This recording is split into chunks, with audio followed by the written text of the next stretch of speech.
Tonight, let your mind drift somewhere far older than the world you know. Past the deserts of time, down the Nile where the air is thick with incense and the stone temples glow beneath the rising sun. This is not the history of kings alone, nor only of towering pyramids, but of a people who fill their world with gods. Gods of the river, the sky, the earth, and the hidden places beyond death. You'll hear stories of creation and chaos, of falcons and jackals, of thrones claimed and stolen. These myths were not simply tales, they were the breath of Egypt itself, shaping every harvest, every prayer, and every journey into the afterlife. If this kind of slow storytelling helps you find rest, you're welcome to like the video and subscribe, but only if it brings you some peace. And do let me know in the comments where you're listening from and what time it is there. Somehow, it's always soothing to see the quiet company of others scattered across the world settling into the same story. So, adjust your pillows, let the room grow still, and allow yourself to step into a land of sand, stone, and story, the timeless realm of Egyptian mythology. Close your eyes and picture nothing. Not a star, not the moon, not even a polite patch of darkness. Just a vast watery silence. The ancient Egyptians called it Nun, the primeval ocean, the endless expanse of formlessness that existed before the world even thought of existing. It wasn't particularly friendly, nor particularly unfriendly. It was simply there, stretching in every direction, timeless and deep. And from this watery nothingness, the Egyptians believed, creation would bubble up. Now, if you were a practical farmer on the Nile, the idea of an endless ocean was more than a metaphor. Every year, the Nile swelled and spilled across the land. It drowned fields, carried off mud brick homes, and then, when it receded, left behind fertile black silt. Life and destruction arrived together. So naturally, when the Egyptians imagined the beginning of everything, they thought in terms of floods, waters, and the mystery of what might rise from beneath them. According to the priests of Heliopolis, one of the great religious centres of Egypt, it was from Nun that Atum appeared. He was the first god, a being who somehow created himself, which is impressive by any standard. Atum, they said, emerged on a mound, a raised hill of earth pushing above the waters, like the first island after the flood. It made sense. In Egypt, when the floodwaters receded, little mounds appeared first, becoming the foundations for villages and fields. Creation mirrored daily life. But Atum was not content to sit alone on his mound. In one myth, he produced other gods through the slightly awkward method of sneezing and spitting. His children, Shu, air, and Tefnut, moisture, brought with them the beginnings of structure. Air to breathe, moisture to drink. These were necessities, and the Egyptians, practical as always, built their myths around the essentials. Shu and Tefnut, in turn, had children of their own, Geb, the earth, and Nut, the sky. Here, the Egyptian imagination paints a dramatic picture. Geb lay flat, solid, and fertile, while Nut arched above him like a great dome of stars. The two were in love, embracing constantly, which, according to the myths, left no room for life between them.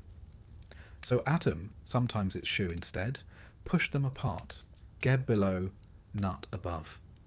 And in that separation, the world gained space, the air humans would one day breathe, and the gap in which creation could unfold. This moment, the splitting of sky and earth, was a powerful image, and it seeped into Egyptian art. In tombs and temple walls, Nut is often shown stretching across the heavens, her star-speckled body arching protectively, while Geb rests below, sprouting plants. In a way, they're frozen in that eternal separation, a reminder of the sacrifice required for life to exist. But creation myths in Egypt were never entirely straightforward. Different cities had their own versions, each eager to promote their local deity as the true origin of all things. At Memphis, the priests insisted it was Ptah, the great craftsman god, who created the world, not through bodily fluids but through thought and speech. Ptah conceived the world in his heart and spoke it into existence. If that sounds familiar, it's because it has echoes in other traditions. Creation through the power of divine speech. To the Egyptians of Memphis, this made perfect sense. Ptah was patron of artisans, builders, and craftsmen. Their god imagined, and with his words, shaped reality itself, much like a mason envisioning a temple before laying the first stone. Meanwhile, in Hermopolis, the locals told of the Ogdoad, a group of 8 primordial deities who represented the chaos of none in pairs: darkness, hiddenness, infinity, and water, each with a male and female counterpart. From their swirling chaos, an egg or a lotus flower emerged from which the sun god was born. It's a slightly more poetic image: the fragile egg of creation, the opening of a lotus on the waters at dawn. Egypt, after all, was full of lotus blossoms rising fresh each morning from muddy pools. These competing myths weren't necessarily contradictions. To the Egyptians, truth could be layered and multiple. Creation could have happened in different ways, depending on where you lived, which temple you attended, and which god your city promoted. It was less about absolute consistency and more about affirming the divine order in ways that tied neatly into your local traditions. Still, whichever version you follow, the essential point is the same: order emerged from chaos. None was limitless and undefined, but out of it came the gods, who brought shape and meaning. And this wasn't a one-time event. For the Egyptians, creation was ongoing. Every sunrise was a reminder of that first dawn, every flood a reminder of the watery chaos. The universe wasn't a finished project, but a constant act of renewal, a delicate balancing act between the forces of order, Ma'at, and the lurking threat of chaos. Now let's pause for a moment on this idea of Ma'at, because it underpins the entire Egyptian worldview. Ma'at was truth, balance, harmony, and justice, embodied as a goddess with a feather on her head. The act of creation itself was a triumph of Ma'at over disorder. Pharaohs were seen as guardians of Ma'at, maintaining cosmic balance just as the gods had at the dawn of time. Without Ma'at, the floods would not recede, the crops would fail, and chaos would creep back in. You could say the entire state was built on keeping none at bay, not literally, but symbolically. Returning to the myths, once Nut and Geb were separated, their children arrived: Osiris, Isis, Seth, and Nephthys. Here we begin to see the stage being set for the great dramas that would define Egyptian mythology: murder, betrayal, resurrection, and the eternal struggle for kingship. But in chapter 1, we leave them only as divine infants, the seeds of stories yet to come. For now, the focus is on the first moment of existence, the leap from water and silence to form and life. One can imagine an ancient Egyptian priest standing before an audience, explaining this not with dry theology, but with vivid images: the lotus opening, the first mound rising, the gods stretching and separating, the sun gleaming for the first time. And the audience, many of them farmers, traders, or artisans, would nod in understanding, because these were images drawn from their own lives. Creation wasn't an abstract idea. It was a mirror of the Nile cycle, of daily sunrise, of the fragile balance between survival and disaster. It's worth noting how different this is from, say, the Greek or Norse outlooks on creation. Where the Greeks told of violent castrations and titans devouring children, and the Norse spoke of a frost giant hacked to pieces, the Egyptians leaned towards a quieter, more organic birth of the world. Yes, there was separation. Yes, there were struggles. But there's a gentleness too, a rhythm to it. Creation emerges like the Nile's ebb and flow, like crops growing from the soil. You could argue it's a worldview shaped by relative stability. 3,000 years of civilization grounded in a river that more often than not behaved predictably. Of course, things weren't always serene. Even in these earliest myths, the spectre of chaos lurks. None never goes away. The primeval waters always remain beyond the edges of the world, a reminder that order is fragile. The Egyptians feared that without proper rituals, temples and pharaohs keeping balance, the world could dissolve back into that formless ocean. Every dawn, when Ra rose again in the sky, it was a small victory, a repeat performance of that first sunrise out of the void. And so we end our first chapter here, with the world freshly born, the gods stretching sky from earth, the sun gleaming for the very first time, and humanity not yet on the scene. The waters of Nun still ripple quietly in the background, waiting, watching. Creation has begun, but its permanence is never guaranteed. The first gods, once separated into their proper stations, sky above, earth below, and air in between, began to people the cosmos with stories. It was in this delicate space, freshly carved out of chaos, that Egyptian mythology truly set down its roots. The world had form now, and with form came character, rivalry, love, and family quarrels.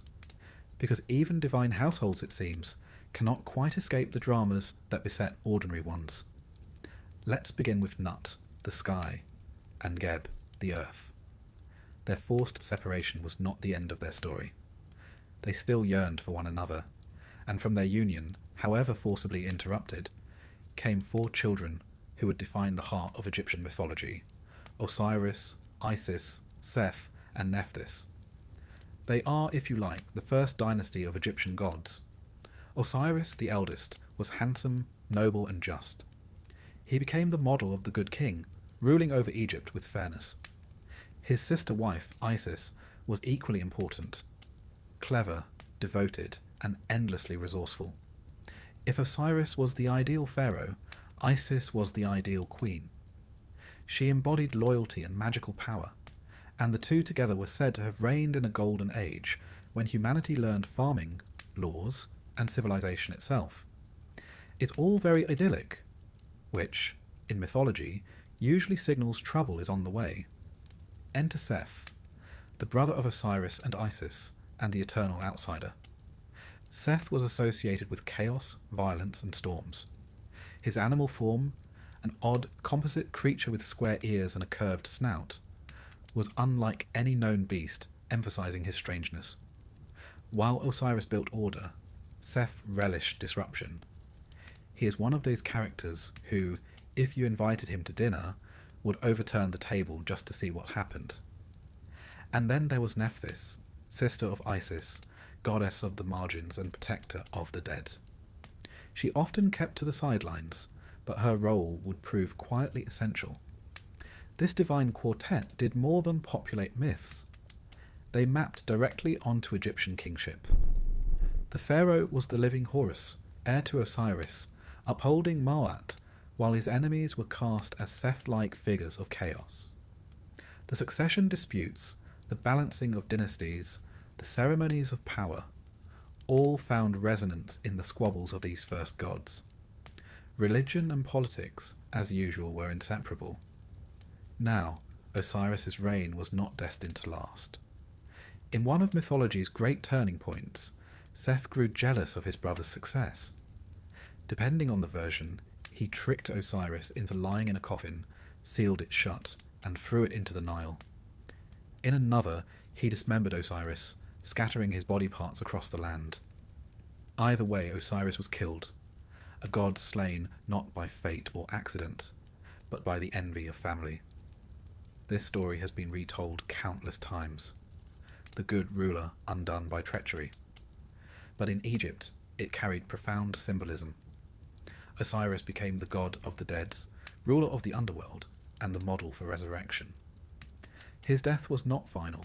With Isis's devotion and magical arts, Osiris was reassembled and revived, not as a king of the living, but as king of the dead.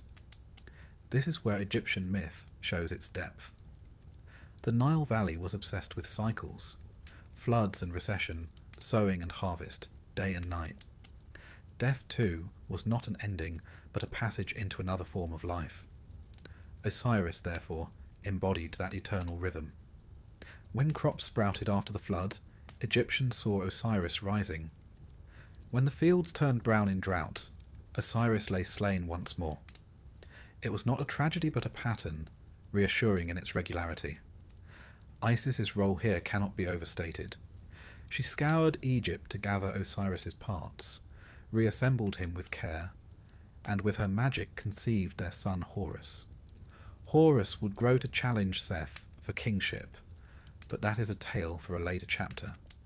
For now, it's worth noting how Isis's devotion shaped Egyptian ideals of womanhood, loyal, clever, and imbued with a quiet but formidable strength. No wonder her cult spread beyond Egypt into Greece and Rome, centuries later. Even sailors in the Mediterranean prayed to Isis, goddess of magic and protection. But let's not hurry too far ahead. The birth of the first gods also marked the beginning of Egyptian cosmology taking root in daily life. The myths were not just campfire stories. They explained why the pharaoh ruled, why rituals mattered, and why temples stood at the heart of every city. For example, Osiris's death and resurrection were ritually reenacted in festivals. Priests planted seeds in soil-filled statues of Osiris, which would sprout into green shoots, a symbol of rebirth. The whole community participated, watching their myth come alive in the fields that fed them. These festivals weren't optional entertainment. They were spiritual necessities, keeping the cycles of nature aligned with the cycles of myth. And Seth, the eternal villain, wasn't simply banished, he had his uses. Egyptians recognized that chaos could not be eliminated. It was part of the cosmic balance. Seth, after all, helped defend Ra's solar bark against the serpent Apophis in the underworld. Even chaos had its proper place, provided it was kept in check. You could almost say the Egyptians were realists. They knew storms and disorder were as natural as sunshine, and rather than denying them, they folded them into their theology. One cannot tell this story without pausing on the pharaohs themselves. To the Egyptians, the king was not merely human.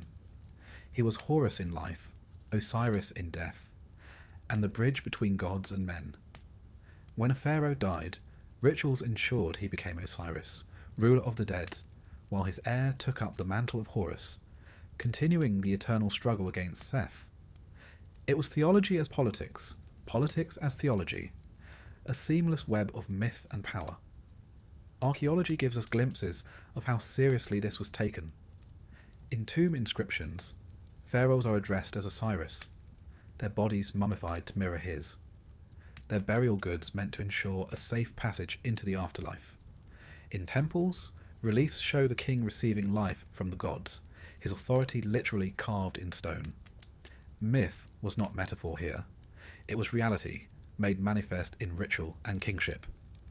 Now, while Heliopolis promoted the story of Atum, Shu, and Nut, and Memphis championed Ptah, it was the Osiris cycle that truly captured Egyptian hearts. Why? Because it spoke to the most pressing human concern: death. No matter how wealthy or poor, every Egyptian wanted assurance that life continued beyond the grave. The story of Osiris, who died and yet lived again, offered precisely that. To be justified in death was to become like Osiris. His myth became the foundation of the Egyptian afterlife. It's also striking how Egyptian mythology differs from others here. In Greece, Hades ruled the underworld, but remained rather joyless. In Mesopotamia, the afterlife was a bleak, shadowy place. But in Egypt, death was not merely survival. It was renewal, a continuation of existence under Osiris's benevolent rule. If one had lived in Mayot, truth, justice, balance, then one could share Osiris's resurrection.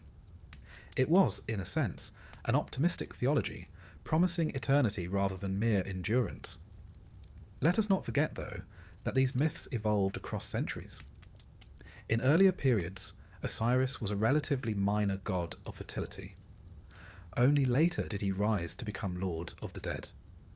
Similarly, Isis grew from a supporting character into perhaps the most beloved goddess of all. Mythology is never static. It breathes and shifts, just as the Nile alters its course over millennia.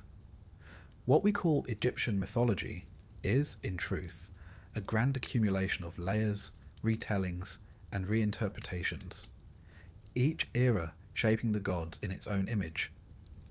And here we come to an important observation. These first gods were not simply distant figures. They were woven into the very geography of Egypt. Abydos, for instance, became the cult centre of Osiris, its tombs believed to house his remains. Philae was sacred to Isis. Temples doubled as political hubs and economic centres, binding people to their myths with architecture as much as with ritual. Even the stars above, Orion and Sirius, were linked to Osiris and Isis, marking the agricultural calendar with their rising. So the birth of these gods was not just a tale of divine family squabbles. It was the birth of a world view, one in which kingship, agriculture, death and resurrection all found meaning through story. Osiris, Isis, Seth and Nephthys were not distant immortals.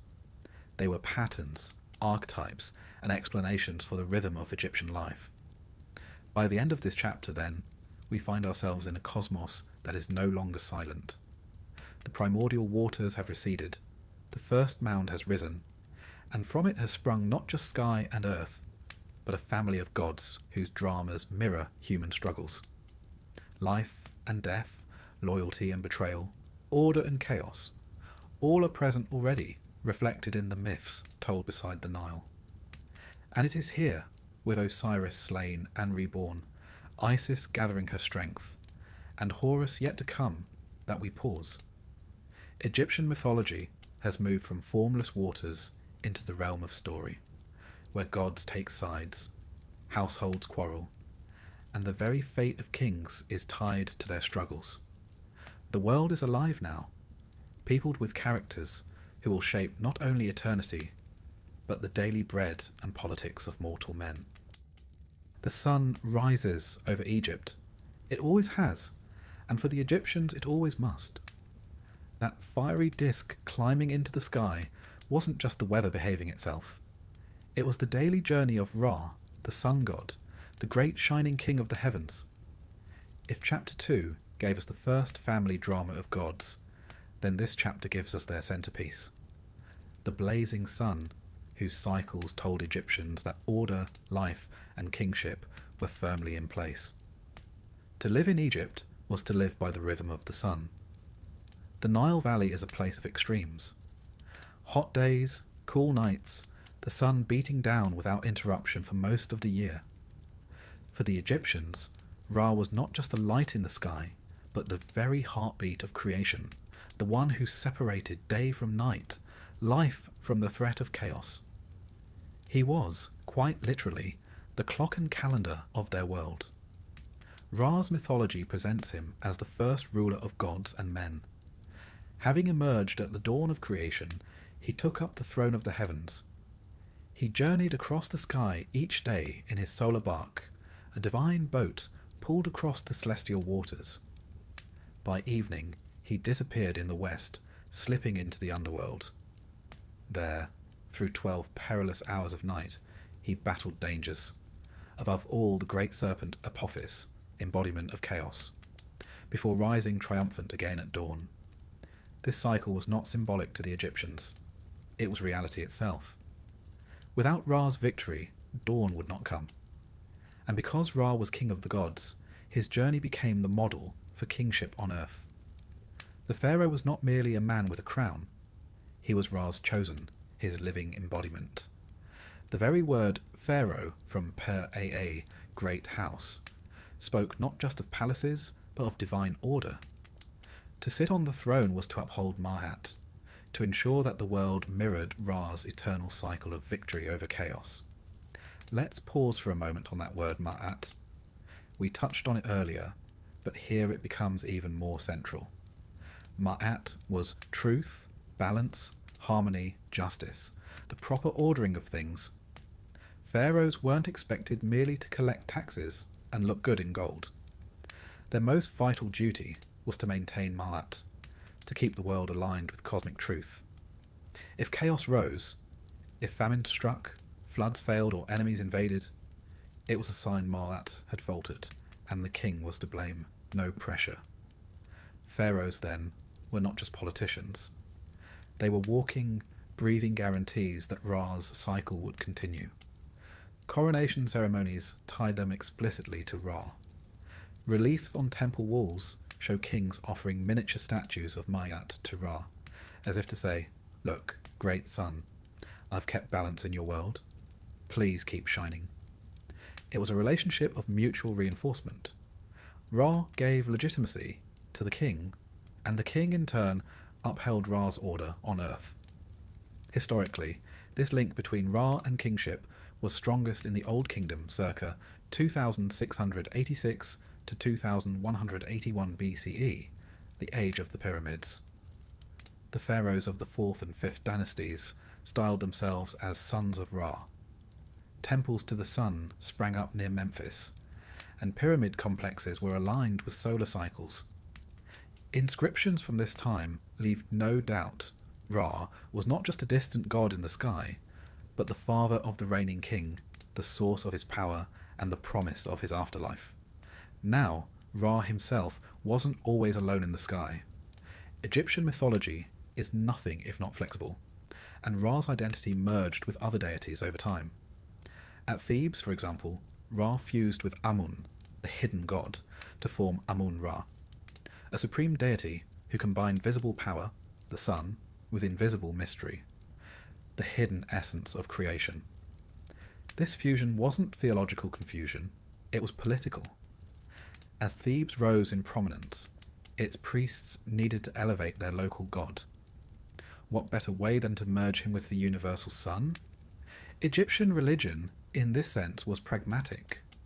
Gods could overlap, evolve, and combine as needed, reflecting the shifting tides of political power. But however he was worshipped, Ra, Amun-Ra, Ra Horakti, the essence was the same. The daily journey of the sun across the sky was the drama of life itself, and the king was its earthly counterpart. The pharaoh shone in life as Ra, and in death descended to join Osiris, only to rise again like the morning sun. The myths mirrored, and perhaps justified, the extraordinary continuity of Egyptian kingship. Yet Ra's story wasn't without vulnerability. Each night, as he entered the underworld, he faced danger. The serpent Apophis lay in wait, jaws wide, coiled in the waters of chaos. Priests recited spells to aid Ra's victory. Sometimes they performed rituals in which wax models of Apophis were stabbed, hacked apart, or burned. A bit of sympathetic magic to make sure the serpent stayed down. Imagine it. A temple chamber by lamplight, priests chanting while cutting up wax serpents, all to ensure the sun would rise tomorrow. You might call it superstition. The Egyptians would have called it survival. In art, Ra was most often depicted with the head of a falcon, crowned with the solar disk, sometimes encircled by a serpent. The falcon emphasized swiftness and vision, qualities of a ruler, while the disk reminded all of the blazing force of the sun. His bark, the boat of millions of years, was shown sailing across the heavens, crewed by protective gods who fended off monsters. The imagery was not abstract, it was immediate, a visual reassurance that cosmic order was being defended every single day. Now, here's where the subtle humour comes in. You might think, given how central Ra was, that everyone adored him without question. Not entirely. In later myths, humans actually plotted against Ra, tired of his rule. The sun god, insulted, unleashed his fiery eye, in the form of the lion-headed goddess Sekhmet, to punish humanity. The rampage was so brutal that Ra regretted it, and only tricked Sekhmet into stopping by getting her drunk on beer, dyed red to look like blood. So yes, according to Egyptian myth, humanity was once saved by a hangover. But even this myth underscores kingship. Ra's wrath mirrored the pharaoh's power. Benevolent, but not to be crossed. Mercy had to be balanced with authority. Just as Ra withdrew to the heavens, leaving kings to rule on earth, so pharaohs had to balance their divine authority with human reality. In daily life, the worship of Ra was everywhere. Temples aligned to the east greeted the sunrise. Hymns praised his journey. Farmers waking at dawn, priests lighting lamps, sailors guiding boats by the sun's path. All were participating in Ra's cycle. To live in Egypt was to live in his rhythm. When you think about it, Ra's dominance makes sense. In a land where the sun could both bless, ripening crops, and curse, scorching fields, what greater power could there be? Historically, this focus on Ra also led to political experiments. The most famous was Akhenaten, the heretic pharaoh of the 14th century BCE, who abandoned most traditional gods in favour of Aten, the solar disk. Akhenaten declared that Aten alone was supreme, depicted not as a falcon-headed god, but as a blazing disk with rays ending in tiny hands. It was a radical step, often compared to monotheism, and it disrupted centuries of tradition. After his death, Egyptians eagerly returned to their older pantheon, but the episode reminds us just how closely religion and kingship were intertwined with the sun. Even when challenged, the centrality of solar power never really waned. So, by the close of this chapter, we see Egyptian mythology taking on its distinctly royal character. Ra, the sun god, was not just a figure of devotion, but the very symbol of pharaonic power. His journey across the sky mirrored the king's rule over earth. His nightly struggle against chaos reminded Egyptians that order had to be maintained, renewed, defended. And his shining presence reassured them that Mayat was intact, that the balance between gods and men was still secure. The first gods gave Egypt its family drama. Ra gave it its throne, and with throne came the full weight of divine kingship, a system that would endure for millennia, shining as surely as the rising sun. If Egyptian mythology has a heart, it beats in the story of Osiris, Isis, Seth, and Horus. Creation myths set the stage, and Ra gives us the throne, but it is the tale of Osiris's murder, Isis's devotion, and Horus's struggle for kingship that truly animates Egyptian religion. Here we find betrayal, grief, magic, resurrection, and the eternal struggle between order and chaos. If you wanted drama, the Egyptians had it in spades. The story begins with Osiris. As eldest son of Geb and Nut, he inherited the throne of Egypt. Osiris was not merely a ruler, he was civilization embodied. The myths credit him with teaching humanity agriculture, laws, and rituals. He transformed Egypt from wilderness into ordered society. The Greeks, later hearing this tale, compared him to Dionysus, the bringer of cultivation. But in Egyptian thought, Osiris was more than a culture hero.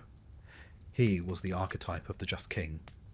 By his side stood Isis, his sister wife.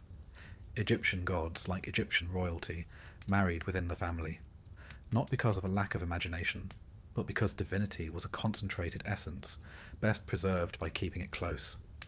Isis was as vital as Osiris. She embodied loyalty, magic, and ingenuity. In art, she appears with a throne-shaped crown upon her head, symbolizing her role as the seat of kingship itself.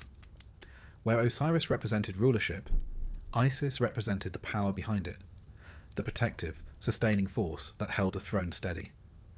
But not all siblings make supportive partners. Enter Seth. If Osiris was order, Seth was disorder. He was god of the desert, of storms, of violence, of foreign lands. Where the fertile Nile Valley offered abundance, Seth's deserts offered nothing but sand and wind. In his strange animal-headed form, neither dog, donkey, nor any known creature, Seth stood apart. To the Egyptians, he was the necessary outsider, the principle of chaos that could never quite be banished. The quarrel was inevitable. Seth resented Osiris's success. Some versions of the myth tell us he built a beautiful chest, crafted to fit Osiris exactly. At a banquet, Seth invited Osiris to lie in it, promising it as a gift to whoever fit best. The moment Osiris reclined inside, Seth slammed the lid shut, sealed it with molten lead, and cast it into the Nile. In other tellings, Seth went further. He hacked Osiris into pieces, scattering the fragments across Egypt. Either way, the result was the same. Osiris was dead, the Golden Age ended, and chaos reclaimed the throne. This story carried enormous weight. For Egyptians, the murder of Osiris was not just divine gossip, it was a mythic explanation for death itself. Osiris, who embodied life, was struck down by chaos. Every human death echoed his. But this was no final defeat.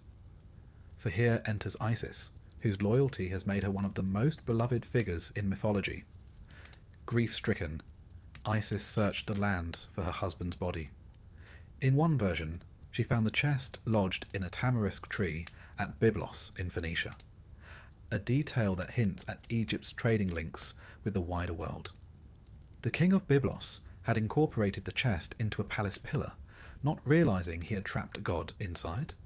Isis, in disguise, charmed the queen, gained access, and retrieved her husband's remains. This mixture of cunning, perseverance, and magical power is Isis's hallmark. She is never passive, she acts. But Seth was not finished. In the versions where Osiris's body was dismembered, Isis had to gather the scattered pieces one by one, assisted by her sister Nephthys. In some accounts, only one part was missing: Osiris's phallus, lost to the Nile and swallowed by a fish. No matter. Isis, with divine ingenuity, fashioned a replacement, reassembled her husband, and breathed life back into him. Through this union, she conceived Horus, the son destined to avenge his father and restore balance. Osiris himself did not return to rule the living. His resurrection was incomplete. He became instead king of the dead, ruler of the underworld. This was no demotion but a transformation. Osiris's throne moved to the afterlife, where he presided as judge of souls. In this way, Egyptians could believe that death was not an ending, but a passage to Osiris's realm, where, if justified, they could live eternally. The myth gave a structure to death as natural and dignified as life. Meanwhile, Horus grew to adulthood under Isis's protection. He was often depicted as a falcon or falcon-headed man, symbolizing vision and kingship. Horus was the avenger, the rightful heir, the embodiment of youthful strength. His struggle against Seth became the central conflict of Egyptian myth, one that mirrored and justified the earthly struggles of pharaohs for the throne. The contendings of Horus and Seth, a set of tales preserved on papyri, recount their disputes. Some versions present a courtroom drama. The gods sit as judges while Horus and Seth argue their cases. Seth, predictably, favours brute strength, while Horus appeals to legitimacy as Osiris's son. The contest drags on for 80 years. Seth suggests absurd challenges: racing boats, transforming into hippopotamuses, even inappropriate sexual advances to humiliate Horus. Isis intervenes with clever tricks, sometimes even embarrassing her own son. The gods, for their part, bicker and change their mind repeatedly. It is all surprisingly comic, suggesting that even the divine court was not immune to bureaucracy and indecision, but the outcome was inevitable. Horus triumphed, becoming king of the living, while Seth was banished to the deserts, embodying the barren lands beyond Egypt's fertile valley. The myth reaffirmed a pattern: order restored, chaos contained. Pharaohs, as living Horus, reenacted this victory in their own reigns. Their enemies were Seth's followers, their wars the eternal struggle between legitimacy and disruption. One can see this reflected in art. On temple walls, the king smites enemies with raised mace, not merely conquering foreigners, but reenacting Horus's triumph over Seth. In rituals, priests told and retold the story, embedding it into the very fabric of kingship. Every coronation, every victory festival, every funeral carried echoes of Osiris, Isis, Seth, and Horus. Historically, the Osiris myth grew in importance over time. In the Old Kingdom, Ra and solar theology dominated. By the Middle and New Kingdoms, Osiris cults were widespread. Ordinary Egyptians, not just kings, identified with Osiris in death. Coffins and tomb inscriptions call the deceased the Osiris name, marking them as participants in his cycle of death and rebirth. Festivals at Abydos, Osiris's sacred city, drew crowds from across Egypt, dramatizing the god's death and resurrection in public pageantry. It was myth as theatre, faith as community ritual. Even outside Egypt, Osiris's story travelled. The Greeks adapted him into Dionysus, the Romans into Serapis, and later mystery cults promised salvation through him. But in Egypt, his story was never abstract philosophy. It was as real as the Nile's flood, as immediate as a funeral procession. Death had meaning because Osiris had walked the path first. And Isis, too, took on a life of her own. By the late period, her cult was international, worshipped from Alexandria to Rome, celebrated as a universal mother goddess. Sailors invoked her on the seas. Women sought her aid in childbirth. Rulers borrowed her imagery to claim legitimacy. She was in many ways the most enduring of all Egyptian deities, her popularity outlasting the empire itself. So, what do we make of this central drama? At its core, it is the eternal human story. Life cut short, love persisting, death overcome, children carrying on the legacy. But for the Egyptians, it was also the political story. The rightful king murdered, chaos rising, order restored through lawful succession. And it was the natural story, crops dying in drought, rising again in flood. All these layers folded into one myth, told and retold for 3,000 years. As we close this chapter, picture the tableau. Osiris, enthroned in the underworld, green-skinned, wrapped in linen, holding crook and flail. Beside him stands Isis, wings spread in protection. At their feet, the young falcon Horus prepares for battle, while Seth, snarling, recedes into the desert.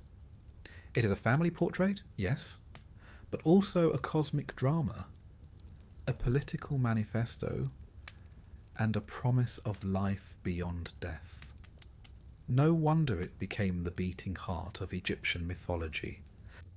Death, for the Egyptians, was not an end, it was a journey. And like any long journey, you'd want a reliable map, a few protective charms, and, ideally, someone to tell you the rules of the road. The Egyptians took this idea to heart, quite literally. The afterlife was imagined as a carefully ordered process, a cosmic courtroom drama in which the fate of your very soul hung in the balance. And at the centre of it all was one deceptively simple test, the weighing of the heart. To understand why the Egyptians thought this way, you need to picture their world. Life in the Nile Valley was relatively predictable. Each year the river rose, spread fertile silt across the fields, and retreated. Crops grew, harvests came, and life continued. The cycle was reassuring. Death, then, was not a catastrophic break, but a continuation, another phase of the cycle, just as the sun set only to rise again, or Osiris died only to be reborn. Still, there was a catch. You couldn't just stroll into eternity unchallenged. The Egyptians were firm believers in accountability. To live in balance with Ma'at, truth, justice, harmony, was the key. If you'd lived selfishly, dishonestly, or violently, then eternity was not going to be particularly comfortable. If you'd upheld Ma'at, you had a chance to join the blessed dead, walking forever in fields of plenty. So how did this judgment work? Picture the grand hall of Osiris, lord of the underworld. The walls are vast, inscribed with spells and hymns. Torches flicker, casting long shadows. At the far end sits Osiris himself, green-skinned, wrapped in linen, crook and flail in hand. Beside him are his sisters, Isis and Nephthys, mourning yet watchful. In front stands a great balance scale. On one side, your heart is placed, not the brain, which the Egyptians thought rather useless, but the heart, seat of thought, memory, and morality. On the other side lies the feather of Ma'at, symbol of truth.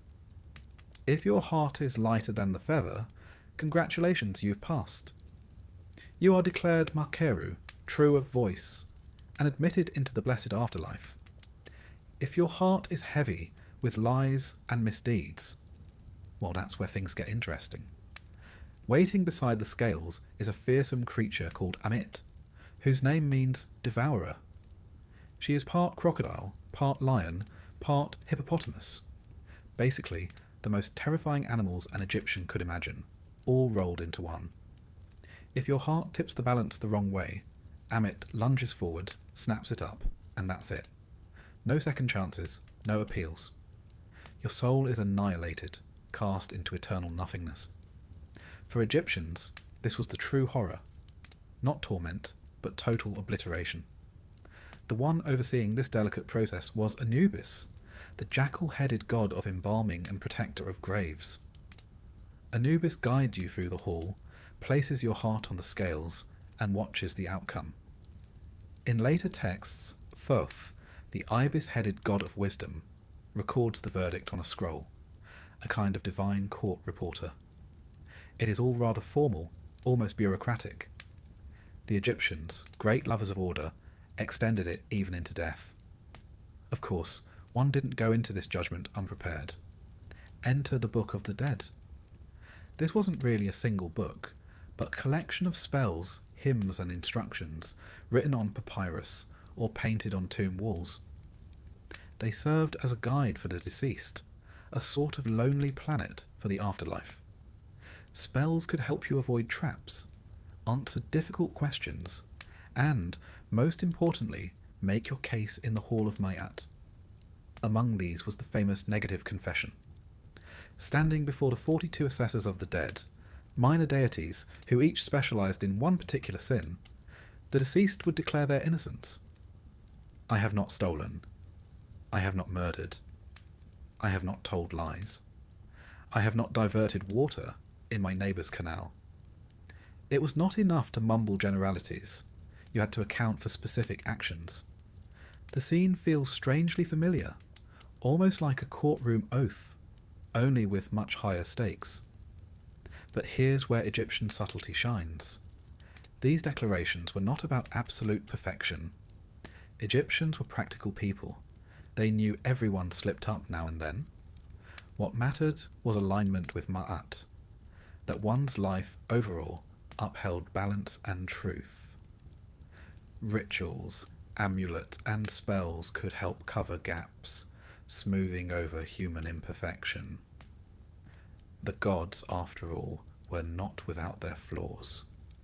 So why should mortals be expected to be spotless? For those who passed judgment, the afterlife was a rather appealing prospect. They entered the field of reeds, a perfected version of Egypt itself. The Nile flowed eternally, crops stood tall without labour, and families were reunited. It was not a paradise of golden streets or harp-playing clouds, but a familiar, comfortable land. Egypt only better. For a people so tied to their environment, this was the ultimate dream, to live forever in a perfected version of their own homeland. Mummification was central to ensuring one reached this blissful eternity.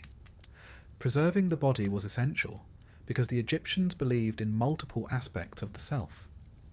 The ka was your life force, the be your personality, often depicted as a bird with a human head.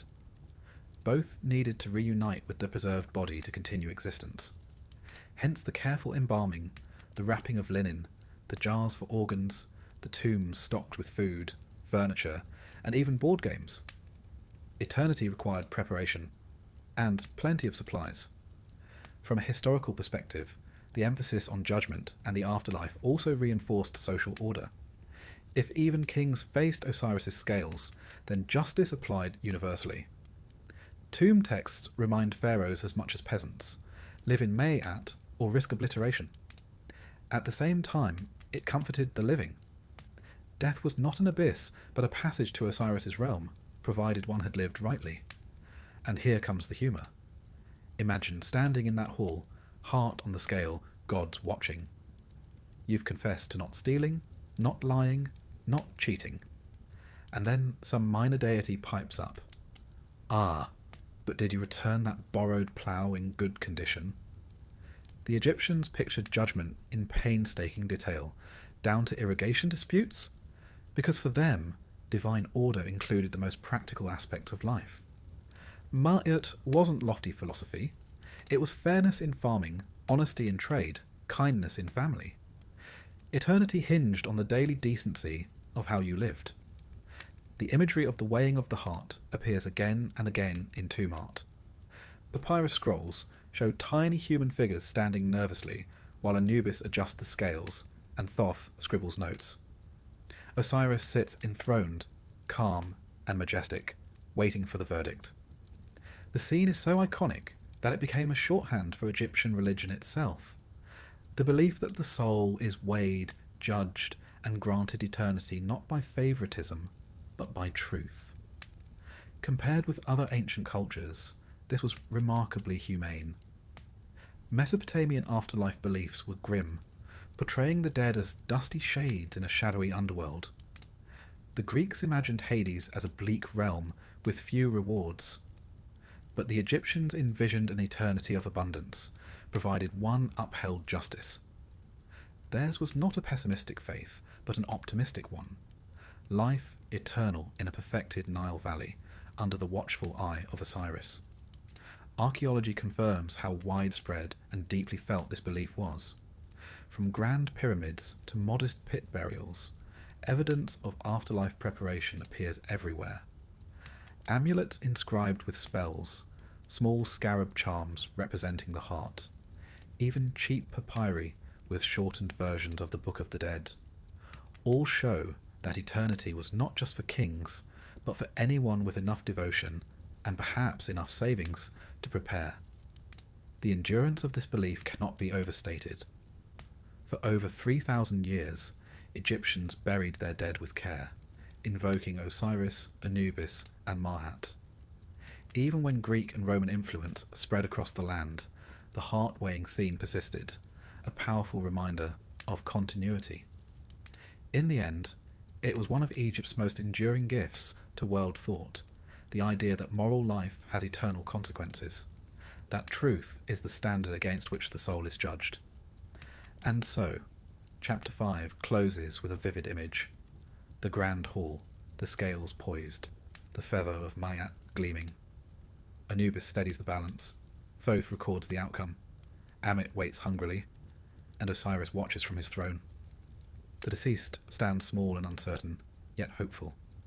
Their entire life distilled into a single moment, a single truth. If the heart is light, eternity awaits in the fields of plenty. If not, silence. The stakes could not be higher, nor the symbolism clearer. For the Egyptians, to live well was to prepare for this moment. Death was only the beginning of a far greater journey. When the sun sinks below the western horizon, we might think the day is done. But for the ancient Egyptians, this was when the real danger began. Night was no peaceful curtain.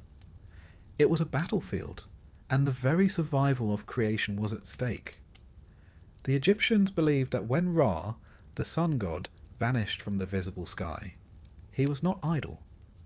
He boarded his solar bark, the great boat of millions of years, and sailed into the underworld, the Duat. The Duat was no simple cavern, but a mysterious river system, twisting through 12 regions that marked the 12 hours of night. Each hour, Ra faced new challenges. Lakes of fire, locked gates, strange guardians who demanded passwords and secret names. But at the heart of this voyage waited his most dreadful foe, Apophis, or Apep, the colossal serpent of chaos. Apophis was not a god in the sense of being worshipped. He was the antithesis of creation itself, a force of disorder, unmaking, and violence. He did not want to rule or to share power. He wanted to swallow the sun, erase time, and return the world to the formless waters of Nun. In Egyptian terms, he was the embodiment of Isfet, chaos, forever opposed to Ma'at, the principle of truth, balance, and order that held the cosmos together. The nightly battle between Ra and Apophis was described in sacred texts like the Amduat and the Book of Gates. These works guided both the sun and the souls of the dead through the night. At the midpoint of darkness, Apophis would rise from the waters, vast and coiled, his jaws stretching wide enough to engulf the bark itself. Sometimes he tried brute force, binding the boat in his coils. Sometimes he drank the river dry, stranding the vessel in stagnant mud. Other times he cast spells, freezing the crew in silence. But Ra did not sail alone. His entourage of gods defended him tirelessly. One of the most surprising allies was Seth, that notorious god of deserts and disorder. In most myths, Seth was the murderer of Osiris, the rival of Horus, the disturber of harmony. Yet here he was indispensable. Standing at the prow of the solar bark, spear in hand, Seth fought with ferocity, piercing Apophis again and again. The Egyptians were not afraid of contradiction. They understood that chaos could sometimes be turned against itself. Who better to fight a serpent of disorder than a god of storms? The rest of the crew also had their roles. Protective deities like Mehen, the coiled serpent of defense, surrounded the boat with his body. Spellcasters neutralized Apophis's magic with counter-incantations. Archers and knife-wielding gods hacked at his flesh. Hour after hour, the struggle raged until the serpent was subdued and Ra's bark could continue eastward. By dawn, the sun emerged victorious, reborn in the sky, and the world was safe for another day. Yet this victory was never permanent. Apophis could not be killed once and for all. Each night he rose again. Each night he had to be fought again. This was perhaps the most Egyptian feature of the myth. Order was never assumed, never final. It had to be renewed, maintained, and defended constantly. Just as canals had to be dredged and fields replanted each year, so too the cosmos had to be kept in working order. And this is where human beings entered the story. Priests across Egypt took part in the nightly struggle through rituals. In temple chambers, by the light of flickering oil lamps, they recited the books of overthrowing Apep.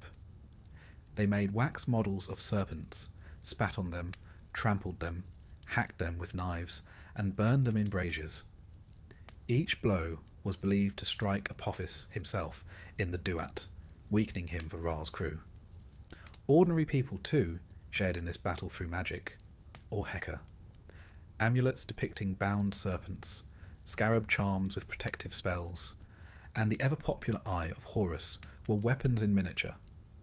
A mother tying an amulet to her child's neck was, in her own way, helping Ra fend off the great serpent. Ma'at, meanwhile, was not just an idea for gods and kings. It governed every sphere of life. Pharaohs presented themselves as the keepers of Ma'at.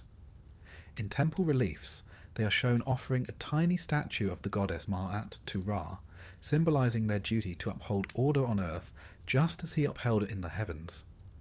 Judges wore Ma'at emblems in court, scribes swore to record fairly, and traders were expected to use honest weights. Even a neighbourly quarrel over water rights was a test of Ma'at. To cheat, lie, or steal was not simply immoral. It was siding with Apophis. Temple architecture embodied the same struggle. Pylons rose like the horizon at dawn, sanctuaries symbolized first light, and festival processions recreated Ra's emergence into day. At the new year, timed with the rising of Sirius and the flood of the Nile, Egyptians celebrated the renewal of creation, another victory of Ma'at over chaos. Interestingly, Egyptians often mocked Apophis. Some texts gleefully describe him swelling with air until pierced and deflating like a wineskin. Others show him blinded by his own reflection. These humorous touches weren't trivial. They were teaching tools. Laughter robs fear of its sting. To joke about Apophis was to affirm that chaos, however terrifying, was doomed to defeat. Archaeology confirms how widespread these ideas were. Amulets of serpents bound and stabbed have been found in tombs. Coffin inscriptions sometimes instructed the deceased to join Ra's crew, chanting spells to ward off Apophis in the afterlife. Eternity, in this vision, was not passive idleness, but active participation in the defence of creation. Even in death, Egyptians imagined themselves as helpers on the solar bark, rowing and chanting until dawn. Historical crises gave the myth even sharper relevance.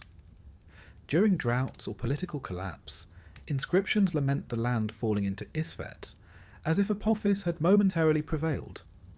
In such times, wisdom texts urged people to live truthfully and generously. A fair steward, an honest merchant, a kind neighbour, these were bulwarks against chaos just as surely as the priest's spells. This endless struggle also set Egypt apart from other cultures. In Mesopotamia, the god Marduk slew the chaos dragon Tiamat once and forever.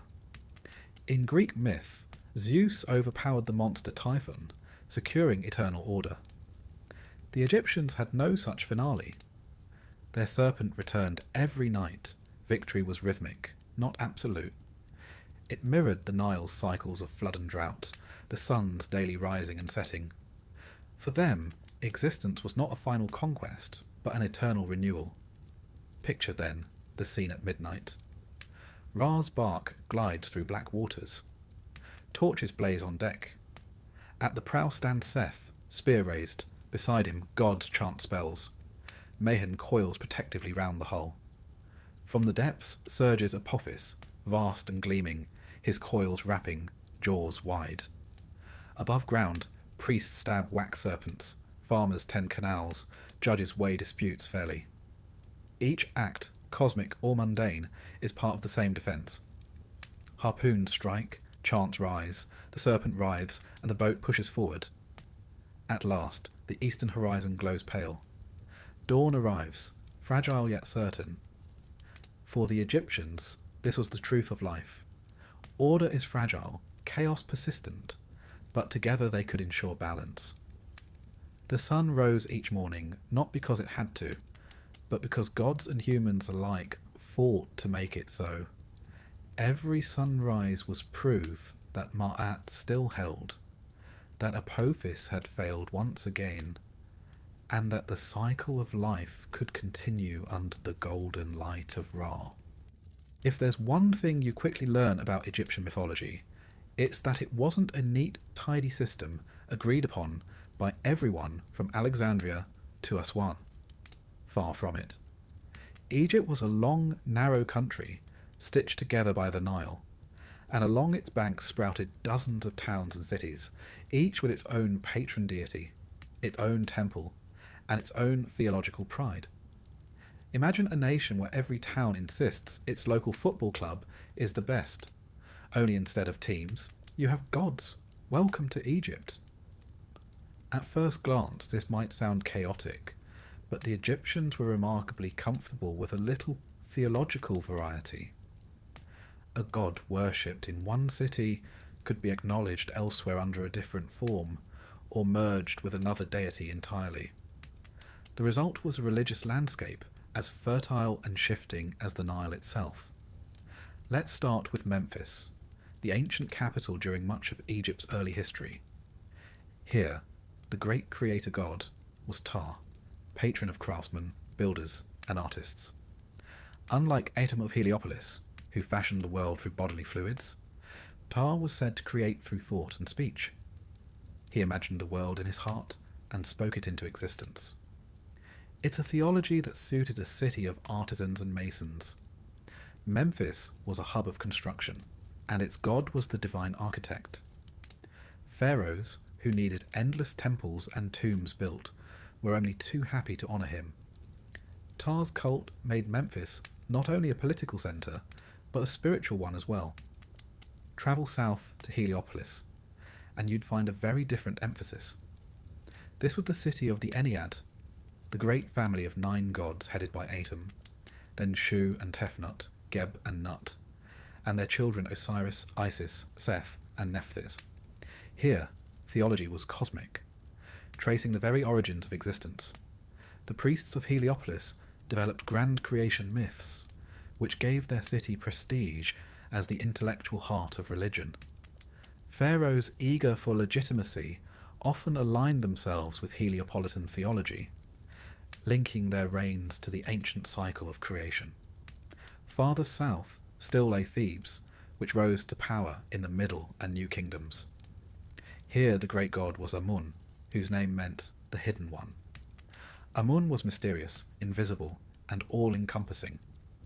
When Thebes became the capital, Amun merged with Ra to become Amun-Ra, king of the gods. His temple at Karnak grew into one of the largest religious complexes the world has ever seen, expanded by successive pharaohs who wanted to honour him, and, of course, remind everyone that they were his chosen. Thebes' political rise and Amun's divine supremacy went hand in hand. By the New Kingdom, Amun-Ra was worshipped across Egypt as the supreme deity, though locals in other cities continued to champion their favourites. Egyptian religion was never just about the lofty gods of creation. Many cults revolved around animal deities, rooted in the landscape and daily life of the people. In Bubastis, the goddess Bastet was worshipped in the form of a cat or a woman with a feline head. She began as a lion-headed warrior goddess, but evolved into a gentler protector associated with domestic cats. Festivals of Bastet were famously lively, with music, feasting, and processions along the Nile. Her cult reveals how Egyptians blended the cosmic with the everyday. A goddess of war transformed into a household guardian, reflecting the growing affection Egyptians had for their feline companions. In the Fayum, the crocodile god Sobek reigned supreme. He embodied both the fearsome and the protective aspects of the Nile. Sobek could be dangerous, like the crocodiles that lurked in the river, but he was also essential for fertility and water. Temples dedicated to Sobek often kept live crocodiles, pampered with offerings and sometimes even adorned with jewellery. To modern ears, this might sound absurd, but to Egyptians it made perfect sense. Sobek was the Nile's raw power incarnate.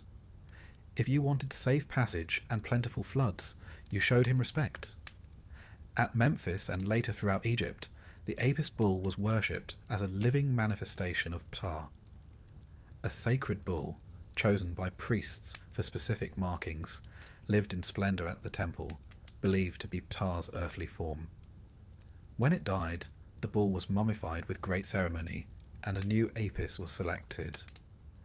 The continuity of the cult reinforced the idea that divine power was always present in Egypt, renewed generation after generation. Then there was Hathor, worshipped especially at Dendera, but honoured widely throughout Egypt. Hathor was the goddess of love, music, dance, and motherhood. She was often depicted as a cow, or a woman with cow horns and a solar disk. Her festivals were joyous occasions, filled with song, dancing, and plenty of wine. To the Egyptians, Hathor embodied joy and abundance, a divine mother who welcomed the dead into the afterlife with open arms. This patchwork of cults might sound fragmented, but the Egyptians saw no contradiction in honouring multiple gods. A farmer in the delta might pray to Bastet for protection of his household, offer to Sobek for safe waters, and still recognise Ra, Osiris, and Amun as supreme. Religion was not exclusive but layered.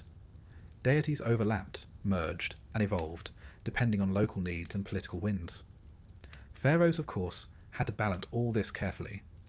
To favour one god too strongly risked offending others, and, by extension, the cities and priests who supported them. This was not a purely spiritual concern. Temples were major economic powers, owning land, employing workers, and controlling wealth. A politically astute pharaoh ensured temples across the land were well funded, while also centralising his authority through a primary deity. In the New Kingdom, this deity was usually Amun-Ra, but local cults still thrived, creating a religious ecosystem both competitive and cooperative. One of the more fascinating aspects of Egyptian religion is how gods merged to reflect shifting political landscapes. Ra fused with Horus to become Ra-Horakhti, a solar falcon god. Amun merged with Ra as Amun-Ra. Even foreign deities could be incorporated. The goddess Isis, originally a member of the Heliopolitan Ennead, grew so popular that by the Greco-Roman era she was worshipped across the Mediterranean, her cult absorbing traits of other mother goddesses. Egyptian religion was never static. It adapted, absorbed, and reinvented itself constantly. Festivals gave these cults life. At Bubastis, Herodotus tells us that thousands travelled by boat to Bastet's festival, singing, dancing, and drinking wine until the town rang with celebration. At Thebes, the Opet festival saw statues of Amun, Mut, and Khonsu carried from Karnak to Luxor in grand processions, renewing the pharaoh's divine right to rule. These festivals were more than religious spectacles. They were social events, uniting communities, reinforcing political authority, and reminding everyone of the god's central place in Egyptian life. Humour, too, crept in. Egyptians told stories of animal deities quarrelling, or depicted gods with exaggerated traits. Yet behind the playfulness lay respect. The gods could be joked about, but never ignored. They were part of every aspect of existence, from birth to death, from politics to fishing trips. The diversity of local gods also reflected Egypt's geography. The Nile tied the country together, but life in the delta, with its marshes and cats, differed from life in the Fayum, with its crocodiles, or in Upper Egypt, where desert winds howled. Each community looked at its environment and saw divinity mirrored in it. The landscape shaped the pantheon. So what does all this mean for Egyptian mythology as a whole? It tells us that there was never one single, rigid system. Instead, there was a living tradition, constantly reshaped by politics, geography, and daily life. Osiris and Isis might dominate in one region, Amun-Ra in another, Sobek or Bastet elsewhere. Yet Egyptians never saw this as a contradiction. To them, the gods were many faces of the same cosmic truth, different expressions of the divine order that held chaos at bay. Picture Egypt in its prime. Along the river stand great temples, each devoted to a different god. Priests chant hymns at dawn. Farmers leave offerings at village shrines. Sacred animals are tended with care, and processions wind through crowded streets. At Karnak, Amun-Ra receives royal homage. At Bubastis, cats bask in the sun as worshippers sing to Bastet. At Crocodilopolis, Sobek's sacred reptile lies fat and content, garlanded with flowers. It is a tapestry of devotion, vibrant, varied, and yet unified by a single thread. Mayat, the balance that binds gods and people, river and desert, life and death. For the Egyptians, local gods and regional cults were not parochial oddities. They were the heartbeat of religion. They gave texture to daily life, linked communities to the cosmos, and tied politics to piety. Together they made Egypt's religion not a fixed creed, but a living, evolving faith, one that could endure for 3 millennia and still fascinate us today. If the grand temples and sweeping myths made Egypt look like a land ruled entirely by priests and pharaohs, the truth is more personal. Religion in Egypt wasn't confined to Karnak's hypostyle halls or the vast pyramids at Giza. It spilled into kitchens, workshops, and bedrooms. Every household, from the humblest farmer to the grandest noble, lived under the influence of Heka, magic. Now, when we hear magic, our minds conjure stage tricks or fantasy novels. But for Egyptians, Heka was not entertainment.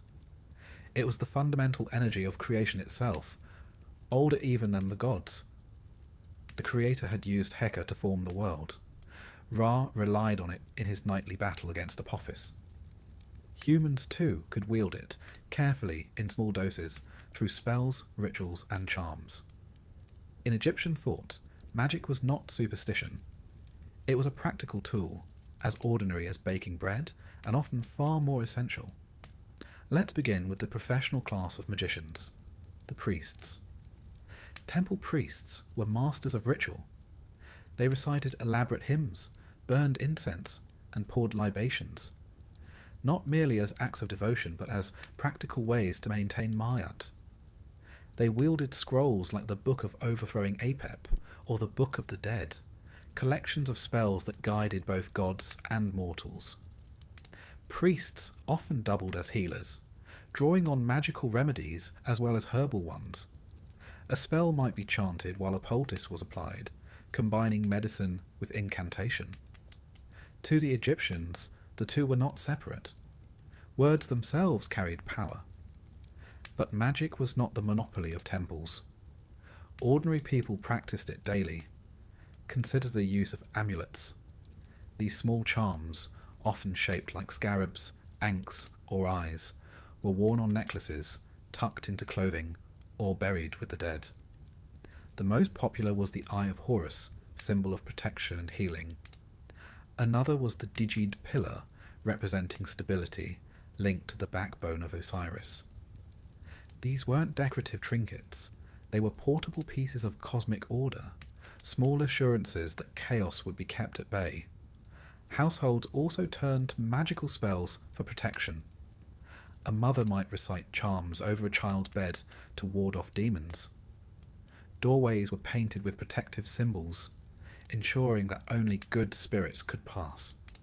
Figurines of guardian gods like Bes, a squat, lion-faced deity, or Taweret, the hippo goddess of childbirth, were kept in homes. Bes, with his protruding tongue and shaggy mane, may look comical to us, but to Egyptians he was a fierce defender, scaring away evil with his very ugliness. In a land where infant mortality was high, having Bes carved on your bedpost was no laughing matter. It was survival. The Book of the Dead, despite its ominous modern name, was not morbid, but deeply practical. Families commissioned copies for their loved ones, filling them with spells to help the deceased navigate the perils of the duat. Some spells opened gates, guarded by demons. Others ensured the dead could breathe air, drink water, or avoid decapitation. My favourite is the spell to prevent your heart from testifying against you at the final judgment. It's the spiritual equivalent of asking a friend not to mention embarrassing stories when you meet new people. The Egyptians had a spell for everything, large or small. Even animals were drawn into magical practice. Cats, sacred to Bastet, were often kept to ward off snakes and vermin, but they also embodied divine protection. Crocodiles, dangerous as they were, could also be sacred to Sobek. Mummified animals, cats, ibises, crocodiles, were offered at temples as votive gifts, each representing a prayer wrapped in linen. Archaeologists have found catacombs filled with thousands of these creatures, a testament to how ordinary Egyptians used small acts of devotion to link their daily lives with the divine. Magic also functioned in law and politics. Oaths in court were binding not just socially but cosmically. To lie under oath was to disrupt Ma'at, risking divine punishment. Curse tablets, small inscriptions calling down misfortune, were sometimes buried by enemies. Soldiers carried protective charms into battle. Even pharaohs had magical rituals to reinforce their rule. During coronation, they were endowed with spells that bound them to Ra and Osiris, ensuring their kingship was sanctioned by both sun and underworld. Humour found its way here too. Egyptians loved playful spells. Some loved charms promised to make the desired partner restless until they confessed affection, essentially the magical equivalent of sleepless obsession. There are even records of spells to silence nagging wives or unruly husbands. Whether these were serious or tongue-in-cheek, they show that magic covered every corner of human life, from grand cosmic battles to awkward family dinners. The Hika worldview blurred the line between religion, science, and medicine. A typical healing spell might invoke a myth to explain illness. For example, if someone was bitten by a snake, a spell might retell the story of Horus being healed from a similar bite, transferring the divine cure to the patient. To speak the story was to channel its power. This principle, that words carry creative energy, lay at the heart of Egyptian thought. Speech itself was action. One can't overstate how democratic Egyptian magic was. Yes, the great temples with their priestly hierarchies wielded the most elaborate rites. But the humble farmer's amulet, the mother's bedtime charm, the merchant's scarab seal, all belonged to the same continuum. Everyone, from pharaoh to peasant, had access to Heka in some form. It was not a separate branch of religion. It was religion itself in practice. Archaeology gives us vivid glimpses of this. Magical wands carved from hippopotamus ivory, decorated with protective figures, were used to draw a circle of safety around mothers and children. Ostraca, potsherds with hastily written spells, have been found in workmen's villages, showing that even labourers scribbled protective charms during dangerous projects. Amulets turn up in graves across all social classes, from gold-embellished scarabs in royal tombs to humble clay charms in village burials. Of course, some kings tried to tighten control. In the late period, temple priests emphasised their monopoly on the most potent rituals, especially funerary spells. But popular belief was never stifled. If anything, it flourished. Magic thrived precisely because it was practical. When a child fell ill, a mother didn't wait for a royal decree. She reached for Bes, Tawere, and a spell whispered into the night. What makes Egyptian magic so fascinating is how seamlessly it integrated with everyday belief.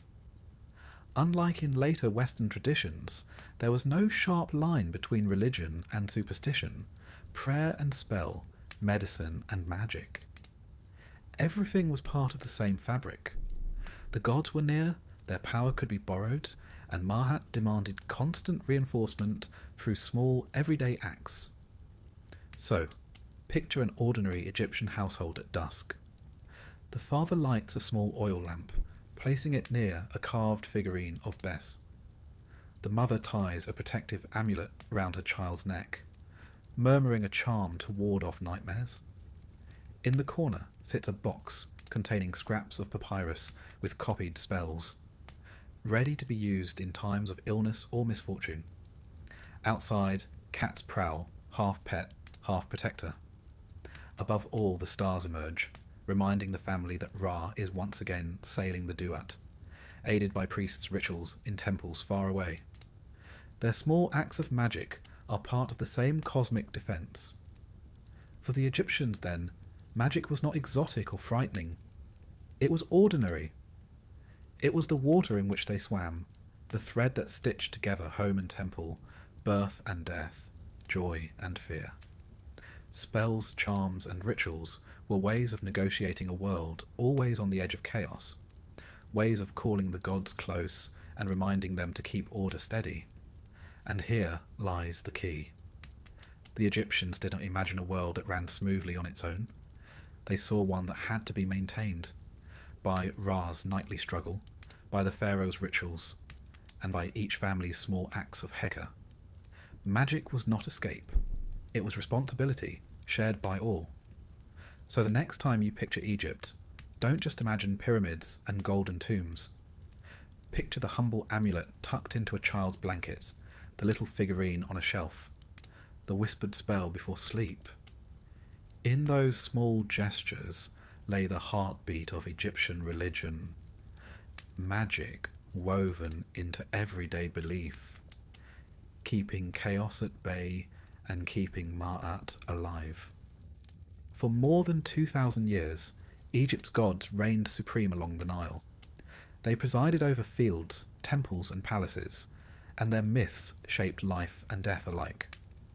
But Egypt never stood entirely alone. Foreigners came, first as traders, then as neighbours, and finally as rulers.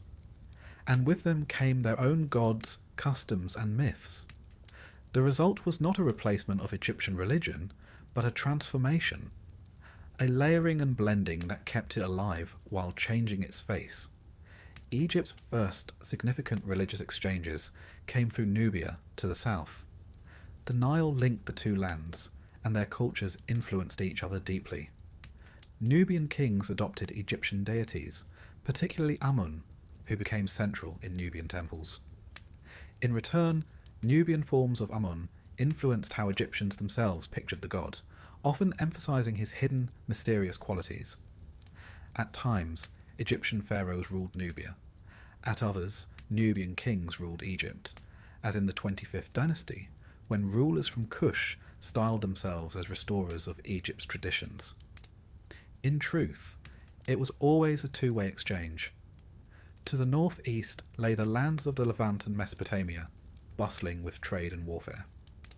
Egyptians encountered gods like Baal, Astarte, and Resheph, and occasionally welcomed them into their own pantheon. In some New Kingdom texts, Astarte, a Canaanite goddess, is depicted as a daughter of Ra. She was given a role in the fight against Apophis, showing that foreign deities could be folded into Egyptian myths when useful. Egyptians were pragmatic theologians. If a new goddess could help fend off chaos, she was welcome aboard. The Hittites, those formidable Anatolian neighbours, also left their mark. After the famous Battle of Kadesh in the 13th century BCE, Egypt and the Hittites signed one of the earliest known peace treaties. Royal marriages followed, and with them came cultural exchange. Hittite gods such as Teshub, a storm deity, found a place in Egypt, at least symbolically. The Egyptians, who had long associated storms with Seth, could easily link foreign storm gods with their own. But the most dramatic transformation came in the late period, and especially under the Ptolemaic dynasty, when Greek rulers sat on the Egyptian throne after Alexander the Great's conquest in 332 BCE. Greek and Egyptian religious systems didn't just coexist, they fused. The Greeks were fascinated by Egypt's ancient traditions, while Egyptians adapted their deities into forms accessible to Greek worshippers. Take Serapis. This was a god deliberately created under the early Ptolemies as a fusion of Osiris and Apis, hence the name, with features of Zeus and Hades blended in. Serapis had the beard and throne of a Greek ruler, but the essence of Osiris, god of the dead and renewal, beneath. He became the patron deity of Alexandria, embodying both Egyptian depth and Greek accessibility. The cult of Serapis spread widely, reaching as far as Rome. The cult of Isis, too, flourished under foreign influence. Already beloved in Egypt as the devoted wife and mother, Isis now absorbed traits of Greek goddesses like Demeter and Aphrodite. Her worship spread beyond Egypt into Greece, Asia Minor, and eventually Rome. By the 1st century CE, Isis temples stood across the Mediterranean, from Delos to Pompeii. In some places, sailors prayed to her as protector of voyages, while in others she was revered as a universal mother goddess. The Egyptian Queen of Magic had become an international deity. This blending was not just religious but political. For Greek rulers in Egypt, merging traditions helped legitimize their reign. By supporting Egyptian cults while introducing hybrid gods, they appealed to both their Greek and Egyptian subjects.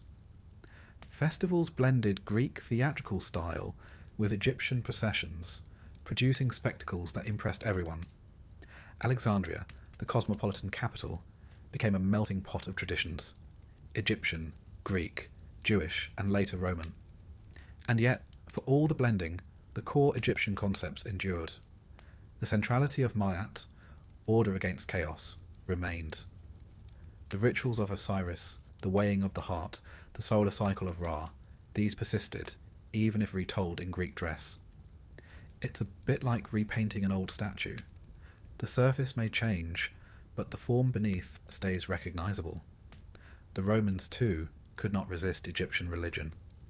They embraced Isis and Serapis enthusiastically. Roman emperors built temples to them, and even in the city of Rome, the cults flourished. In Pompeii, wall painting showed devotees of Isis, and archaeologists uncovered a temple to her that was lovingly restored after an earthquake in AD 62. Proof of her popularity right up until Vesuvius erupted. Egyptian influence also crept into mystery religions of the Greco-Roman world. These were cults promising personal salvation and a blessed afterlife, ideas that resonated with the Osiris myth. Initiates in Isis's cult swore secrecy, underwent purification rituals, and believed the goddess offered them eternal life. Echoes of Egyptian afterlife beliefs can even be traced in early Christianity, which spread in the very same regions where Isis was adored. Of course, not everyone welcomed this. Roman satirists sometimes mocked the Isis cult as foreign superstition, and emperors occasionally tried to suppress it. But the devotion of her followers proved hard to erase. By the time Christianity rose to dominance in the 4th century CE, Isis had already prepared the ground for a universal mother figure worshipped across borders. One might ask, did Egyptian religion truly survive foreign influence, or was it transformed beyond recognition? The answer is both. The local cults of Sobek and Bastet continued in their regions, but the international success of Isis and Serapis shows how adaptable the faith was. Egyptian religion absorbed foreign elements as readily as the Nile absorbed silt, enriching itself while maintaining its essence. Even in decline, the adaptability of Egyptian myth remained clear. In the Roman period, scribes still copied spells from the Book of the Dead, and priests still tended temples at Philae and Dendera. Greek visitors might interpret Amun as Zeus or Thoth as Hermes, but Egyptians continued their own devotions, often blending the identities without fuss. To them, the gods were vast enough to wear many masks. Humour, as always, found a place. One Greek observer noted, with some amusement, that Egyptians worshipped crocodiles in one town and killed them in the next. But this was less contradiction than context. Religion was local, shaped by the environment. If your livelihood depended on crocodiles not eating you, Sobek deserved respect. If you lived farther downstream, perhaps less so. Egyptians never saw these differences as problems. They saw them as the natural diversity of the divine. By the end of the Ptolemaic and Roman periods, Egypt was thoroughly cosmopolitan. Yet even as foreign rulers and new religions swept in, the heartbeat of Egyptian faith, the cycles of sun and flood, death and rebirth, Ma'at and Isfet, still pulsed beneath it all. The gods had new names and new robes, but the worldview endured. Picture Alexandria in the 1st century BCE. In one district, Greek actors perform tragedies in honour of Dionysus. In another, sailors pour libations to Isis for safe passage. At Philae, priests chant hymns to Osiris as they have for millennia. In the Fayum, farmers leave offerings to Sobek, while in Bubastis, cats prowl through temple courtyards dedicated to Bastet. It is Egypt transformed, yes, but still recognisably Egypt. A land where gods adapt, merge and travel, but never truly vanish. For the Egyptians, foreign influence was not the end of their mythology, but another chapter in its story. The gods were too flexible, too deeply woven into daily life, to be extinguished. They simply learned new languages, adopted new forms, and sailed on, like Ra's bark, across the waters of time. The gods of Egypt have not been worshipped for well over 1,000 years. Their temples are ruins, their priests long silent, and their sacred animals little more than bones wrapped in linen. Yet somehow they are still here with us. The jackal-headed Anubis still appears in films and novels. The image of the pyramids, framed by a blazing sun, still evokes timeless power. And Isis, once prayed to by farmers along the Nile, ended her career as one of the most widely worshipped deities of the ancient Mediterranean. Egyptian mythology may no longer command daily rituals, but its legacy has proved astonishingly resilient. To begin, let's consider the most obvious survival: art and symbolism. Egyptian art was designed to be eternal. Gods painted on tomb walls were not simply decoration. They were made to last, to function as anchors for eternity. The style, profile heads, frontal torsos, striding legs, was so distinctive that it became instantly recognizable across history. Even today, a child can doodle a stick figure with a headdress and crook, and we know it's meant to be Egyptian. That's cultural staying power. The symbols of Egyptian mythology, the ankh, the eye of Horus, the scarab, still find their way into jewellery and tattoos, adopted as emblems of life, protection, and renewal. Few ancient cultures can boast such a visible afterlife for their iconography. But the influence goes deeper than symbols. The myths themselves seeped into other cultures long before modern rediscovery. Isis, for instance, became an international goddess during the Greco-Roman period. By the 1st century CE, her temples stretched from Egypt to Britain. She was worshipped as a universal mother, a healer, and a protector of sailors. When Christianity spread, some scholars argue, elements of Isis's imagery lingered in devotion to the Virgin Mary, the mother seated with the child on her lap, protective, compassionate, and exalted. It is not a direct borrowing, but the continuity is striking. Osiris, too, left a long shadow. His myth of death and resurrection influenced later Mediterranean mystery cults, religions that promised personal salvation and eternal life to their initiates. In these cults, the idea of dying and rising with the god became central. Christianity, emerging in the same region, adopted its own narrative of death and resurrection, one with a different theology, but one that still resonated with themes familiar to people steeped in Osiris's story. The notion that death was not the end, but a passage to renewal, was already ancient by the time Christianity took hold. Meanwhile, Hermeticism, a philosophical and religious movement that arose in Hellenistic Egypt, drew on the figure of Thoth, the Egyptian god of wisdom, merged with the Greek Hermes. Hermetic writings blended Egyptian cosmology with Greek philosophy, influencing not just late antiquity, but also the Renaissance, when scholars rediscovered these texts and found inspiration in their mystical vision of the cosmos. The sheer longevity of Egyptian religion also left an impression. For 3 millennia, Egyptians told the same stories, celebrated the same festivals, and prayed to the same gods. To Greeks and Romans, this endurance was awe-inspiring. They called Egypt a land of wisdom and antiquity. Philosophers like Plato and later Plutarch admired Egypt's priests as guardians of ancient knowledge.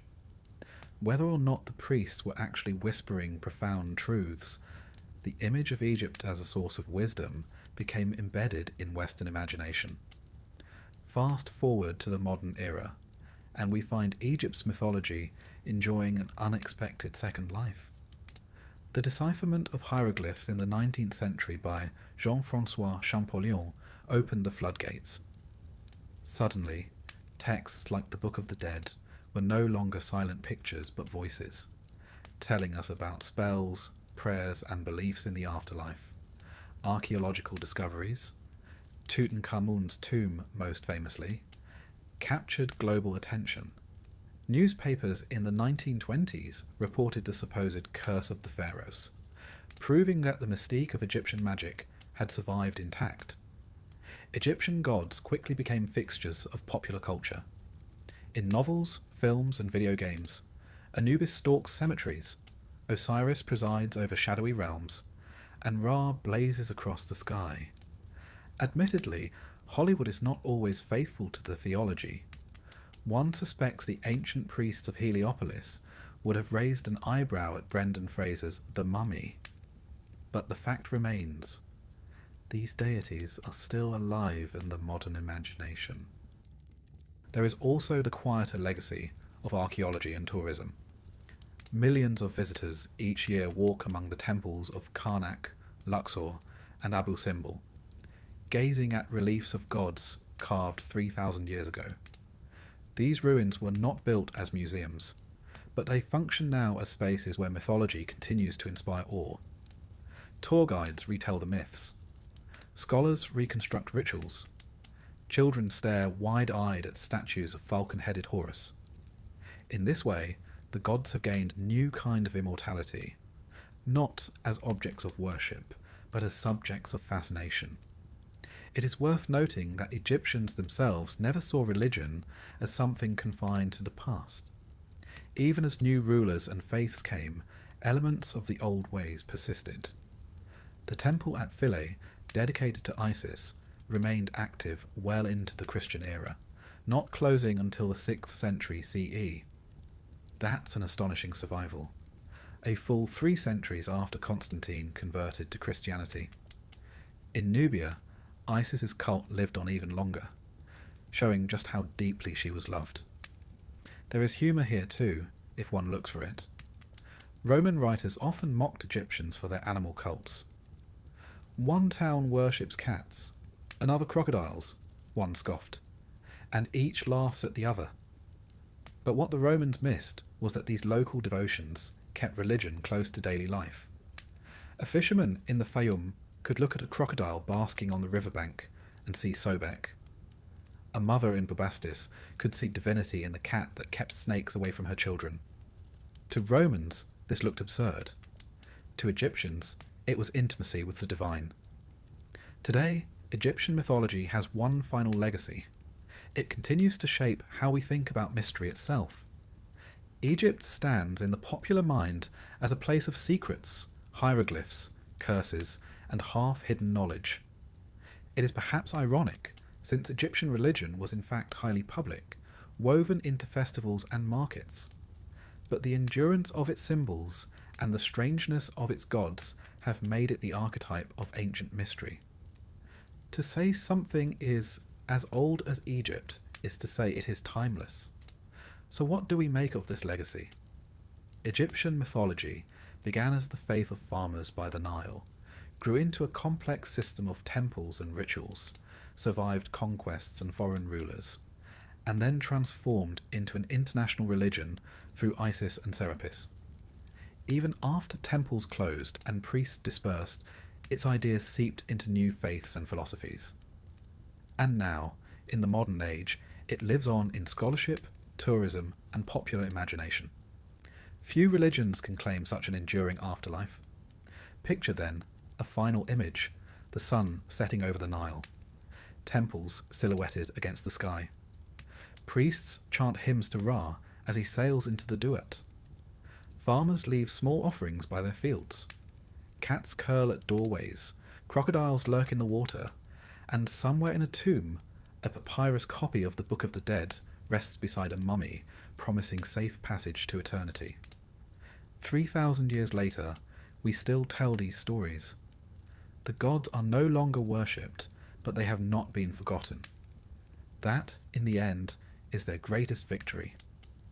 Against the serpent of time, against the oblivion that swallows most ancient faiths, Egyptian mythology has endured. Ma'at still balances the scales, Isis still spreads her wings, and Ra still rises each morning in our imagination. The Egyptians sought eternity, and in their myths they achieved it. Imagine a land of sun-drenched stone and shimmering river reeds, where the great Nile slices through the desert like a living god, where gold glints beneath linen veils and the scent of blue lotus drifts through towering palace halls. You are in ancient Egypt, not as a faceless peasant, nor even as one of the ever-bickering scribes. Number today, your fate is sealed with coal-lined eyes and a crown of lapis lazuli. You are to become great royal wife, Queen of Egypt, consort to the living god upon the throne. It is, as they say, an honour. Though whether you will still feel so honoured by the end of your days is another matter entirely. From the moment the high priest's messenger arrived at your family villa with trembling voice and sealed papyrus scroll, your life has been spinning faster than the potter's wheel. Your father, a nobleman of the court, one of the few who might have hoped for such a match, nearly choked on his pomegranate wine. Your mother wept tears that seemed part pride, part dread. You yourself? You smiled, because that is what one does. Inside, a strange knot began to twist beneath your ribs, a knot that even the finest perfumed oils cannot soothe. And so here you are, carried aloft upon a gilded litter borne by 6 of the Pharaoh's finest soldiers, your linen robes trailing like a river of light behind you. The streets of Thebes swarm with onlookers, their voices rising in a wave of acclamation. Or is it curiosity? They shout your name, though many do not know your face. They know only that today a new queen will be crowned. And perhaps, privately, they know too that such queens do not always remain queens for long. The great temple of Karnak looms ahead, colossal columns thick as cedar trunks, each etched with the exploits of kings long dust. The air hums with incense and anticipation. As your litter is lowered before the towering gates, you feel the first flutter of real fear. Once you pass through, there is no turning back. You are met by the high priest, an ancient figure so gaunt he seems to have been carved by the same artisans who built these walls. His smile is thin as papyrus. "Come, daughter of Egypt," he intones, voice echoing through the stone. "It is time." You follow him beneath the massive lintels, feet bare upon cool alabaster tiles. Ahead, the inner sanctuary shimmers with lamplight.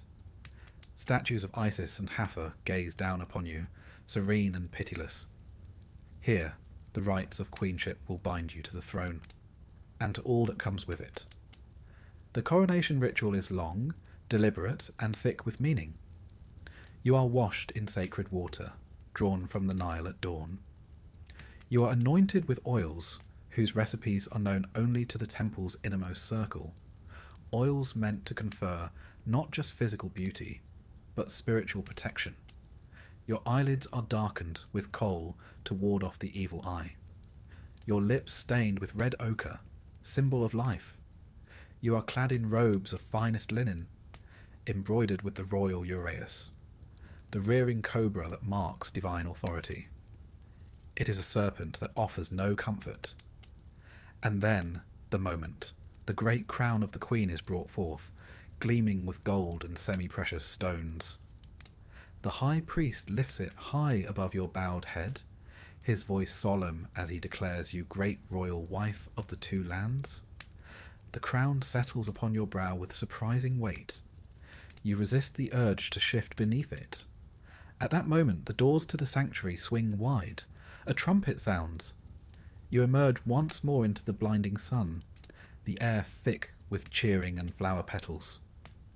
But though you smile and wave as trained, already your mind is elsewhere. You know the stories. Every girl at court whispers them beneath embroidered fans. How queens have risen to command armies, to guide kings, even to rule in their own right.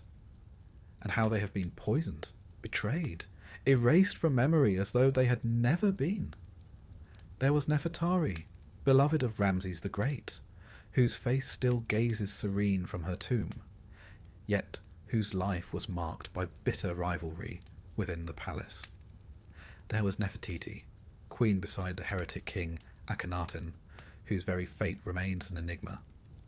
Some say she ruled after him, others that she was cast aside. And there was the formidable Hatshepsut, who seized the throne itself, and whose stepson later chiselled her name from monuments in furious retribution. Such is the double-edged sword of queenship in Egypt.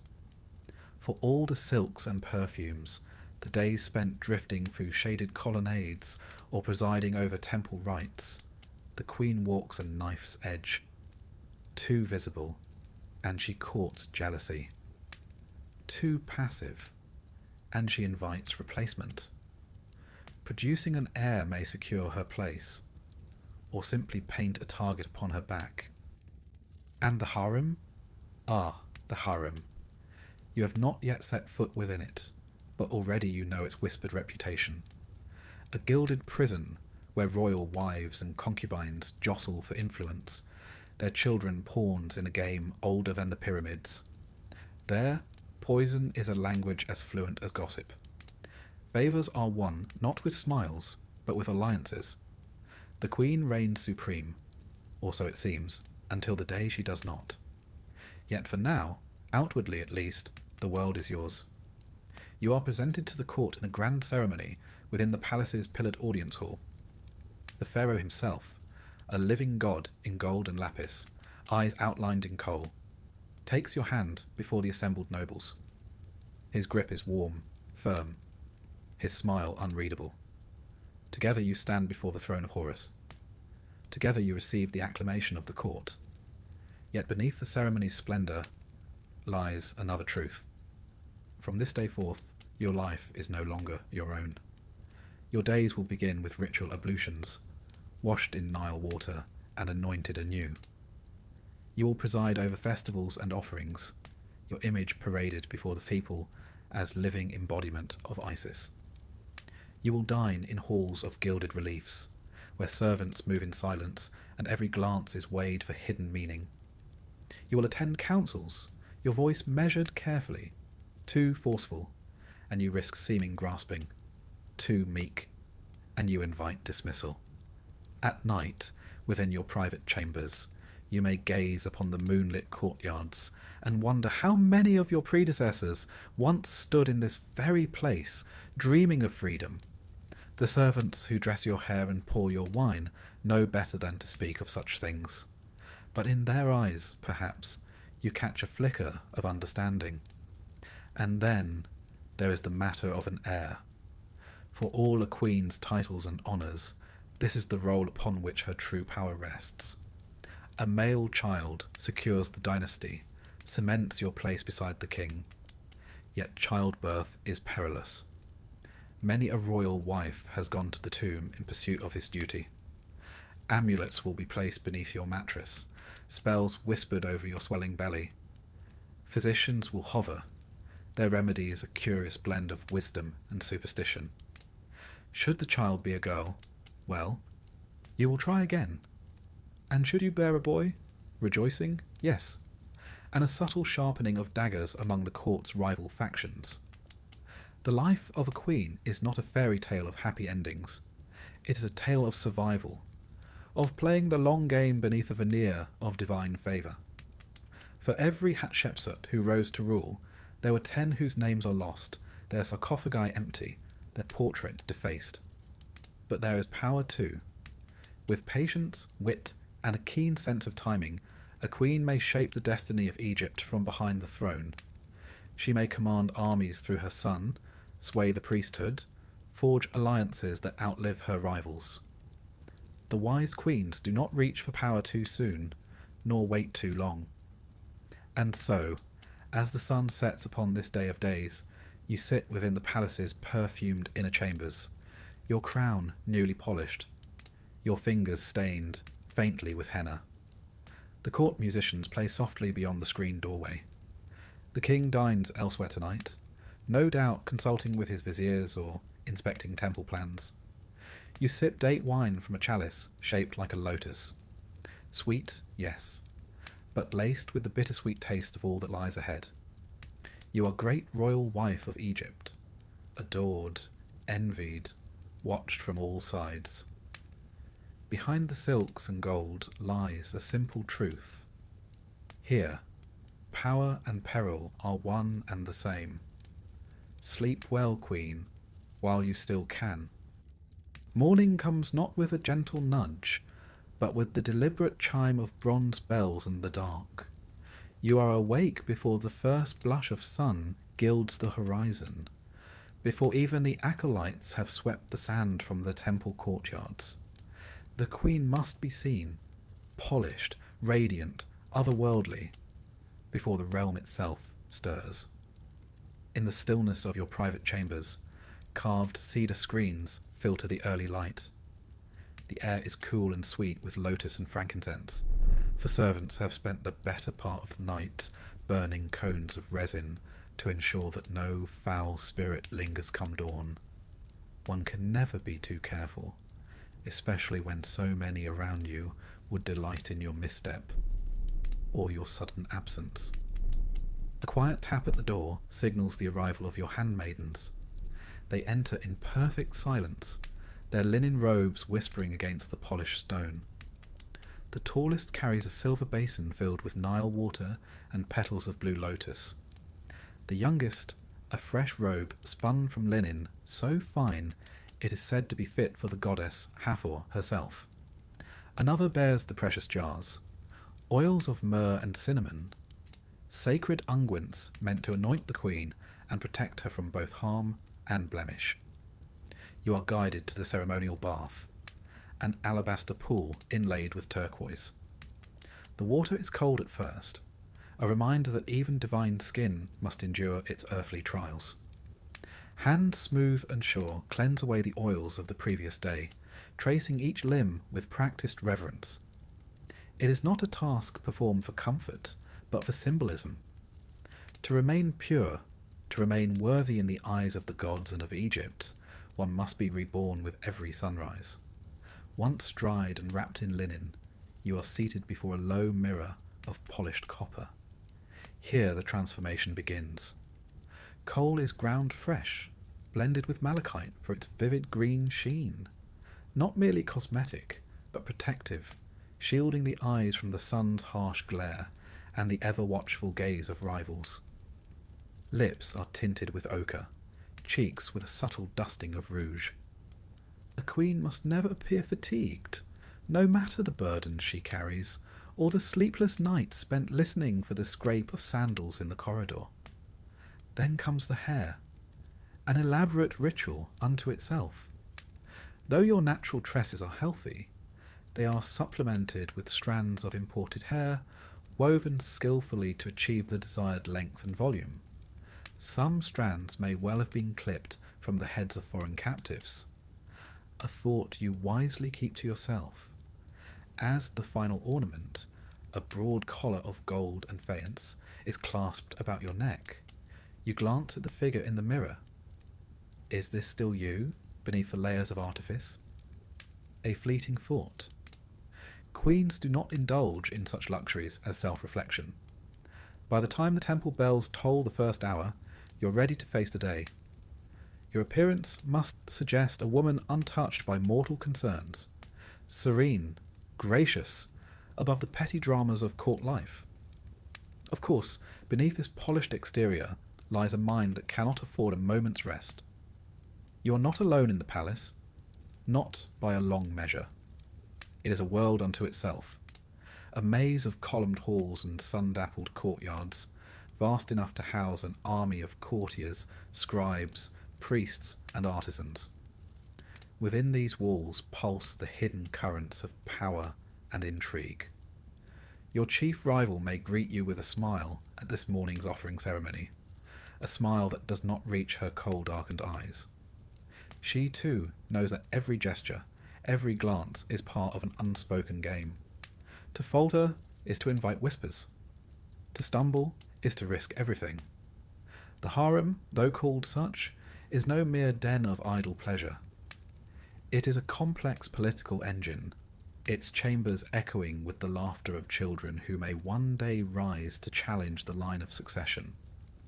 Among the king's wives and favoured concubines, alliances are forged in secret, loyalties shift with the desert wind. The wise queen learns quickly to cultivate both friends and informants, and to trust neither. There are rituals to attend this morning. The Opet festival draws near, and preparations consume the palace. You will be expected to appear before the high priest of Amun, to offer rich garments and rare spices in the name of divine harmony. A minor ceremony, some might say, but one that offers a stage upon which influence is measured. The queen whose offerings gleam brightest, whose comportment seems most blessed, will find her star rising. And so you glide through the halls, trailing a faint scent of rose and cinnamon. The lesser wives bow low as you pass, their eyes carefully averted. Yet you feel the weight of their gazes upon your back the moment you move beyond sight. In the temple, beneath towering papyrus columns painted in vibrant hues, you kneel before the god's image. Priests chant in ancient tongues as you place your offerings upon the altar. Silks from Byblos, lapis from far-off Afghanistan, unguents crafted by the palace's finest perfumers. Every gift is a message, not only to the gods, but to those who watch from the shadows. As the ritual concludes, you catch the eye of one of the king's chief advisors.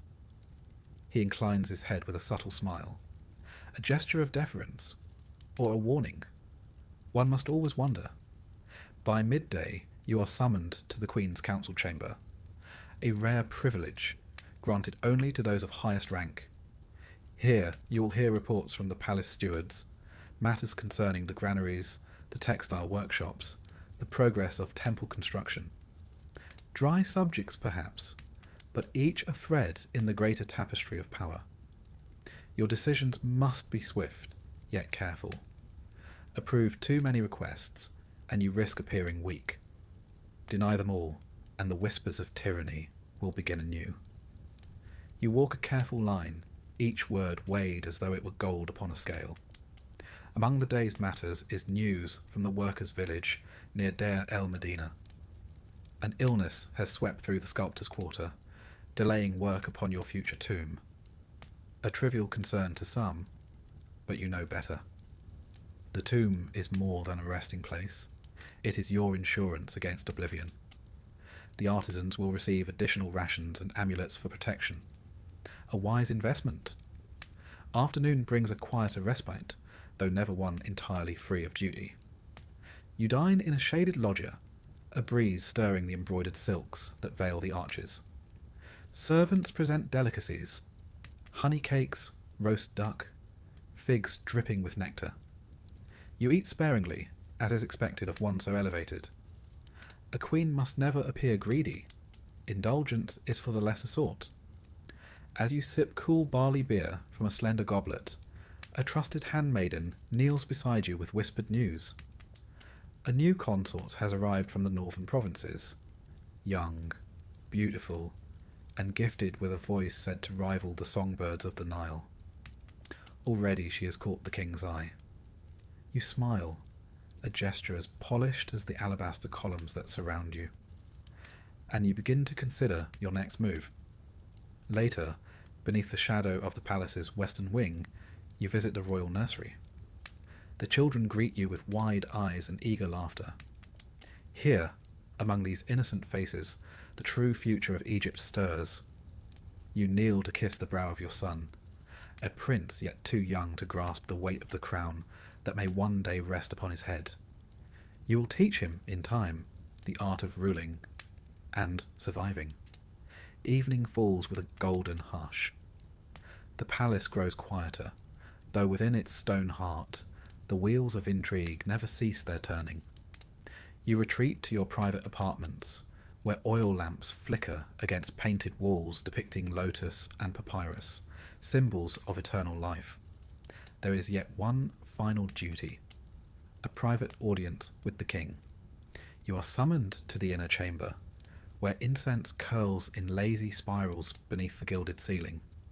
The king greets you with the measured affection of a man who must divide his time among many. Your words are chosen with care, your gaze demure yet knowing. You are queen, but you are also counsellor, diplomat, enchantress. The roles shift as swiftly as the Nile's current. When at last you return to your bedchamber, the moon rides high above the palace. You sit for a time beneath the open latticework, watching its pale light shimmer upon the stone below.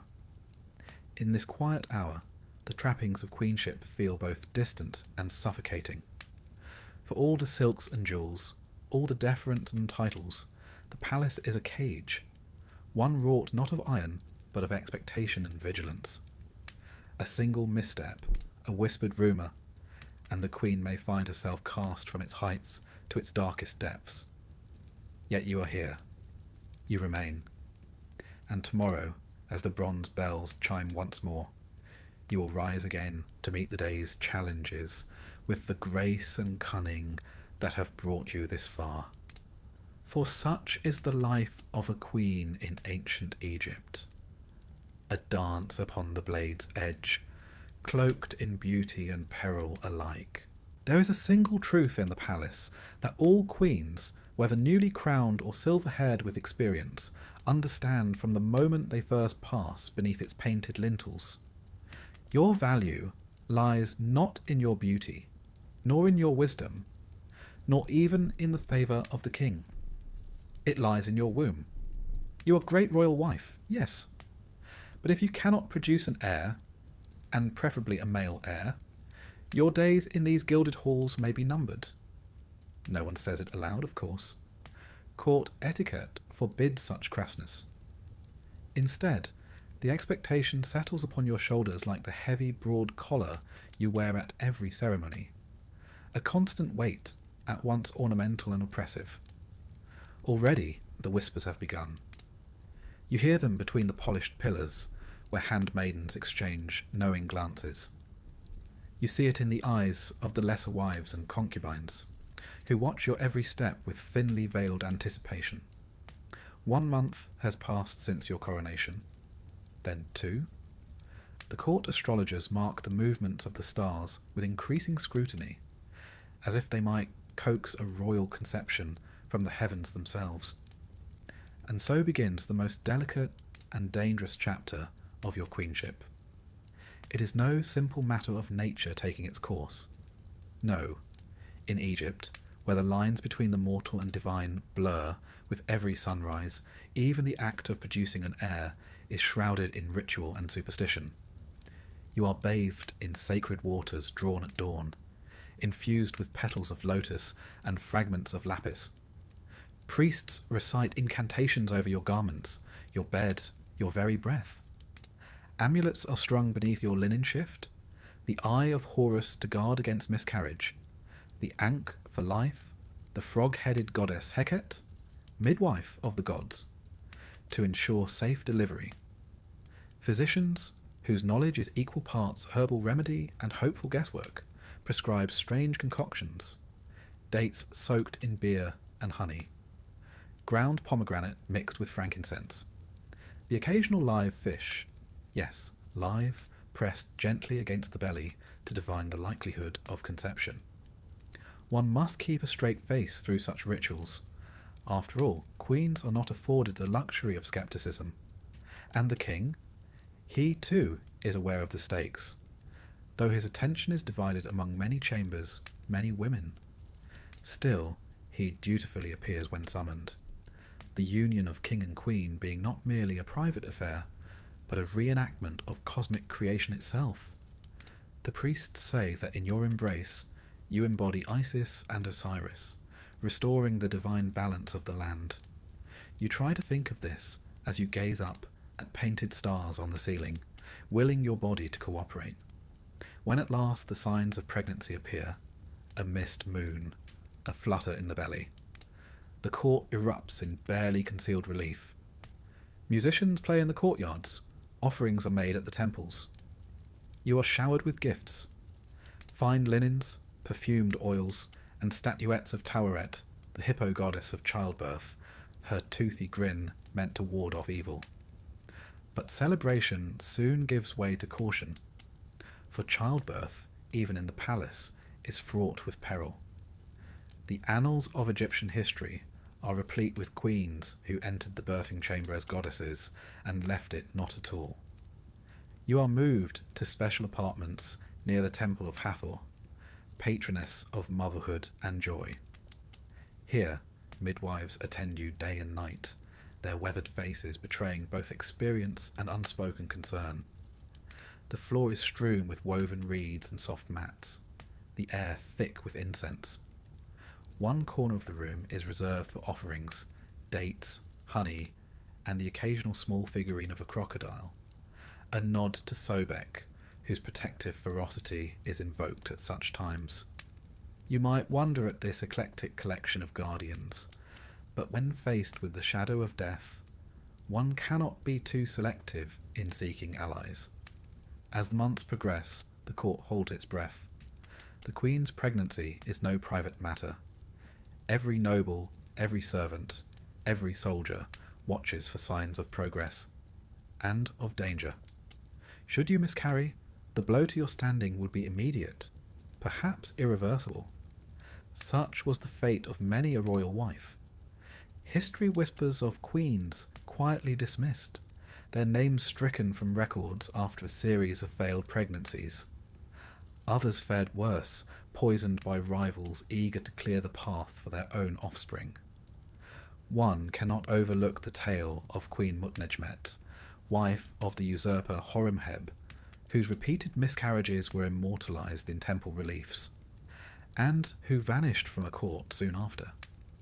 Even a successful birth is no guarantee of lasting security, for if the child is female, the court's rejoicing will be muted, the king's gaze perhaps already drifting to younger, more promising consorts. Should the child be male, the stakes rise immeasurably. When your time comes, the palace enters a hush, broken only by the rhythmic chants of the midwives. You kneel upon birthing bricks, inscribed with spells of protection, gripping amulets so tightly that their impressions remain upon your palms long after. It is said that queens do not cry out, that they bear the ordeal with the stoic grace befitting a living goddess. In truth, the stone walls of your chamber have heard many royal screams, though none are recorded in the official annals. At last, a cry pierces the incense-laden air, not yours, but that of a newborn, a boy. The news spreads like wildfire through the palace. Bells ring out from Karnak. Priests light great fires upon the riverbanks. The Queen has borne a prince. The dynasty is secured, for now. But this victory is tempered by reality. You know that even royal infants are not immune to the frailties of flesh. The child is swaddled in the finest linens, placed beneath protective amulets, and watched by wet nurses whose loyalty has been vetted a dozen times over. A single misstep, a single drop of poison slipped into milk, and the triumph of today could become tomorrow's morning. You must be vigilant. Already factions within the palace shift and realign. The mother of the next in line is a powerful force, but also a target. One need only recall the fate of Queen Tia's daughter, murdered in infancy amid court intrigue, her name deliberately forgotten by the chroniclers. Even as you recover, your duties resume. You appear at public ceremonies, the infant prince cradled in your arms beneath a canopy of ostrich feathers.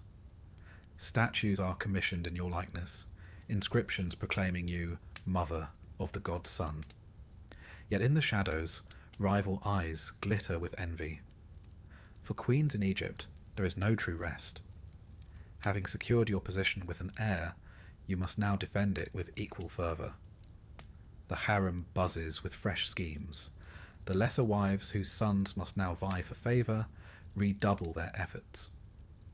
the old games resume, more dangerous than before. You attend council meetings with the king, your presence a subtle reminder of your new standing. You cultivate alliances among the priests and the nobility, ensuring that should calamity strike, as it so often does, you have the means to protect both yourself and your son. In private moments, you gaze upon the sleeping child with a mixture of fierce love and cold calculation. This tiny, squirming creature is your greatest triumph and your greatest liability. To raise a future pharaoh is to walk a perilous path, one where each tutor, each nursemaid must be scrutinized, each playmate considered a potential threat. And should the king take another great royal wife, not unheard of should you fall from favour, your task will become even harder. The court has long memories and short loyalties. One must never grow complacent. In time, if fortune favours you, your son will grow strong and wise. You will guide him through a labyrinth of palace politics, teaching him whom to trust and whom to watch with smiling suspicion. And if the gods are truly kind, you may one day witness him ascend the throne, the double crown resting upon his brow. But that day is far off. For now, you remain within the palace's painted cage, every breath a measured act of survival. You have borne an heir. The court's favour is yours. The songs of the priests praise your name. Yet beneath the gold and incense, the game has only just begun. For in Egypt, a queen's worth must be proved anew with each passing moon. To fade from the king's favour, to bear no further children, to falter in the ceaseless dance of courtly intrigue, is to risk the most chilling fate of all, erasure. And so, as the sun sets beyond the desert horizon, you cradle your son beneath the flickering light of oil lamps. You sing softly, an ancient lullaby older than the pyramids themselves. Yet your gaze is not fixed upon the sleeping child alone. It shifts, now and then, toward the shadows that gather at the chamber's edge. For a queen of Egypt, the night is never truly still, and the game is never truly over. The palace is vast. Towering stone colonnades stretch into cool, shadowed corridors. Gardens bloom in neat geometric rows, where papyrus rustles in the breeze, and fountains murmur beneath the gaze of carved lions. Courtiers bow and drift past in linen and gold. From a distance, it looks serene, a world ordered and harmonious, as befits the heart of the greatest civilization on earth. Step a little closer, though. Listen beyond the tinkling of harps and the solemn drone of priestly chants. There is another current running through this place, one not spoken of in the official inscriptions. The palace breathes intrigue, and within its breath it whispers one eternal truth. You are never alone. You are great royal wife, mother of a prince, and that makes you a prize target. Around you swirl the other women of the royal household, secondary wives, concubines, foreign princesses sent as diplomatic gifts, and their formidable retinues of ladies-in-waiting and ambitious relatives. Each one has a stake in the unspoken game, and many will not hesitate to play it boldly. There is no official map to this web of rivalries. You must learn its paths and pitfalls through experience, instinct, and trusted spies, though trust itself is a rare and fragile commodity. Even the servants who anoint your brow with sacred oils may carry news of your private moments to ears you'd rather not imagine. By custom, the king's harem occupies a separate quarter of the palace, a walled enclave of luxurious apartments, gardens, and pavilions. Here, many of the royal wives and concubines reside when not summoned to court or to the king's side. In theory, it is a space of beauty and refinement. Music lessons, embroidery, poetry recitations beneath the shade of date palms. In practice, it is a simmering crucible of ambition. You walk the paths of these gardens with measured grace, always with attendants, of course. A queen is never seen wandering alone. That would invite gossip. And gossip here is more dangerous than any serpent lurking in the reeds. There are faces you greet with carefully polite words, eyes you meet with a bland smile that conceals your watchfulness. You know the histories. Nefertari, beloved queen of Ramses the Great, ruled the harem like a goddess in flesh. Yet even she faced the unending rivalry of Isetnofret, a secondary wife whose own son would eventually inherit the throne. The two women vied not only for the king's affection, but for the shaping of Egypt's future. Their courtiers manoeuvred behind silken screens. Their allies whispered in temple halls. At Nefertari's death, her tomb was vandalized. Whether by jealous rivals or the cold hand of courtly politics, none can say. What remains today is both splendid and wounded. You think of such stories often now. They serve as both warning and inspiration.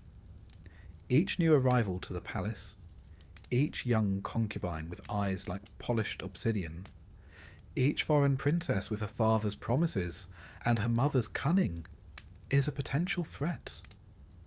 The king's heart is easily turned, as history has shown time and again. Queens have been set aside for less than a careless glance at the wrong banquet. Even sisters are not immune to this game.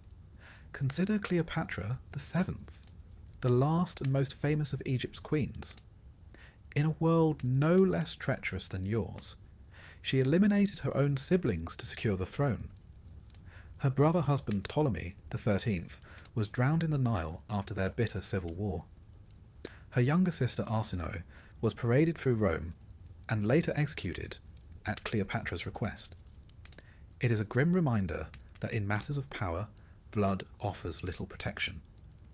You take tea today in one of the palace's shaded gardens, the sandstone walls hung with woven garlands. A small gathering of royal women has been arranged, ostensibly to celebrate the upcoming Opet festival. In reality, it is a subtle test of alliances. The Queen's tea, like all things here, carries its risks. The palace kitchens are well guarded, the chief cupbearer loyal to you, or so he says. Yet poison need not be crude to be effective. A tincture that clouds the mind, a powder that weakens resolve, a slow-acting venom masked by sweet honeyed dates.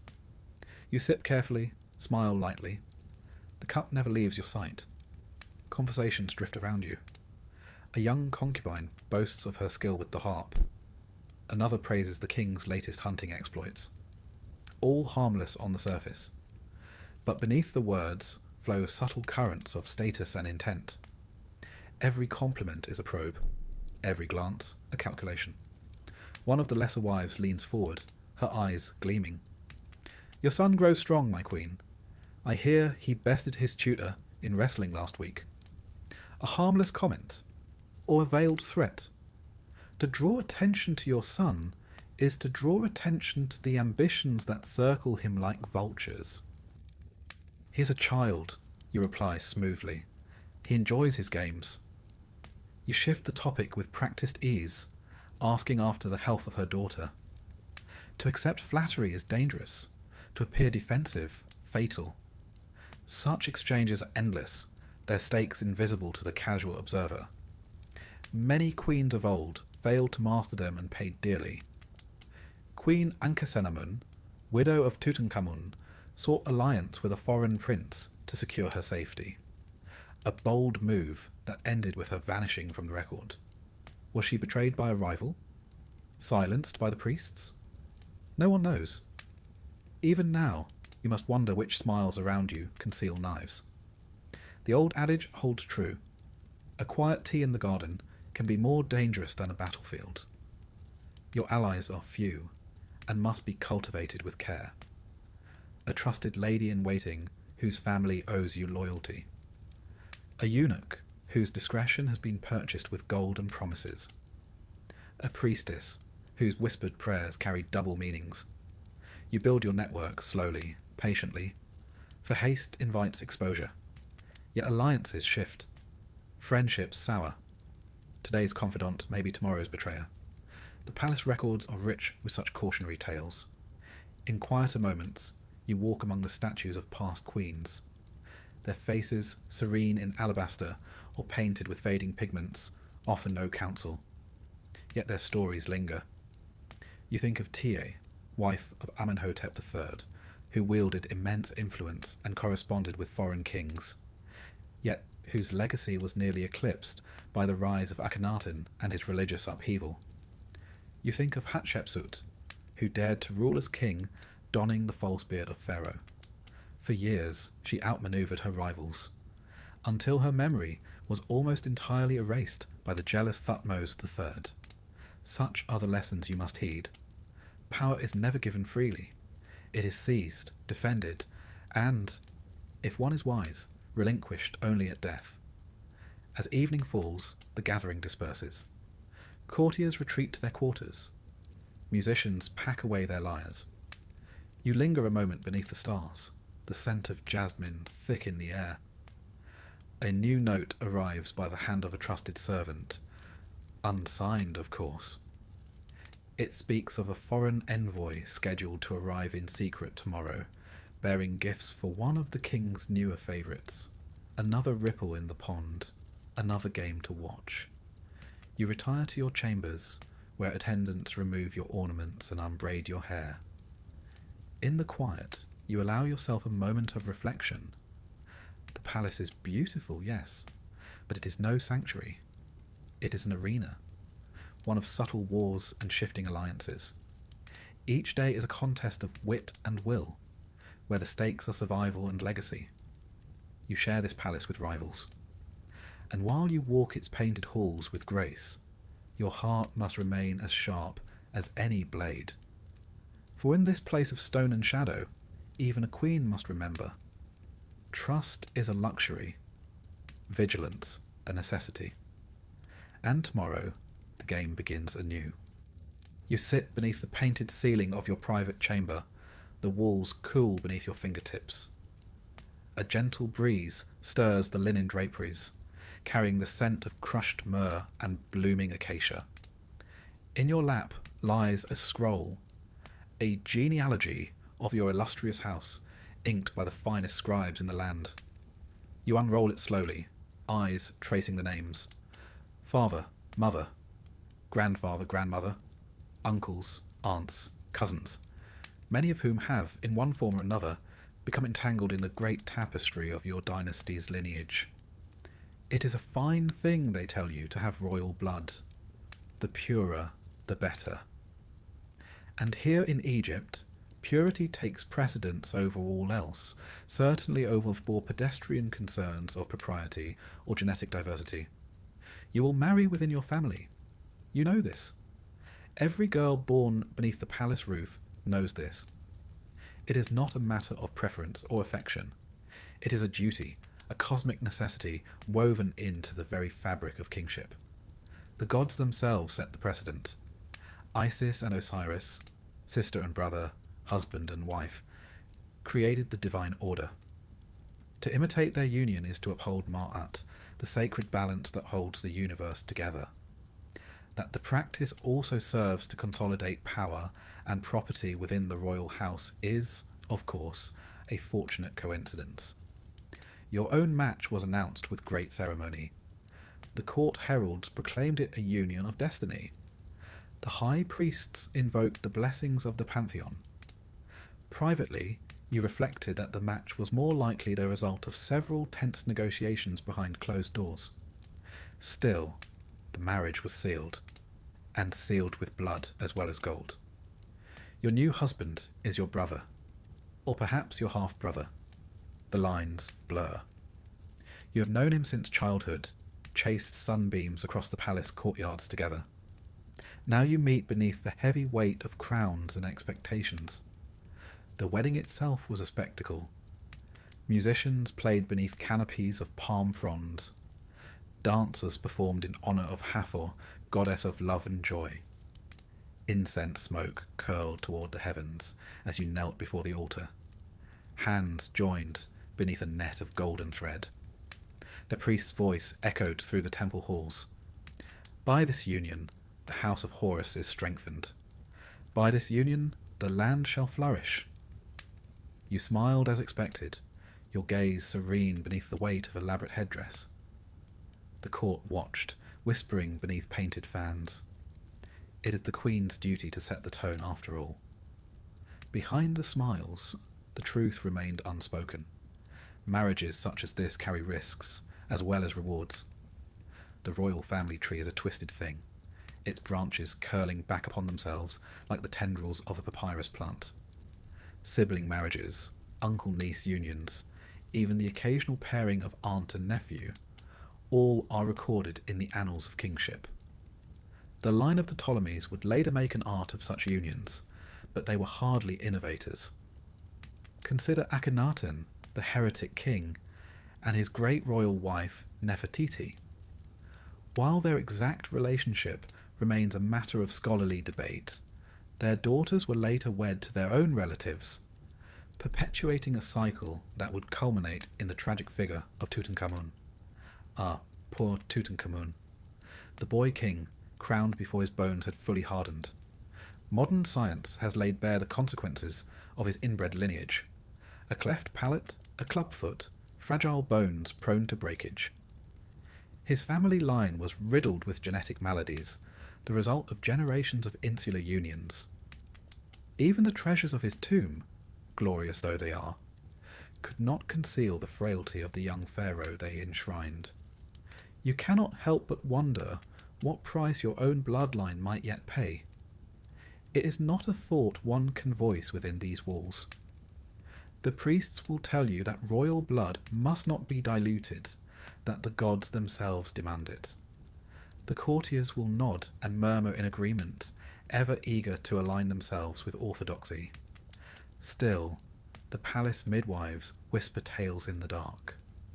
They speak of stillborn infants, of twisted limbs and breathless babes laid silently to rest. The tombs of queens tell a similar story. Many a consort has been interred with tiny coffins beside her, tragic echoes of an unbroken line's hidden cost. And yet the cycle continues. To marry beyond the royal bloodline would be unthinkable, a breach of divine order. The occasional foreign princess may be taken as a secondary wife, her presence a symbol of alliance rather than affection. But the true lineage must remain pure, its sacred essence undiluted. Your own marriage proceeds as court marriages do. You and your brother husband share formal meals beneath painted stars, exchange carefully chosen words in public settings. In private, the dynamic is more complex. Affection, rivalry, duty, resentment, all mingle beneath the silks of your marriage bed. You are aware that your husband's eye wanders. It is expected. No one rules the heart of a king. The greater danger lies in the ambitions of his other consorts, who watch your union with keen interest. A brother's wife may be queen today, but tomorrow, who can say? You have allies, of course. The High Priestess of Hathor, whose loyalty has been secured through generous patronage. The captain of the palace guard, whose daughter serves as your handmaiden. Such bonds are as vital as any marriage. Still, you tread carefully. The fate of queens who misstep is no secret. The walls of the palace remember tales that the official chronicles prefer to forget. There was Cleopatra II, whose marriage to her brother Ptolemy VI ended in bitter civil war. Their sibling bond, once celebrated in public ceremony, could not withstand the pressures of shared rule and competing ambitions. Their eventual reconciliation was as much a matter of political necessity as familial affection. Then there was Arsinoe II, who married first the king of Thrace, then her own full brother, Ptolemy II. Her intelligence and political acumen were unmatched, yet her life was marked by the endless necessity of navigating the treacherous waters of court intrigue. You study such examples with care. They offer not only cautionary tales, but blueprints for survival. In moments of private reflection, you wonder how the common people perceive these unions. The artisans who carve your likeness upon temple walls, the scribes who inscribe your name in golden cartouches, do they whisper of the unnatural closeness of the royal house? Or do they accept it as part of the great cosmic order, as immutable as the flooding of the Nile? It matters little. The perceptions of the common folk do not shape palace policy. Power does. And so you play your part. You stand beside your husband at public festivals, your hand resting lightly upon his arm. You present offerings to the gods as a united front. You cultivate the image of harmony and divine favour. Yet beneath the surface, you remain watchful. Should a rival consort bear a son, the balance of power may shift in an instant. Should your own union fail to produce an heir, your position may falter. In this game, there are no guarantees, only the certainty that the dance will continue.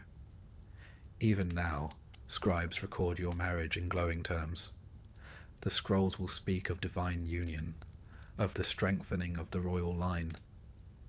They will not speak of your private doubts, of the knowledge that the path you walk is both gilded and perilous. You roll the genealogy scroll once more, its inked names seeming to twist beneath your gaze. The gods demand purity, the court demands heirs, the people demand spectacle. Between these demands, the queen must navigate a path as narrow as a knife's edge. You rise from your seat, the cool stone beneath your bare feet grounding you for the tasks ahead. Another day of ceremonies awaits, another round of alliances and calculated smiles. And so you steel yourself. For in Egypt, to marry your brother, your uncle, or worse, is not an aberration. It is a duty, one you will fulfill with all the grace and cunning the role demands.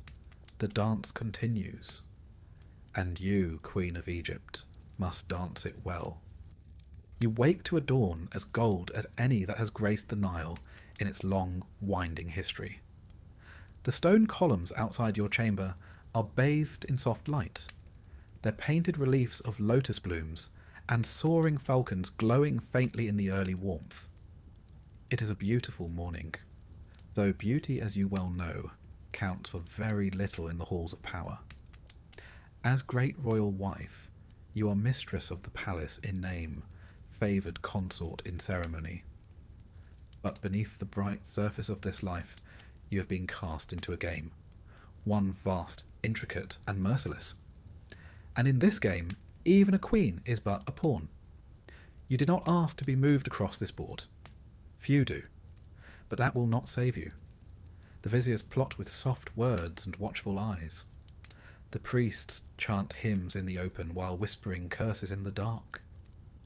Even your own family, whose blood flows in your veins, see you as an asset to be deployed, a prize to be wagered in alliances that may or may not survive the next full moon.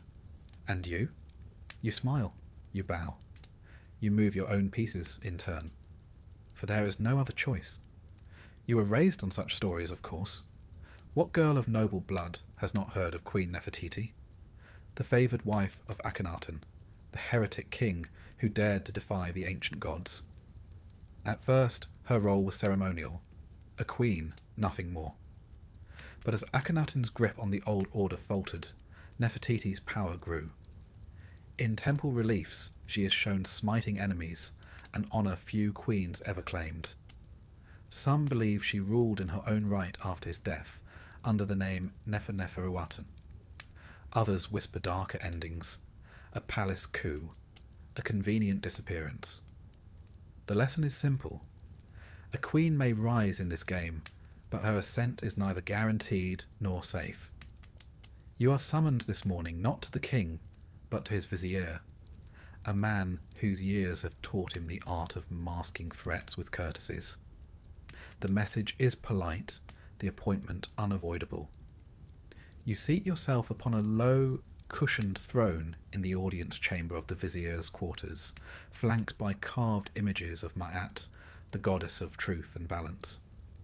The irony is not lost on you. He greets you with florid compliments, inquires after your health, your son's progress, the upcoming festivals. Then, With a smoothness born of long practice, he begins to circle the true subject. A marriage, perhaps, between one of your cousins and a minor prince of the Levant. A gift to secure the alliance. Your approval, your involvement, would lend the match the weight of royal favour. You smile, nod, and give the expected answers. And silently, you consider what is not being said. Who benefits from this marriage? What loyalties are being purchased? Which factions will rise or fall if you support this match? And, most importantly, what trap may be woven into the request? Queens are convenient messengers. They are even more convenient scapegoats. You leave the vizier's chamber with polite words exchanged and many more questions unspoken.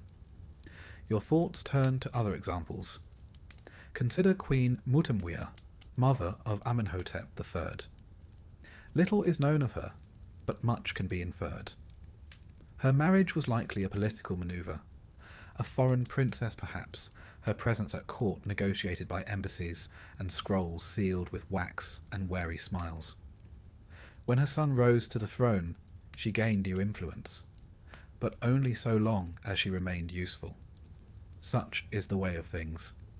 Or take Cleopatra VII again, a master of this deadly game. From her earliest years she was trained in the arts of diplomacy and manipulation. When her father Ptolemy XII fled Egypt, it was young Cleopatra who held the palace together. Later, she would align herself with Rome's most powerful men, first Julius Caesar, then Mark Antony, forging alliances that shook empires. Yet even she couldn't outrun the forces arrayed against her. Rome's legions and Octavian's ambitions were a tide too great to turn. Their stories are instructive. They remind you that no alliance is permanent, no favour eternal. You return to your chambers where trusted advisers await. Messages have arrived. One from your brother, now governing a northern province. Another from a foreign envoy seeking audience. Each parchment carries its own implications, its own risks. You must answer carefully, for every word may be read by eyes other than those for whom it is intended. And while these matters unfold, others gather in darker corners of the palace. The priests of Amun watch the king's heretical tendencies with growing concern. Some whisper of ancient prophecies, of rightful bloodlines, and the necessity of sacrifice to restore cosmic order. You are no stranger to such murmurs, nor to the veiled threats they carry. You're not untouched by the machinations of your own kin, either. Your uncle writes often, urging you to press certain causes before the king. A priesthood appointment here, a land grant there. Each request is framed as a favour to the realm, but you know well that favours must be repaid, and debts are dangerous things. You play this game as best you can. You host banquets, where the placement of each guest is a calculated signal. You sponsor temple rites, weaving ties with the priesthood, even as you guard against their ambitions. You present yourself at court as the model of royal virtue, while cultivating discreet channels of information beyond the official scribes. It is exhausting, this life, but it is the life you have. Sometimes, in the quiet of night, you walk the palace gardens beneath the stars. You pass the statues of forgotten queens, their features worn smooth by time. Some were pawns who never moved beyond their first square. Others became queens in truth, players of rare skill who bent the game to their will. You wonder which path will be yours. In these moments you recall the foreign princesses who entered this game with fewer advantages. The Mitanni bride sent to Amenhotep III, the Hittite princesses dispatched to Rameses II. They came with dowries and diplomatic hope, but little else.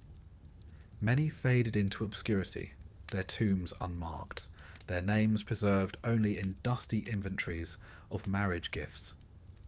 And yet a few seized their chance. The Kassite princess who became a queen of Babylon, the Mitanni bride whose letters reveal a keen grasp of court politics. You have more power than they did, but also more enemies. Each day brings new manoeuvres. A minor official seeks an audience. A priest hints at omens concerning the king's health.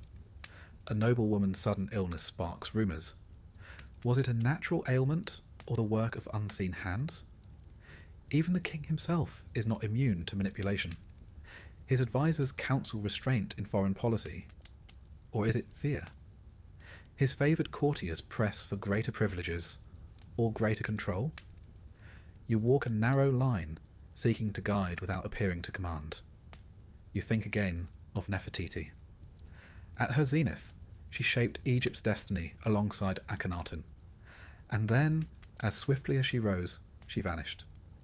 Her disappearance remains one of history's great mysteries. Was it death, exile, assassination? No one knows. The stone faces of Amarna offer no answers. But you have learned this much. In this game, the wise queen prepares for all possibilities. And so, you strengthen your network. You place trusted agents among the palace staff. You cultivate ties with the merchants who supply the court. For information flows where silver passes. You ensure that should the tide turn against you, you will not face it alone. The game continues. It always does. You have seen queens fall for a single miscalculation, a misplaced word, a forgotten alliance. You will not join them. As the sun sets beyond the palace walls, casting long shadows across the painted courtyards, you prepare for tomorrow. Another audience. Another round of calculated smiles and veiled promises. Another step along this treacherous path. You are a pawn, perhaps, but pawns can become queens. And queens, as the old proverb says, can shape the fate of kings. You rise from your seat, the cool stone beneath your feet grounding you once more. The board is set, the pieces move, and you, Queen of Egypt, are ready to play. The sun has not yet cleared the horizon when you are summoned. Already the palace hums with activity. Servants flitting through the colonnades, courtiers rehearsing their lines for the day's ceremonies, priests preparing sacred oils and incense. You rise from your bed of carved ebony and linen, your sleep light as ever. The title of Great Royal Wife brings with it many privileges. Restful nights are not among them. A handmaiden kneels at your side. The High Priest of Amun requests your presence at the temple of Karnak, my queen. Of course he does. The festival of Opet is upon you once more. A grand spectacle intended to renew the divine power of the pharaoh, and, by extension, the land itself. As Great Royal Wife, you are no mere observer. You are a living embodiment of the goddess Hathor, consort of the sun god Re, and patroness of love, beauty, and fertility. You must play your part with grace. The kingdom, and your standing within it, depends upon it. The transformation begins at once. You are bathed in sacred waters, anointed with unguents of myrrh and cinnamon, dressed in flowing linen, dyed the deep blue of the night sky. A heavy collar of gold and faience encircles your throat, its cool weight both comforting and constraining. Upon your brow, the ceremonial headdress of Hathor gleams, a solar disk nestled between the horns of a cow, symbol of nurturing and divine femininity. You catch your reflection in the polished bronze mirror. The face that gazes back is serene, inscrutable. A goddess, or so they must believe. Outside the temple, the crowds gather in anticipation. The air is thick with incense and expectation. Musicians pluck at lyres, the notes drifting upward like the prayers of the faithful. Priests chant hymns older than the pyramids themselves, their voices echoing through the stone corridors. You make your entrance beneath a canopy of ostrich feathers, flanked by priestesses and guards. The people prostrate themselves as you pass, their cries rising in a tide of devotion. Behold Hathor incarnate. Behold the queen, beloved of the gods. It is a heady experience, this public adoration. Yet beneath the gilded surface lies an undeniable truth. Worship is no shield. If anything, it invites sharper knives. You recall the fate of Queen Amos Nefertari, revered in her lifetime as a divine figure. Statues of her stood in temples across the land. Offerings were made in her name centuries after her death. Yet in the volatile years following her reign, her descendants were swept aside by rival factions. Veneration did not prevent betrayal. You step carefully through the temple's great hypostyle hall, each footfall a study in controlled grace. The king awaits beneath the towering columns, a living god in gold and lapis. Together, you perform the rituals of renewal, presenting offerings, pouring libations, reciting sacred texts. The air vibrates with reverence and scrutiny. For every priest who bows in devotion, another watches with calculating eyes. Popularity, after all, is a dangerous thing. The queen who commands too much affection from the people may find herself accused of overstepping, of eclipsing the king himself. History offers no shortage of cautionary tales. Consider Queen Tia, wife of Amenhotep III. A woman of remarkable intellect and political acumen, she wielded influence beyond the palace walls, corresponding with foreign rulers and advising her husband on matters of state.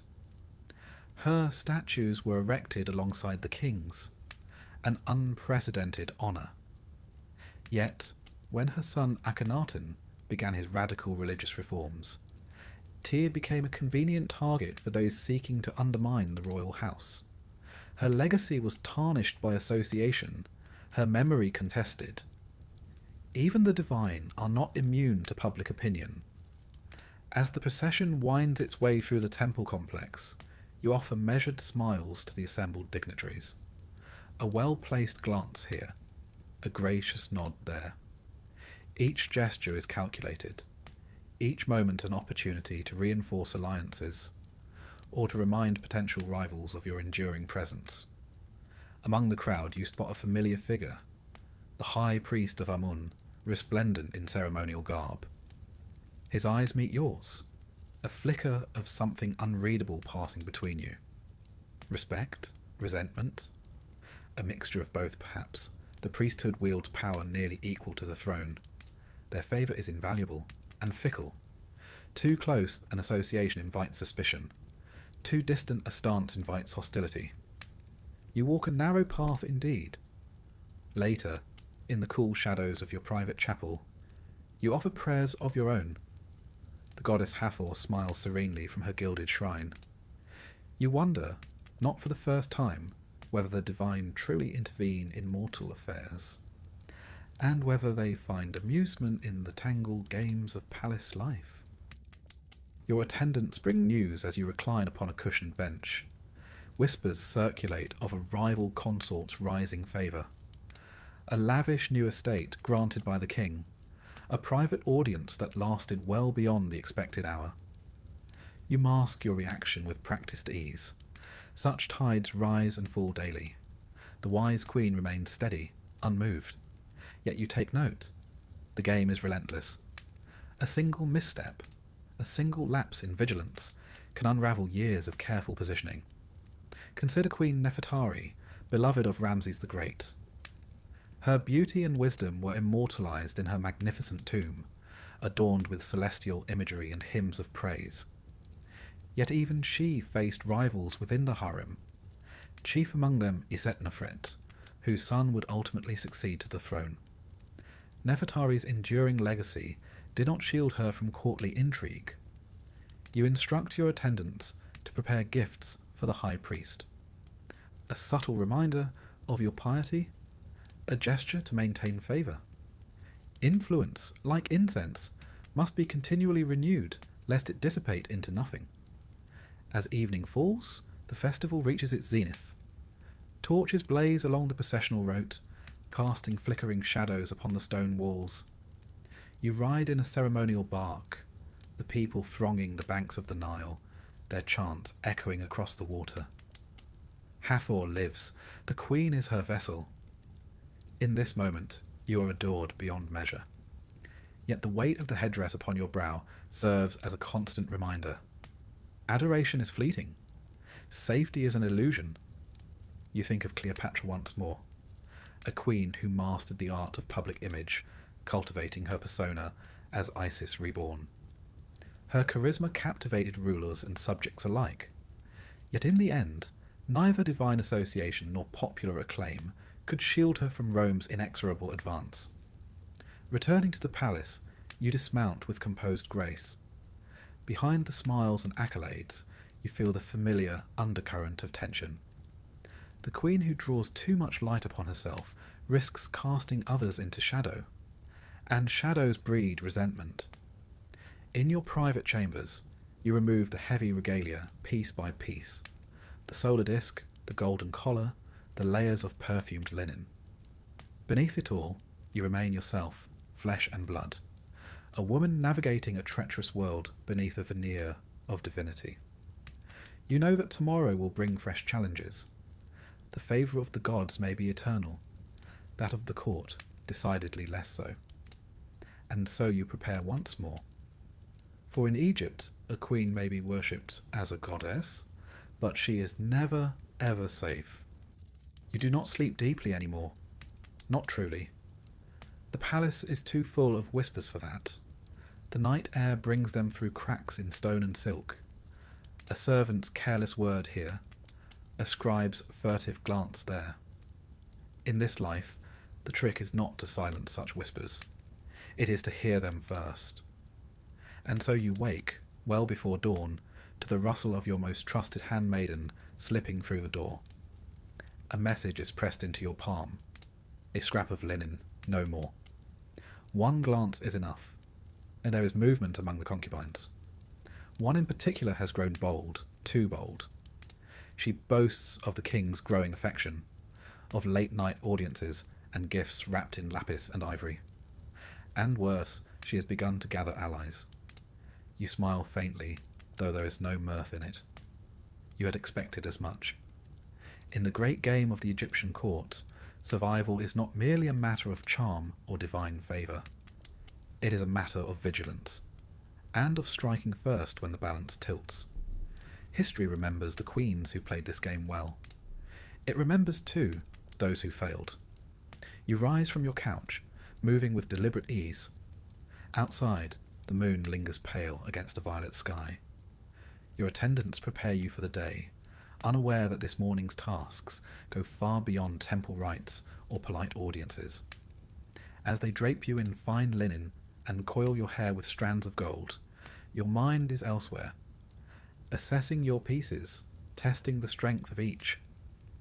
You think of Nefertiti, whose statues once stood beside her husband's as an equal ruler. Some say she orchestrated her own rise through careful alliances with the priesthood and military. Others whispered darker tales, that rivals were silenced with poisoned honeycakes, that dissenters vanished into the sands beyond Amarna's walls. The truth? It hardly matters. The result was the same. For a time, she held the power of kings in her own hands. You step into the corridor, your sandals whispering against polished stone. Waiting in the shadows is one of your most discreet agents, a eunuch who oversees the palace kitchens and has ears in every corner. He bows low and murmurs quietly, "Yes, the concubine has sent word to a priest of Ptah.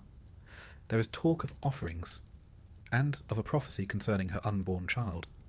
A dangerous gambit. The priests can make or break a royal faction. If they proclaim a child blessed by the gods, the king's affections may harden into something more lasting." You thank him with a nod and a coin pressed discreetly into his palm. The coin is a formality. Loyalty must be nurtured constantly. The day unfolds with its usual pageantry. You attend court, listening with practised patience as minor nobles present petitions. You exchange polite words with the king, noting the tired set of his shoulders, the lingering touch of his new favourite's perfume. And all the while, your mind turns over the board. Queens who survived this game did not wait for fate to play their hand. They shaped events with quiet force, with whispers in the right ears. with smiles that conceal daggers. You think of Arsinoe II, who married her brother Ptolemy II and ruled as co-sovereign.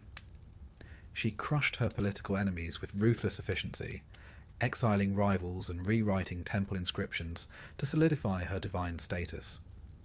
Few mourned those who vanished in her wake. Fewer still dared oppose her afterward. Your own strategy must be more subtle. Direct action invites too many eyes. But there are other ways. Later that afternoon, beneath the pretext of overseeing preparations for an upcoming festival, you summon the High Priestess of Hathor, a woman whose loyalties have been carefully cultivated with gifts of rare perfumes and generous endowments to her temple. Over cups of date wine, you speak lightly of omens and portents. You suggest, with the gentlest of phrases, that the concubine's rising influence may be unsettling the cosmic balance, that rumours of her child's supposed divine favour risk angering the gods. The priestess nods slowly. Her temple's rituals, after all, depend upon the queen's continued generosity. A quiet word from her can blunt the concubine's ambitions without bloodshed. This is the first move. You must also address the concubine's allies. A list has been prepared. Minor officials, household staff, ambitious courtiers drawn to the scent of rising power. Some will be warned. Others will be removed. Reassigned to distant posts, their influence quietly eroded. You remember Cleopatra VII's mastery of this art.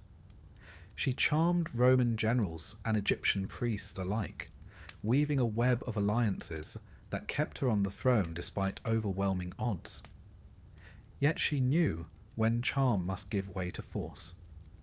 Her half-sister Arsinoe learned this lesson too late, paraded through Rome in chains before meeting an untimely end. Such ruthlessness is not your first choice, but you will not hesitate to employ it. That evening, you attend a private banquet. The king is present, flanked by courtiers and advisors. The concubine is there as well, radiant in lapis and gold. Her laughter rings a touch too loudly through the hall. You meet her gaze with a smile that is both gracious and cold. You speak little, allowing the silence to speak for you. And as the evening wears on, you note with satisfaction the subtle shift in the room. Glances exchanged, conversations paused as the high priestess's warnings begin to ripple through the court. Later, beneath the moonlit colonnades, you confer with your steward. Certain shipments of fine oils and silks meant for the concubine's apartments will be delayed, indefinitely. A message will be sent to the captain of the palace guard, requesting increased patrols in certain quarters. Visibility, after all, discourages reckless ambition. And so the game unfolds. You plot, you spy, you strike first, with words, with influence, with the careful orchestration of perception. You recall Queen Hatshepsut, who rose from regent to pharaoh in her own right. Her path was not secured through brute force alone. She built alliances with the priesthood, commissioned grand temples, and controlled the narrative of her reign through art and inscription. It was only after her death that her enemies dared deface her monuments. Too little, too late. You aim for the same legacy. But unlike Hatshepsut, you cannot yet command armies or don the false beard of kingship. Your weapons are subtler, and no less effective. Days pass, the concubine's influence wanes, her boasts growing quieter. The priests no longer speak of divine favour. Her allies drift away, sensing the shifting winds. You do not celebrate openly? Such victories are fragile. One must remain vigilant, always. Yet in the quiet of your chambers, as your attendants prepare you for another day of ritual and performance, you allow yourself a rare moment of satisfaction. You have played this round well, but the game is never over. Beyond the palace walls, foreign embassies arrive bearing gifts and hidden agendas. Within, New rivals await their moment. The king's affections remain as mercurial as the Nile's flood. You will plot again. You will spy again. And when the time comes, as it surely will, you will strike first once more. For in Egypt, a queen who waits for fortune to favour her is a queen who does not long survive.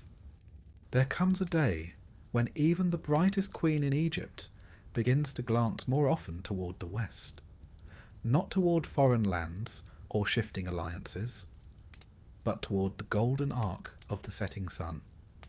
For all the crowns and garlands, for all the priests' honeyed words about divinity and eternal favour, one truth remains unyielding.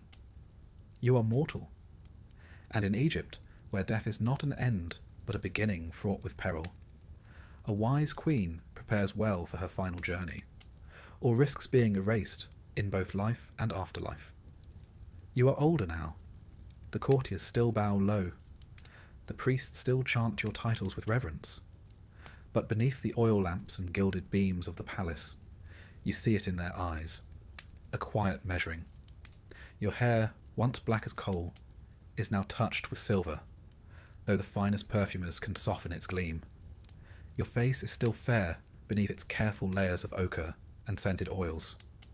But you know time's hand better than they do. You have survived long beyond many rivals.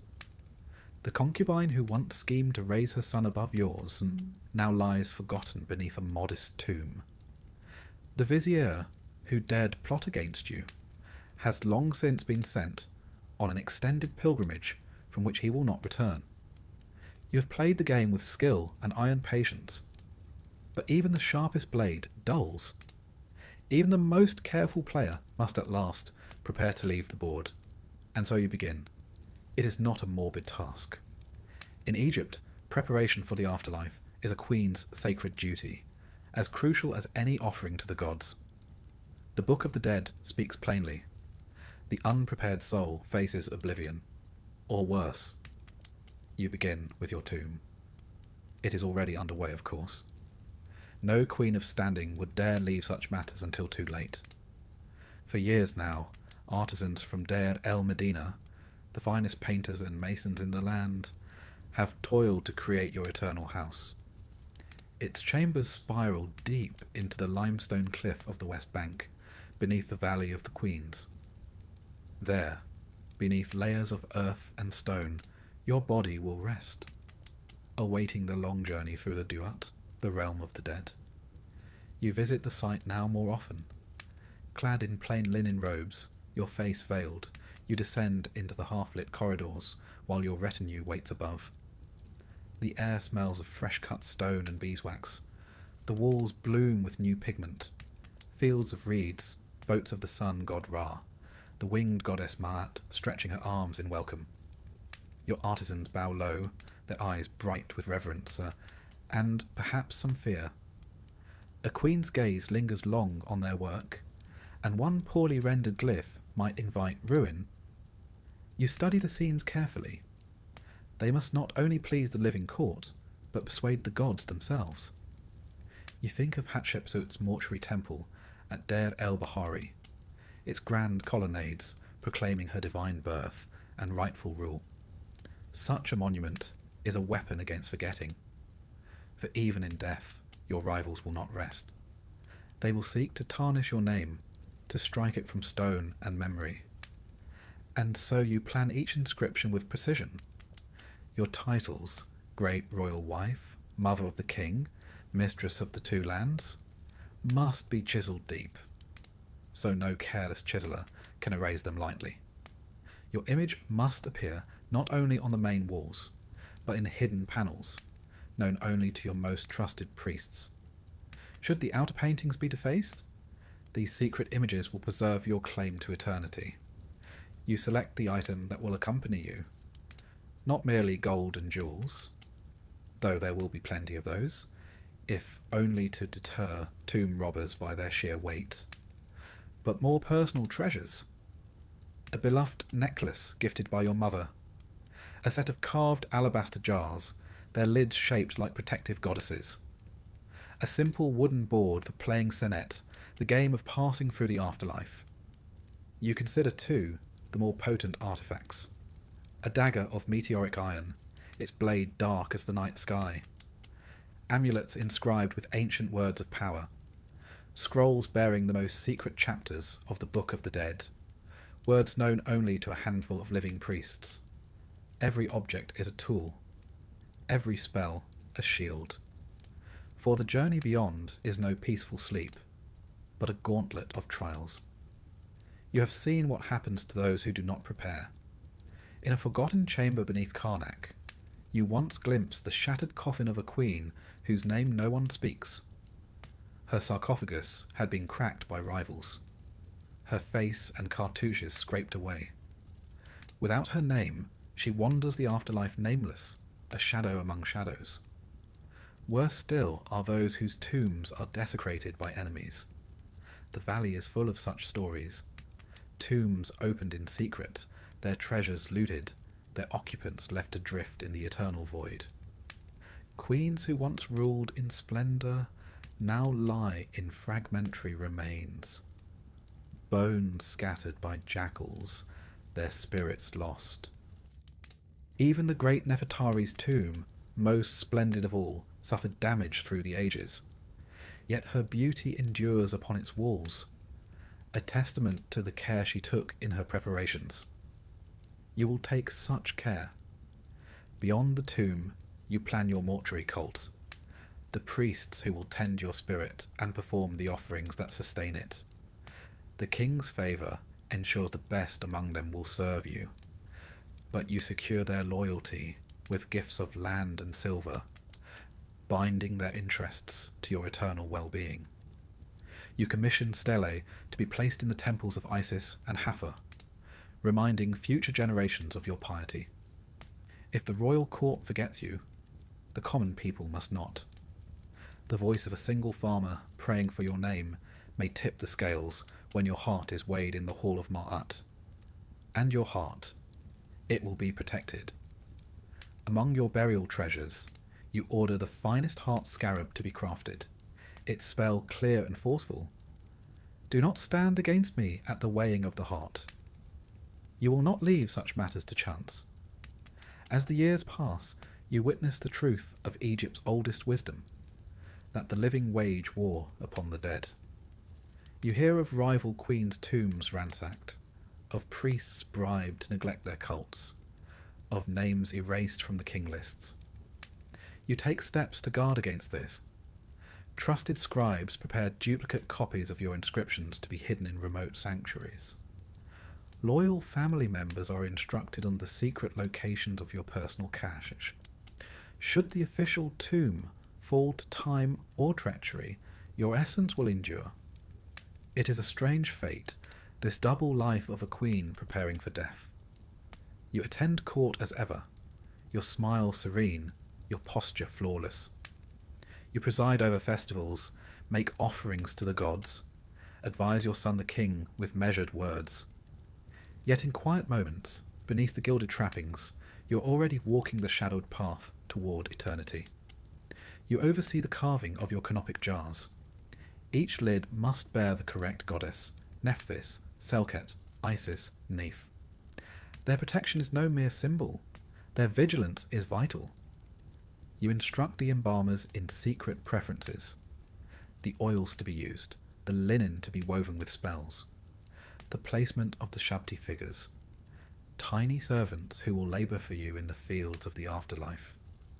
And you compose a personal prayer to be recited beside your body at the final rites.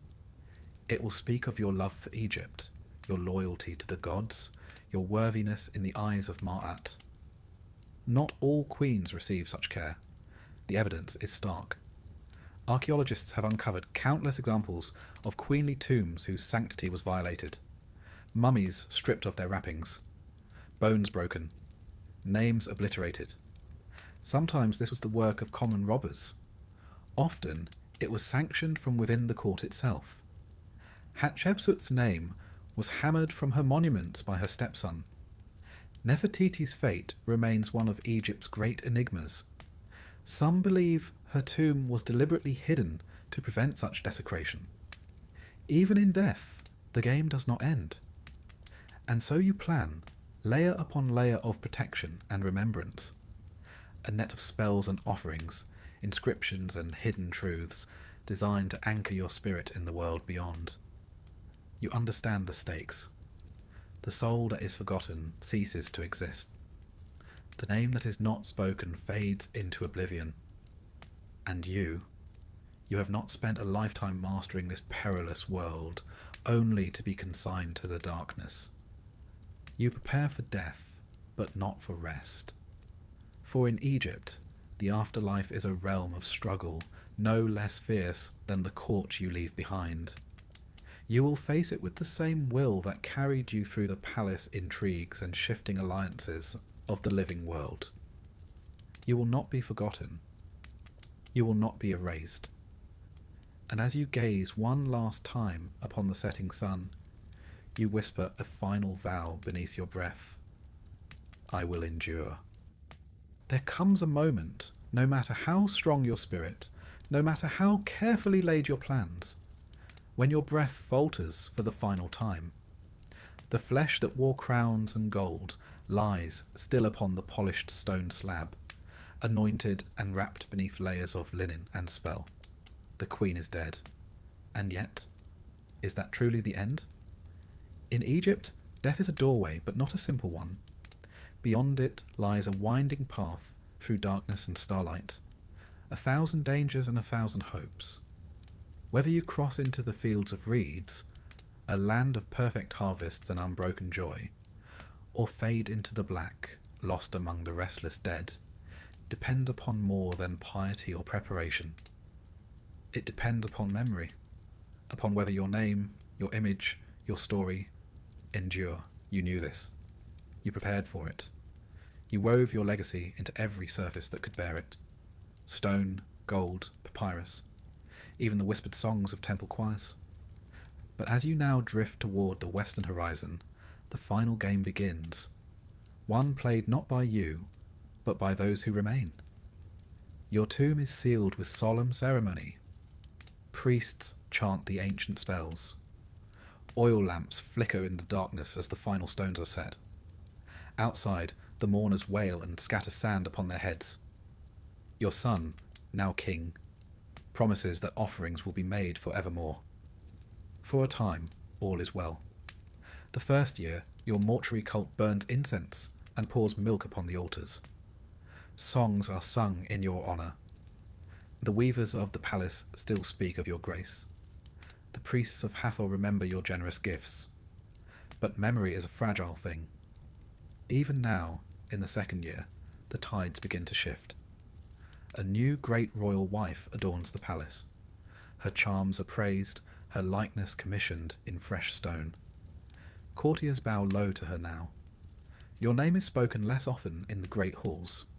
You are no longer present to remind them. You think of those who managed to defy this slow erosion. Queen Nefertari, beloved of Ramses the Great, whose tomb is a jewel of colour and light. Her image, arms outstretched in prayer, endures across the ages. The queen who became a goddess in the hearts of her people. Or Hatshepsut, whose mortuary temple still rises against the cliffs, defying the attempts of her successor to erase her legacy. Though her statues were broken and her name struck from many records, the grandeur of her works forced Egypt to remember. You dared hope for such endurance. Yet for every Nefertari or Hatshepsut, there are 100 others. Queens whose names are now no more than a faded cartouche on a broken shard, or a mention in a scribe's forgotten account. Already you feel the tremors of erasure. The rivalries you once outplayed still echo in the shadows. The descendants of your enemies whisper to the king, "Why lavish offerings upon one so long departed? Why spend temple resources on a queen of the last reign when new alliances must be forged?" A subtle shift here, a missed offering there. The priests grow tardy in their duties. A scribe fails to copy your name upon the festival lists. You see it unfolding, and there is nothing you can do save hope that the seeds you planted will bear fruit.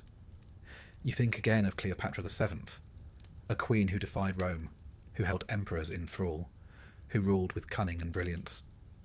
Her end was tragic, her body lost, her tomb a mystery, yet her name lives on, burnished in the world's memory like a polished gem. Even the might of Augustus could not erase her entirely. This, too, is a form of immortality. But it is not granted to all. In the centuries that follow, your fate may take many forms. Perhaps a young priest, stumbling upon your image in a half-forgotten shrine, will pause to speak your name. A simple act, yet one of profound power. For the Egyptians believed that to speak a name is to make it live again. Or perhaps your tomb will be found by robbers in the dark of night. They will strip it of gold and ivory, leaving your carefully prepared body exposed to the dust. Your name may be scrawled upon a ledger, sold with your stolen jewels to the highest bidder. Worse still, perhaps an enemy, rising in a future court, will order your name erased entirely. The artisans will chip away your likeness. The priests will be forbidden to utter your titles. You will become one of the damned forgotten, wandering the afterlife, rootless and unremembered. And yet, even this is not the full truth. For Egypt is a land where the past lingers beneath every stone. Names thought lost have been found again. A cartouche buried beneath sand. A fragment of hymn preserved in a crumbling scroll. The archaeologists of this new age, strange priests in foreign garb, uncover the works of queens long vanished. They brush away the dust of centuries, read aloud the ancient words. And in that moment the old magic stirs again. Your voice may yet be heard. You reflect on this as the millennia unfold around you. Time, here, has no meaning. You drift between moments, glimpsing flashes of a world that has forgotten much, but remembers just enough. One day, perhaps, a team of scholars will descend into your tomb, torches blazing against the carved walls. They will marvel at the richness of your burial, the artistry of your stele. They will photograph your face, preserved by sacred oils and ancient skill. Your story will be told anew, perhaps with errors, perhaps with embellishments, but told nonetheless. This is the strange afterlife you inhabit now, a dance between fading and remembrance. You know that some queens were not so fortunate. The tomb of Queen Mutnojmet, once adorned with scenes of royal triumph, was stripped bare. Her body left to moulder in obscurity. Her name nearly lost to history. Others fared little better. Tombs desecrated, bones scattered. Names ground from temple walls. Forgotten entirely, save for a few tantalizing hints in dusty archives. And yet, even they are not beyond hope. For as long as the stones of Egypt endure, there remains the chance of rediscovery. Of a voice, however faint, calling out from the depths of time. And so you watch. You wait. You think of your son, now an old man himself, his face lined with years and cares. Does he still honour your name? Does he instruct his children to do the same? Perhaps, perhaps not. In the end, your immortality lies not only in blood, but in story. You recall the ancient proverb, "A man is not dead so long as his name is spoken." It is a truth deeper than the Nile itself. As the modern age dawns and the strange new scribes pore over ancient texts, you feel a flicker of hope. Your cartouche appears in a scholarly tome. A replica of your jewellery gleams in a glass case. A visitor, gazing upon your likeness, speaks your name aloud, imperfectly, but with wonder. And for that moment, you live again. You understand now what the priests could never fully grasp. Immortality is not merely a matter of offerings or perfectly recited spells. It is memory, it is story. Queens who transcended time, Nefertiti, Cleopatra, Hatshepsut, grasped this instinctively. They shaped their legacies with words and images powerful enough to echo across the ages. Others vanished without a trace, You prepared well. You fought long. Whether you will endure as one of the remembered or fade among the forgotten, that now rests in hands beyond your reach. But as long as Egypt endures, as long as curious minds seek the whispers of the past, there is hope. And so, in this twilight realm between the living and the dead, you wait.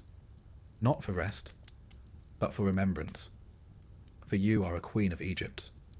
You will not be forgotten lightly. And should your name be spoken once more beneath the vaults of the stars, you will smile, and walk again among the reeds of the eternal fields. Let us begin with a stone. Not just any stone, of course, but one that stands over 7 feet tall and looks rather like a blackened thumb. If that thumb had 282 laws etched into its surface and had spent the last few thousand years in the Louvre. This is the Code of Hammurabi, carved around 1754 BCE in ancient Babylon, under the regal direction of King Hammurabi himself, a man who, if the stone is to be believed, was chosen by the gods to bring about the rule of righteousness in the land, to destroy the wicked and the evildoers, so that the strong should not harm the weak. Which sounds terribly noble, until you begin reading what justice actually looked like under his rule. Because for Hammurabi, righteousness meant, among other things, that if a builder's house collapsed and killed the owner's son, then the builder's son would be put to death in return. No refunds, just sons. This is a legal tradition known as lex talionis, or the law of retaliation, often summed up by that famous phrase, an eye for an eye, a tooth for a tooth. In Hammurabi's Babylon, this wasn't a metaphor. If you knocked out someone's tooth, the state would knock out yours. If you gouged out someone's eye, you could expect your own eye to be carefully removed, presumably by someone with very steady hands and a good understanding of symmetry. Of course, not everyone's eyes were created equal. If a nobleman gouged out the eye of another nobleman, the law required his eye be taken in return. Fair's fair. But if he gouged out the eye of a commoner, someone from the lower class, then a fine would do, a few shekels of silver, and the problem was considered solved. And if a nobleman harmed a slave, well, that was the slave owner's financial problem, not a legal one. Babylonian justice, you see, was tiered. Righteousness was a sliding scale, and your place on that scale depended on your birth. This wasn't considered cruel or unjust. On the contrary, it was orderly, predictable. And in a world of floods, famine, and suspicious goat entrails, predictability was comfort. But let us return to the stele. Imagine yourself standing in the hot sun of Mesopotamia, staring up at this stone monument. At the top, you'd see a carving of King Hammurabi himself, receiving the law from Shamash, the god of justice and the sun. Shamash is seated, holding a rod and a ring, divine symbols of authority, while Hammurabi stands obediently, like a schoolboy being handed a very long assignment. Below this scene, the laws begin. Not alphabetically, not by topic, but in a sequence that suggests either deep wisdom or mild disorganization. Law 1 concerns false accusations of sorcery. Law 2 jumps straight into perjury. By Law 6, we're into theft. And by Law 21, we're already discussing burglars being put to death and buried at the breach point in the wall. It reads like a stern father's notebook. Part legal code, part grim to-do list. Now, one might expect the earliest legal systems to be obsessed with murder, theft, and general mayhem. And while Hammurabi's code certainly covers those topics, and covers them with particular enthusiasm for dismemberment, it also dedicates surprising space to irrigation. Yes, water channels, canals, ditches. Law 53, for example, states that if someone is too lazy to keep their dam in good repair, and it breaks, flooding their neighbours' fields, then they must repay the grain lost. Fair enough. But if they can't repay the grain, they'll be sold, not sued, sold. Law 55 adds that if someone accidentally floods the fields while trying to irrigate, they must compensate the neighbours. This all sounds terribly modern until you remember that the tools used for irrigation were often little more than sticks, clay pots, and hopeful guesses. In other words, Babylonian farmers were expected to control water with the precision of civil engineers, or risk being reduced to property. There's also a law about renting oxen, and one about improperly labelling beer, and quite a few on adultery, mostly involving drowning. Which brings us neatly to the topic of wives. In Hammurabi's Babylon, marriage was a legally binding contract. It came with obligations, punishments, and, in the case of infidelity, some truly inventive consequences. Law 129 is especially famous. It states, if a man's wife is caught lying with another man, they shall bind them and throw them into the water. Presumably not a spa. However, there's a small but revealing clause. If the husband decides to pardon his wife, the drowning can be cancelled. A sort of by royal permission on a local scale. The law didn't say why she might be pardoned. Perhaps she baked excellent bread.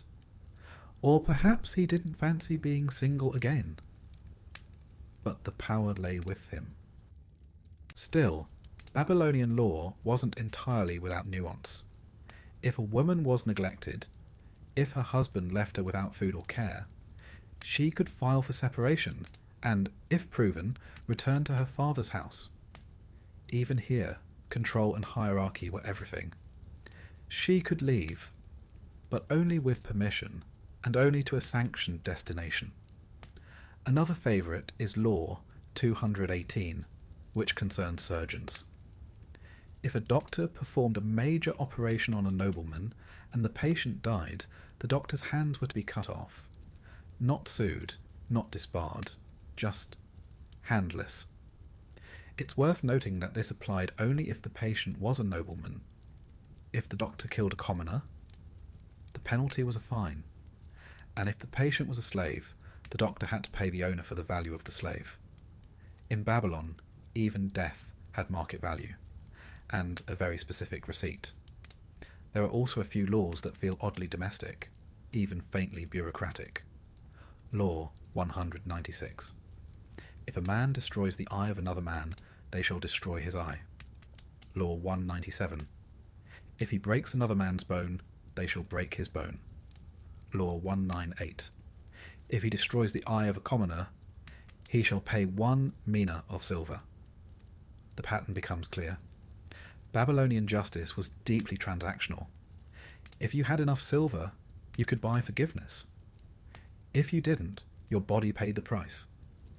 This created a world in which justice wasn't blind. It was rather exacting in its bookkeeping. Now, before we judge too harshly, we must remember the environment from which these laws emerged. Babylonian society was complex, hierarchical, and deeply religious.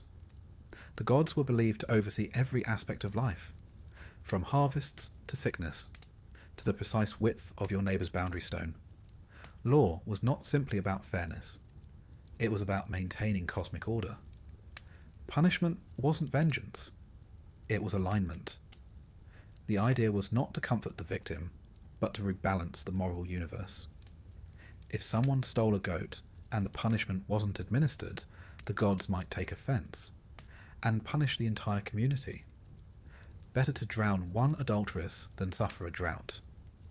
And so, these laws, written in cuneiform, carved onto basalt, and displayed in the public square, weren't just practical guidelines. They were theological architecture.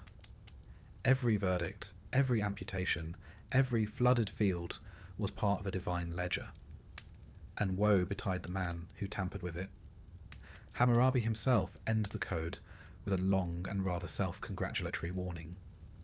He invokes the gods, calls himself the King of Justice, and curses anyone who dares alter his words.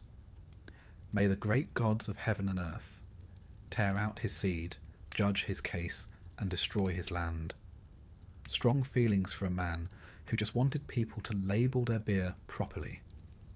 As you drift off now, imagine a world where every disagreement, from land disputes to bad medical outcomes, was handled by reference to a stone monument, where class decided your value, and the gods were assumed to be extremely interested in your plumbing problems. It was orderly, yes. Fair? That's another matter. But above all, it was strangely human, trying in its own severe way to bring justice to a world of chaos. One eyeball at a time. Sleep well. If Babylon gave us laws carved in stone, then Sumer gave us something even more impressive. Clay tablets, hundreds of them, baked to permanence by the Mesopotamian sun, inscribed in cuneiform, those neat wedge-shaped marks made by pressing a stylus into soft clay, and quietly catalogued by scribes who, one assumes, were very good at sitting still. We're going back further now, to around 2100 BCE, to the dusty sun-baked city of Ur, in what is now southern Iraq. This was a time before alphabets, before coins, and, crucially, before the concept of separating gossip from crime. The Sumerians, though overshadowed in textbooks by their Babylonian successors, were rather remarkable. They invented writing, or at least a version of it. They built cities with irrigation, organised temples with priests, and filled their lives with contracts, inventories, and the deeply held belief that everything, from land boundaries to whispers behind closed doors, needed documentation. They also gave us one of the earliest legal codes we know of, the Code of Ur-Nammu. Written nearly 3 centuries before Hammurabi, it is both more lenient and somehow more peculiar. And it begins, as so many things did in ancient Sumer, with the gods. King Ur-Nammu of Ur, the man behind the code, claimed divine authority, not modestly. His law code opens by declaring that the gods Nana and Utu appointed him to bring peace, order, and justice. One imagines Utu, the sun god, sighing as he handed down a to-do list that included regulating the behaviour of millers and resolving donkey thefts. Ur-Nammu's laws, though fewer in number than Hammurabi's, were striking in their own way. There were no eyes for eyes here, no sons executed for the sins of their fathers. Instead, punishments tended to involve silver fines, physical punishment, or occasionally death by drowning, though that last one was reserved for special occasions, usually involving adultery. It all starts out quite sensibly. If a man commits a murder, he shall be killed. Director. No arguments, but then it turns quickly into the realm of the oddly specific. If a man divorces his first-time wife, he shall pay her 1 mina of silver. If a man is accused of sorcery, and it is not proven, he shall pay 3 shekels. What's striking is not just the punishment, but the precision. The law doesn't say the man is innocent of sorcery, just that it wasn't proven. And in that lack of proof lies a fine, a sort of penalty for being suspiciously magical. This brings us neatly to the Sumerian obsession with slander. The legal code suggests that gossip was not a hobby. It was a prosecutable offence. Whispering about someone's conduct could land you in court, or worse, in a canal. The Sumerians seemed deeply concerned with what people said, how they said it, and whether a third party might be quietly listening through a curtain of reeds. The gods, after all, were always watching. And if they weren't, your neighbours certainly were. In fact, one surviving fragment of a Sumerian legal text describes a woman accusing another of having killed her husband. The accused is forced to undergo a trial by ordeal, a divinely supervised dunking. If she drowns, well, divine judgment. If she floats, she's innocent. Some scholars have debated the logistics. Did they tie weights to the accused? Was there a ritual involved? Did the gods prefer a gentle toss or a ceremonious shove? The tablets are silent, but the logic is clear. The river was the courtroom. The gods were the jury. The outcome? Wet. But not all laws were so dramatic. Many were eerily bureaucratic, like entries from a very ancient insurance manual. If a man lets his ox stray, and it gores another man, the owner shall pay compensation. Oxen were rather the SUVs of Sumer. Heavy, slow to turn, and occasionally deadly. And so they were regulated. Their behaviour, their owners' responsibilities, even their breeding. Ox-related incidents were no laughing matter. Other laws covered false weights, tampering with boundary stones, and the proper payment for wet nurses. A profession taken so seriously that there were legal contracts for how long a child should be breastfed, and how much milk was owed daily. One gets the impression that Sumerian lawyers were extremely good at paperwork, and that justice was measured not just in fairness, but in volume. How much milk, how many shekels, how deep the canal. Now let's pause for a moment and imagine a courtroom in Ur. There is no jury, no powdered wigs. The judge is a high-ranking official, perhaps even the king's representative, sitting on a stone bench in the temple courtyard. Scribes lean nearby with wax tablets and styluses. The accused stands barefoot, nervous, possibly clutching an offering. The crime, allegedly cursing the neighbour's sheep. The punishment? Depending on the outcome, perhaps 10 shekels. Perhaps drowning. Perhaps a firm warning and a recommendation to be less dramatic in the future. It's hard to say. One surviving case tells us of a woman falsely accused of adultery. She swears her innocence. Her accuser insists otherwise. There are no witnesses, so the temple priest recommends a trial by water. Again. Water, in Shimmer, was not just for bathing. It was divine. It connected the world of the living with the realm of the gods. To submit someone to water was to invite judgment from beyond. It's hard to imagine the accused finding this particularly comforting. Even contracts of adoption were strictly regulated. If you adopted a son, and he displeased you, you couldn't simply unadopt him. You needed a valid reason. Just as in a land dispute, you might need witnesses, written agreements, and a clay tablet or two to prove your side. Which brings us to an important point. The Sumerians loved writing things down. They wrote down court cases. They wrote down contracts, receipts, prayers, hymns, astronomical data, and, when time allowed, complaints about copper shipments. Yes, we have those. Their legal culture was not just about punishment. It was about record keeping. The written word, they believed, was more reliable than memory, especially when memory might be swayed by bribes, wine, or the persuasive powers of one's mother-in-law. So they recorded everything. And in doing so, they gave us one of the earliest pictures of a civilization trying, not always successfully, to regulate itself. Another point of interest is the uneven severity of punishments. Murder, death, adultery, death or drowning, theft, fines, unless it involved temple property, in which case also death, breaking a dam or floodgate, reparations and possible servitude. But lying about someone, even without proof, could carry just as harsh a penalty. This wasn't about protecting truth so much as protecting social cohesion. The Sumerians lived in close quarters, in dense urban clusters. Gossip could erode trust, and trust was vital when your neighbour's goat had access to your barley. If the gods wanted justice, the Sumerians wanted quiet. Nowhere is this clearer than in their language. They didn't use a word for law as we know it. Instead, they had terms for verdicts, decrees, and judgments, usually connected to temple activity. Law wasn't a separate institution. It was an extension of divine will, administered by scribes and priests on behalf of the gods. And those gods had very particular preferences. They disliked disorder. They hated arrogance.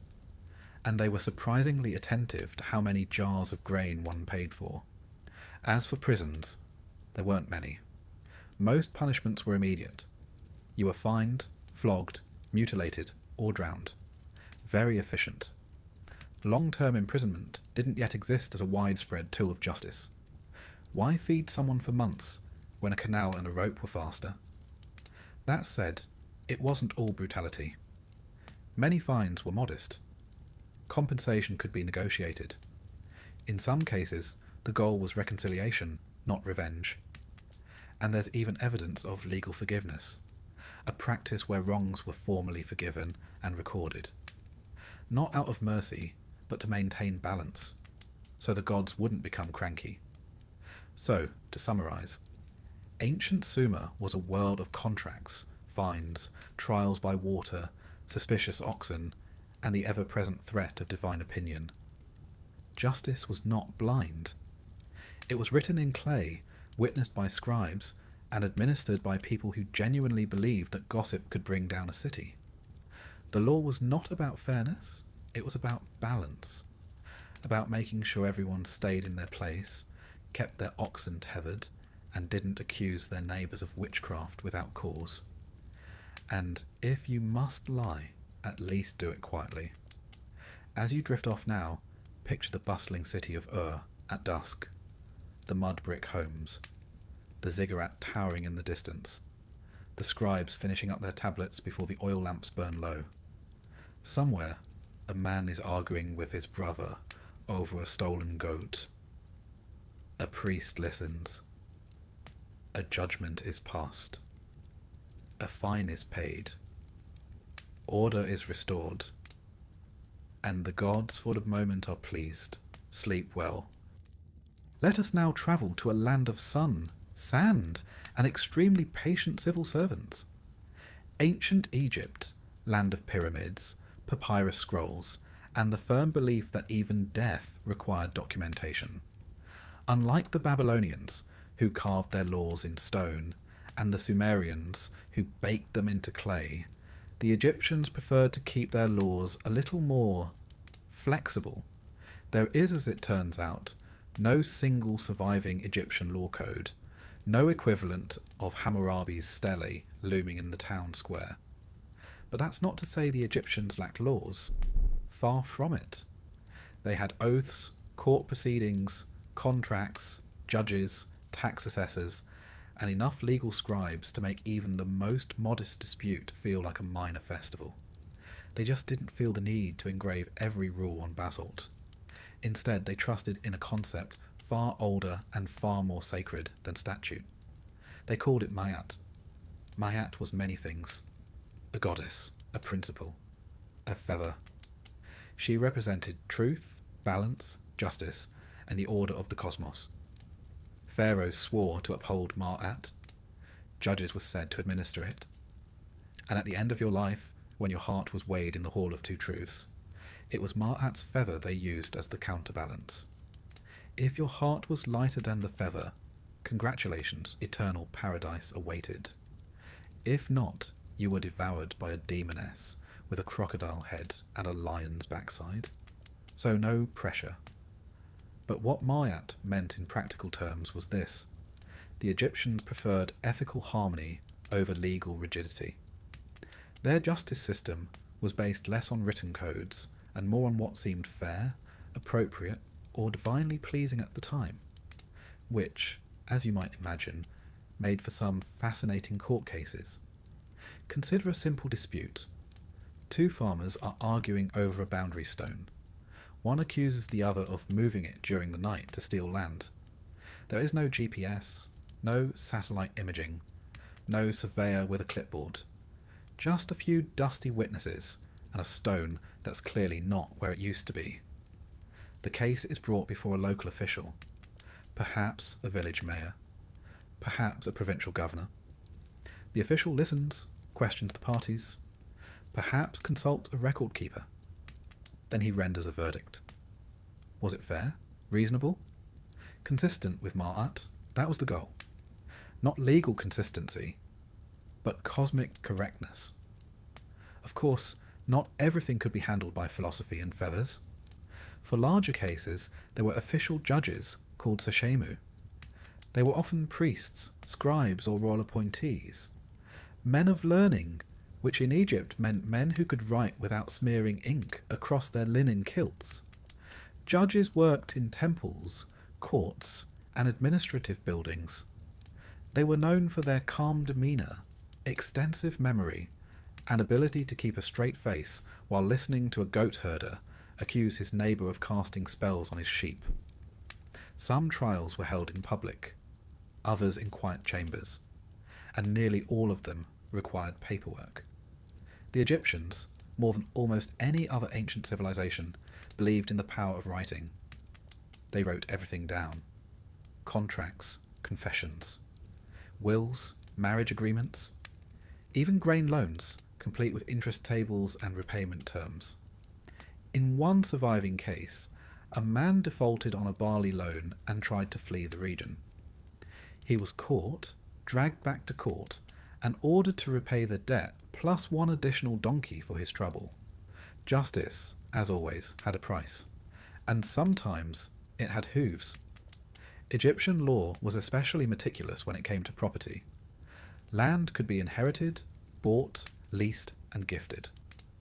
Boundaries were marked, catalogued, and updated with painful regularity by scribes known as inspectors of fields, men whose job involved walking through hot sand with measuring cords and extremely precise expressions. Property ownership was not reserved for men either. Women in Egypt could own land, file lawsuits, and manage their own estates. They could divorce, sue for alimony, and pass property to their children, rights that wouldn't be guaranteed in Europe for another 3,000 years. However, don't let this give you the impression of utopia.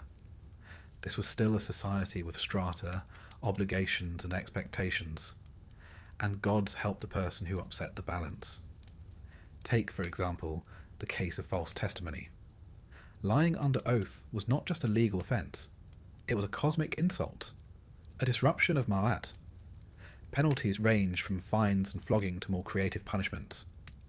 In one recorded case, a man who falsely accused another of theft was sentenced to receive 100 blows with a stick and to have his nose cut off. Now, we can assume that this punishment was not metaphorical. Ancient Egyptian law, while poetic, was rarely symbolic when it came to noses. In other cases, liars were exiled, enslaved, or publicly shamed. And in one remarkable record from the New Kingdom, a man is punished not just for lying, but for causing another man to lie. It appears that enabling dishonesty was also a crime. Then there were the oath ceremonies. In serious legal matters, parties would be required to swear truthfulness in the name of a deity, usually Ra or Osiris. The ritual was solemn. Candles, incense, possibly a priest nearby, frowning gently. Breaking such an oath wasn't just perjury, it was blasphemy. In a society where the afterlife depended on the purity of your soul, lying in court could condemn you in both worlds, the here and the hereafter. Imagine testifying about a stolen cartwheel and realising that one fib could result in your heart being fed to a crocodile demon 40 years later. It rather encourages honesty. Legal punishments varied widely depending on the offence. Minor crimes, such as drunken brawls, slander, or minor theft, might result in whipping, often 50 to 100 lashes, administered with a rod made of tamarisk or palm. Not quite a feather. Major crimes, like murder, temple theft, or rebellion, could lead to execution, dismemberment, or, for particularly audacious offenders, burning alive. One famous decree, issued by Pharaoh Ramses III, involved a conspiracy by members of his own harem. When it was discovered that they had plotted his murder using magic and poisoned figs, the accused were subjected to ritual trials, forced suicides, and in some cases, public mutilation. Even in paradise, one must be wary of poisoned fruit. Now let us turn briefly to inheritance law, that quiet battlefield where families came to quarrel in the name of tradition. Egyptian wills were binding legal documents. Parents could divide their property among children, favour one heir over another, or, in a particularly popular twist, disinherit them entirely. In one surviving letter, a father writes to his son, "Because you have vexed me, I have given your house to your brother." A legal and emotional blow, delivered via scribe. Children could contest wills, but the process required witnesses, bribes, and, ideally, the good graces of a sympathetic priest. There is also evidence of parents threatening to invoke ma'at against their children, a kind of divine guilt-tripping. One of the most curious legal artifacts from ancient Egypt is something known as the negative confession. It is not a legal testimony per se, but it reads like one, and it gives us extraordinary insight into how the Egyptians saw justice not just as a public system, but as a private ledger between soul and eternity. When the dead appeared before Osiris in the afterlife, they would recite 42 declarations, one for each judge of the underworld. I have not stolen. I have not committed murder. I have not told lies. I have not eavesdropped. I have not shut my ears to truth. The list goes on. In essence, this was a spiritual deposition, a soul pleading its case, not in front of a jury, but in front of eternity. And what's most astonishing is that it reflects the very same concerns found in the real-world courts. Theft, slander, dishonesty, disrespect. Justice, it seems, was a lifelong performance, reviewed not just by judges, but by gods, and perhaps by your great-uncle, who kept receipts. To tie things together, we should note that Egyptian law was rarely about deterrence through cruelty. Rather, it was about maintaining ma'at, the balance of things. Disputes were to be resolved quietly. Contracts were to be honoured, and justice, whenever possible, was meant to be restorative. And if that failed, well, at least it was written down. As you settle now, imagine a gentle breeze over the Nile, a courtroom with reed mats, oil lamps flickering, and the soft scratching of a scribe's pen.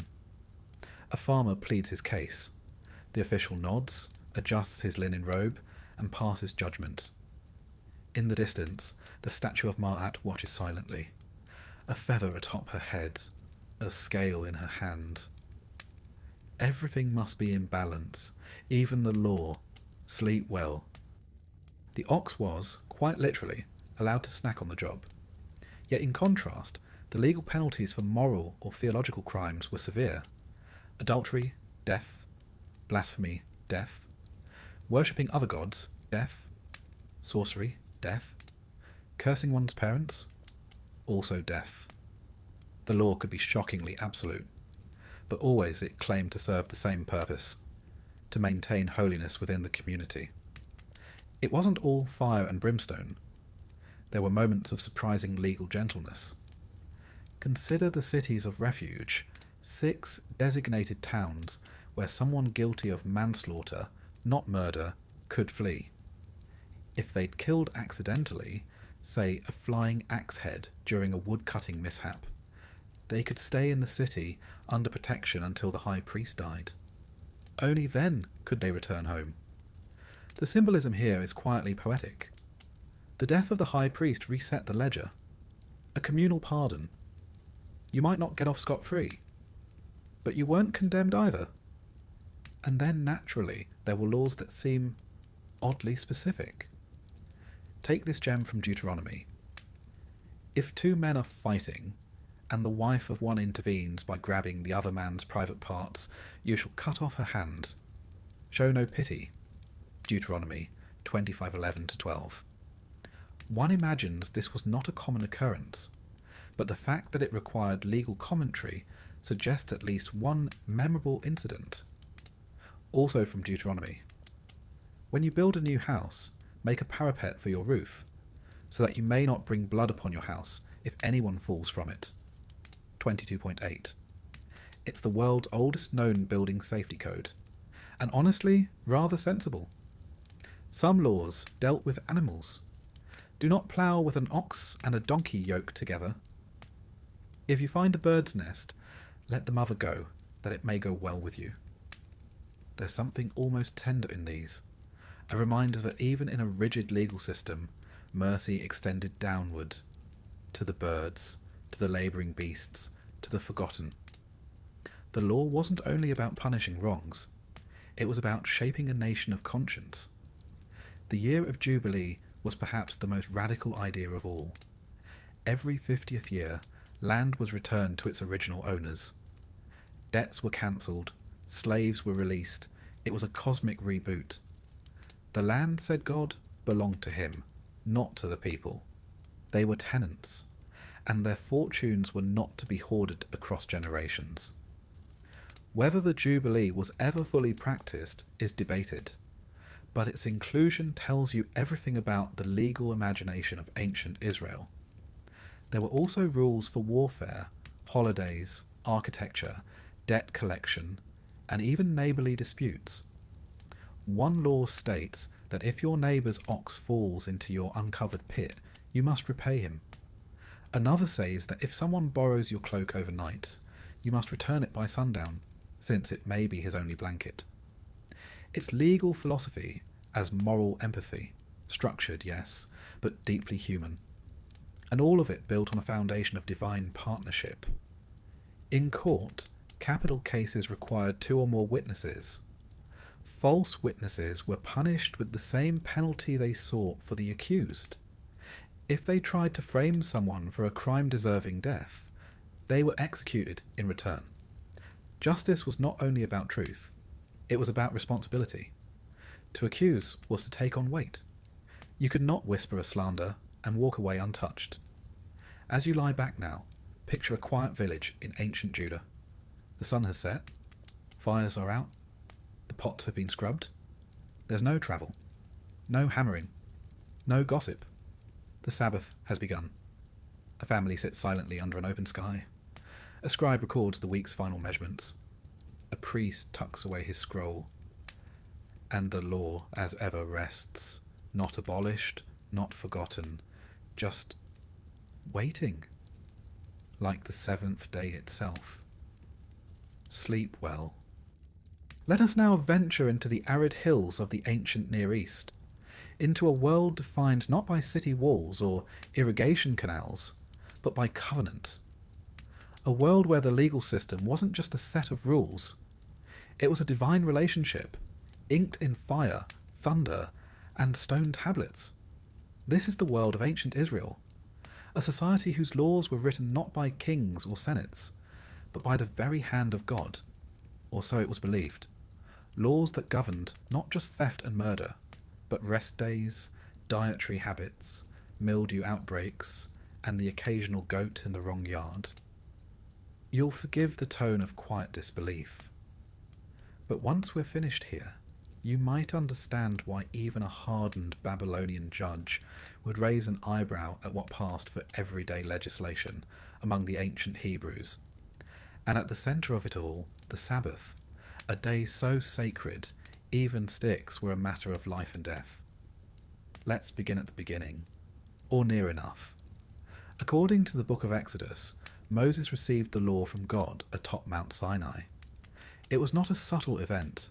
There was lightning, there was fire, there was a cloud, and a voice like thunder, and a mountain that trembled.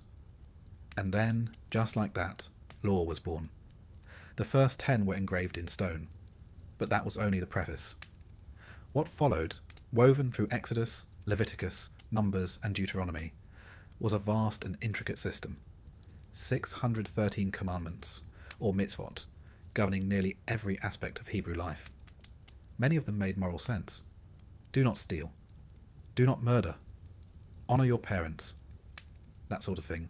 But others took a more specific turn. Do not wear garments of wool and linen woven together. Do not sow your field with 2 kinds of seed. Do not boil a young goat in its mother's milk. It was law as lifestyle, as identity, as theology you could taste, wear, and smell. Every rule had a reason, even if that reason was known only to God.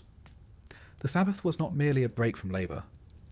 It was a legal obligation, ranked 4th among the 10 Commandments. placed even above murder and adultery. 6 days shall you labour and do all your work, but the 7th is a Sabbath to the Lord your God. On it you shall not do any work. Now you might ask, what exactly counted as work? Surely one could stretch a little, sweep a corner, light a candle. Number absolutely not. Lighting a fire was prohibited. Gathering food was forbidden. Even walking too far was frowned upon.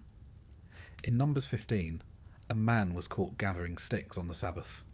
Sticks, not trees, not furniture, just sticks. He was brought before Moses. The community waited while Moses inquired of God, and God said, in no uncertain terms, he shall be put to death. So the people took him outside the camp and stoned him. You begin to understand why ancient Israelites planned their firewood collection very carefully on Fridays. Hebrew law didn't merely legislate behaviour, it shaped identity. The Israelites were to be a people apart, set aside for a divine purpose. Everything about their way of life, from the food they ate to the way they harvested fields, reflected that calling. You shall be holy, for I, the Lord your God, am holy. Leviticus 19:2. This was the driving force behind the dietary laws, the purity laws, and the general refusal to mix, blend, or hybridize anything, including seeds, animals, garments, or holidays. The kashrut laws, what was kosher, were intricate and serious. No pork, no shellfish, no mixing meat and dairy, no eating animals that hadn't been slaughtered properly, no consuming blood. It wasn't just about health or hygiene, it was about obedience, about internalizing the law through routine. You weren't just following a rule, you were aligning yourself with divine order 3 times a day. Then there were the purity laws, and these, frankly, deserve their own scroll. Becoming unclean was not a sin, but it did render you temporarily unfit for participation in the community or temple rituals. Causes included touching a corpse, giving birth, having certain skin diseases, or even just having sex. The solution? Bathing, waiting, and often sacrifices. Priests were trained to inspect skin conditions in detail. Leviticus provides a suspiciously thorough set of diagnostic guidelines. If the hair in the sore has turned white, if the raw flesh appears in it, if it spreads over the body. One can imagine the priest peering at someone's arm, murmuring, "That looks suspiciously scaly," and immediately declaring them unclean for 7 days. It wasn't personal. It was theological dermatology. Justice in Hebrew law could be both compassionate and utterly uncompromising. There were provisions to protect the poor. Fields were not to be harvested to the edges. Forgotten sheaves were to be left for the orphan and the stranger. Debts were forgiven every 7th year. Slaves were freed on a schedule. Even livestock got a break. Do not muzzle the ox when it treads the grain. Deuteronomy 25:4. If you've ever felt nervous about jury duty, take comfort. At least your fate doesn't rest on the behaviour of a chicken. In ancient Greece and Rome, justice was both a public performance and a divine negotiation. You didn't just consult witnesses, you consulted omens. The gods, after all, had opinions too, about lawsuits, about treaties, and occasionally about poultry. The Greeks gave us the concept of democracy, and with it, the courtroom drama. Not quite the gavel and robes variety, but something more theatrical. Hundreds of jurors, a lot of shouting, and very little concern for calm deliberation. The Romans, by contrast, gave us legal infrastructure, a code-based system with trained magistrates, professional advocates, and an obsessive love for categories. Theft wasn't just theft. It was furtum manifestum, caught in the act, furtum nec manifestum, not caught, and so on. Yet beneath this legal polish lay a system just as curious, superstitious, and oddly specific as anything in Babylon or Judea. Let's begin with a pig. In both Greece and Rome, animals could be put on trial. Yes, you heard correctly. If a pig knocked over a statue, a goat damaged sacred property, or a dog barked at the wrong priest, the creature might be captured, tried in a proper court, and, if found guilty, executed. Not because animals were moral agents, but because their offence had disturbed the cosmic balance. In Athens, the Areopagus court, a hilltop tribunal of elite citizens, once tried and condemned a statue for falling on a man and killing him. The statue was then ceremonially tossed into the sea. In Rome, bees that produced honey in a temple were declared public property. If they stung someone during a religious procession, legal questions were raised. Was it divine punishment, or just bad luck? You might think this quaint. The ancients, however, took it very seriously. Law was not just about human behaviour, it was about order, and order extended to animals, objects, and omens. The Greeks were especially fond of public trials. A typical Athenian court might have 201 to 501 jurors, chosen by lottery, paid a modest wage, and often older men with time on their hands. There were no lawyers as we know them. Each litigant spoke for themselves, though wealthy citizens might hire a ghostwriter to craft a convincing speech. Time was strictly controlled. A water clock, called a clepsydra, ensured each speaker had a fair turn. When the water ran out, so did your argument. And the subjects of trial? Well, they varied. One man was tried for stealing grapes, another for seducing a flute girl under false pretences. Socrates, famously, was tried for corrupting the youth, and not believing in the gods of the city. He lost, and was given a choice between exile or drinking hemlock. Ever the philosopher, he chose the hemlock. The method of voting was simple. Jurors dropped bronze discs into urns, one for conviction, one for acquittal. Majority ruled, no appeals. It was loud, chaotic, and often deeply personal, but it was justice. Or at least, Athens' best attempt at it. The Romans, meanwhile, took a more procedural approach. Their laws were laid out in a formal code, the 12 Tables, first inscribed around 450 BCE. It was a response to popular demand. Plebeians wanted to know the laws, rather than rely on patricians who conveniently remembered them in court. The 12 Tables covered debt, property, marriage, funerals, inheritance, assault, slavery.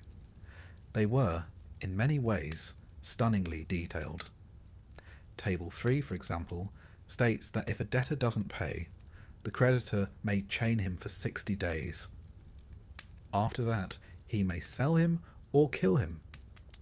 And if there are multiple creditors, they may cut the debtor into pieces, and no one shall complain if the pieces are unequal. Whether this was metaphorical or not remains, mercifully, unclear. Roman law also included strangely ceremonial procedures. To transfer property, early Romans used a process called mancipatio, which involved 5 witnesses, a set of bronze scales, and a formal declaration. It looked less like a sale and more like a ritual sacrifice. Wills had to be read aloud before 7 witnesses. A wrong word, or a stammer, could render the document void. Even marriages were legal ceremonies involving symbolic cakes, hand-holding, and an agreement that the bride would share in all matters religious and domestic. There were laws for everything, including, quite literally, how to sneeze in public. Romans had a unique interest in omens, especially in politics. Before major decisions, especially declarations of war or the founding of new colonies, augurs were consulted.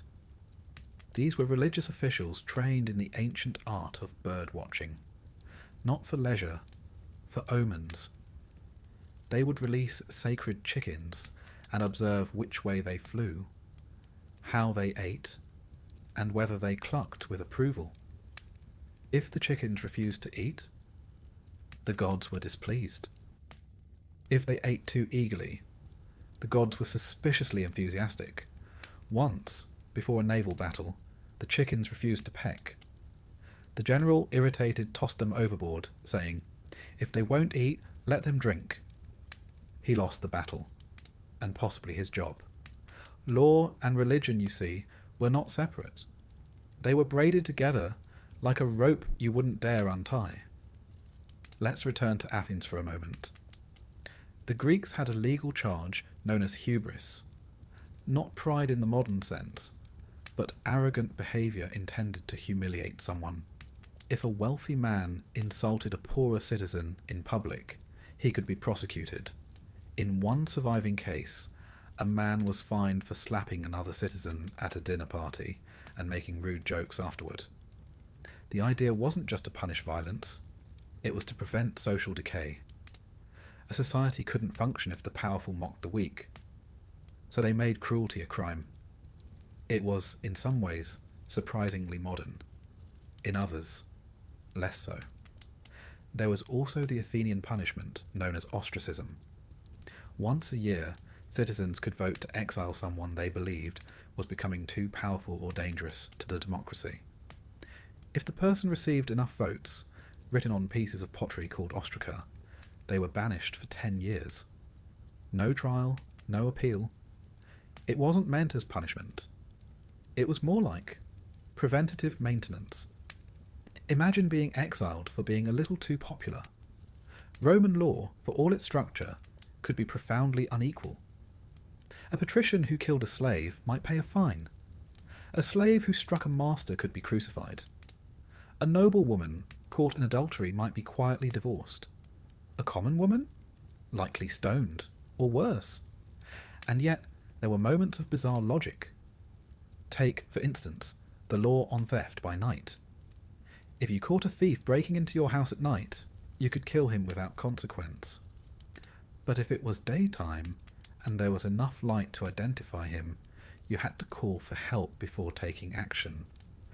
The law seems to imply that murder is fine, as long as you can't see the thief's face.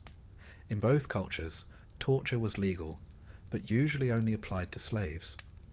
In Rome, a slave's testimony was considered valid only if extracted under torture. Otherwise, it was assumed they might lie to protect their master. This created a strange system in which truth had to be beaten out of someone before it counted. There were also legal penalties for sorcery, necromancy, and cursing your neighbour with wax figurines, a surprisingly common offence. Inscriptions have been found listing the names of rival charioteers, buried in graves with curses attached. The ancient equivalent of sabotaging someone's fantasy football team. And then there's the matter of funerals. In both Greece and Rome, the law regulated how loud, long, and luxurious a funeral could be. Excessive wailing, fined. Too many flute players, also fined. Romans in particular had laws about how many mourners you could hire. Yes, professional mourners were a thing, and yes, they were regulated. The goal was to prevent social competition from becoming theatrical grief. A humble baker shouldn't feel ashamed that his funeral didn't include 12 sobbing women and a chariot. Legal education was also taken seriously. In Rome, aspiring advocates studied under jurists, men like Gaius, Ulpian, and Cicero, learning not just laws, but rhetoric, gesture, and courtroom performance. Cicero once wrote that a good legal speech should include an introduction to win sympathy, a narration of facts, a statement of the case, refutation of the opponent's argument, a conclusion that stirs emotion, in other words, law as theatre, the courtroom as stage. One wonders how often jurors were actually persuaded, and how often they were simply impressed. As you drift now toward rest, picture the agora of Athens. A man stands before a crowd, defending himself in a case of olive theft. His voice shakes, the water clock drips, the jurors whisper. A pigeon lands nearby, possibly offering commentary. Or perhaps imagine a Roman basilica. Columns soaring, magistrates in togas, a young scribe furiously copying down testimony while trying not to yawn. In the corner, someone releases a chicken to see which way it turns. And justice ever ceremonial, ever subjective, unfolds again. Somewhere between logic and omen, law and luck, speech and silence, sleep well. Let us now drift eastward, toward the banks of the Ganges. The air is thick with incense and monsoon mist. Somewhere a conch shell is blown. In the distance, a temple bell rings. You are in ancient India, where justice was not just a matter of law, but of cosmic harmony. Here the law was called Dharma, a word so expansive it defies direct translation. It meant duty, righteousness, moral order, and social obligation all at once. Dharma governed how one should speak, eat, marry, pray, rule, and, yes, how one should be punished for stealing another man's cow. You see, in ancient India, a crime wasn't merely illegal. It was a violation of the universal order, a fracture in the great cosmic rhythm, something to be corrected, not just for society's sake, but for the sake of karma, reincarnation, and one's position in the next life. It's hard to overstate just how layered this legal system was, because if you stole a loaf of bread in Babylon, they fined you. If you stole it in Rome, they might beat you.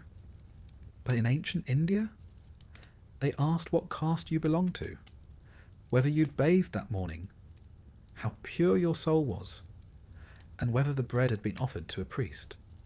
Then they decided your punishment. The most famous legal text from ancient India is the Manusmriti, also known as the Laws of Manu. Believed to have been compiled somewhere between 200 BCE and 200 CE, it wasn't technically a legal code. It was more like a theological instruction manual for society, a guide for how humans ought to behave if they hope to avoid spiritual disaster. Manu, the mythical first man and lawgiver, opens his treatise with due flair. This is the law that was spoken by the self-existent creator to Manu, and by Manu to the sages, which is frankly a rather strong introduction.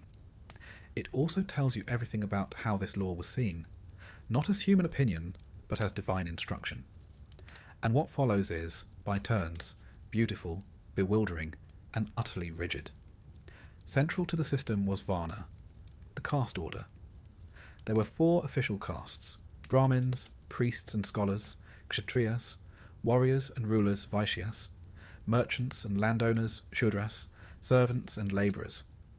And beneath these, the untouchables, those outside the caste system entirely. Later known as Dalits, these individuals performed tasks considered spiritually polluting: tanning leather, handling corpses, cleaning latrines. Now, here's the critical point. Your caste determined your legal status, not your innocence, not the nature of your crime, just your caste. If a Brahmin and a Shudra committed the same offence, their punishments were, how shall we put it, very different. If a Brahmin stole, he might pay a fine and recite some hymns. If a Shudra stole, he could be branded, mutilated, or enslaved. If a Brahmin murdered someone, perhaps a pilgrimage, some penance, maybe fasting for a month. If a Shudra merely insulted a Brahmin, he could have his tongue cut out. This wasn't seen as inequality, it was order. Each caste had its dharma, its role, and punishment was about preserving that hierarchy. To challenge it was to challenge the cosmic design, and the cosmos, as we've seen, doesn't appreciate being questioned. There were even fines indexed to caste. Manusmriti 8.267 lays it out plainly. The king shall inflict punishment according to the caste of the offender. In other words, there was no such thing as equal under the law. A Brahmin's body, according to Manu, was sacred. To harm it was to defile the vessel of knowledge. To harm a Shudras? Well, less so. One might argue it was a legal system designed by priests for priests. But the logic, if one can call it that, was cosmic accountability. You were born into your role because of your karma. The law didn't aim to elevate you. It aimed to help you perform your role better, so that perhaps you'd do better in the next life. The legal distinctions weren't just about class. They extended to gender, ritual purity, and intention. For example, if a man of lower caste had intimate relations with a Brahmin woman, he could be executed. If a Brahmin man seduced a lower caste woman, he might be fined or forgiven altogether if it was by mutual consent. You begin to see the pattern. Women too had a specific legal role, to serve father, husband, and son, sequentially. A woman must never be independent, says Manu. In childhood, she is dependent on her father. In youth, on her husband. In old age, on her son. Adultery laws were severe, but more so for women. A woman caught cheating might be burned alive. A man might be fined, unless he was of a lower caste, in which case, fire again. Some punishments were surprisingly symbolic. A thief might have his fingers chopped off, yes, but a liar. He might be forced to hold a red-hot iron ball. If he dropped it, he was guilty. If he held it, the gods had clearly protected him. It was trial by ordeal, a method not exclusive to India, but executed here with considerable flair. In some cases, the accused might be submerged in water. If they floated, they were innocent. If they sank, well, at least justice had been served. And then there were the fines. Manu was very fond of fines. There were tables of them, charts, algorithms really, for calculating how much one owed based on caste, intent, and timing. Stealing a cow? That'll be 10 panas. Stealing a sacred cow? 50. Stealing a cow during a festival? 100. Stealing a sacred cow during a festival after defiling yourself by eating garlic? Probably death. The laws also ventured into deeply personal territory. There were rules about what to eat, when, and with whom. Rules about how to bathe, where to spit, and which direction to face when sleeping. There were rules about naming your child.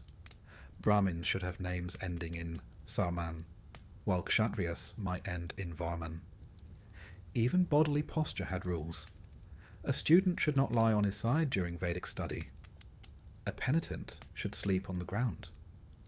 A widow, well, she should ideally join her husband on the pyre, though this practice, known as sati, was debated and not universally enforced. Still, the implication was clear.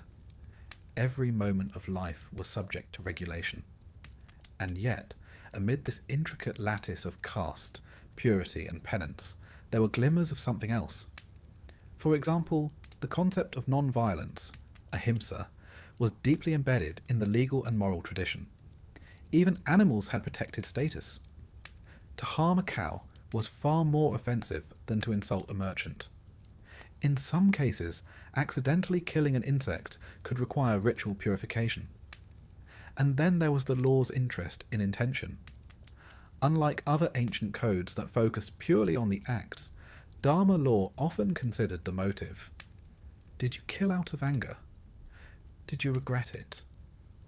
Were you under the influence of passion or alcohol? These factors mattered.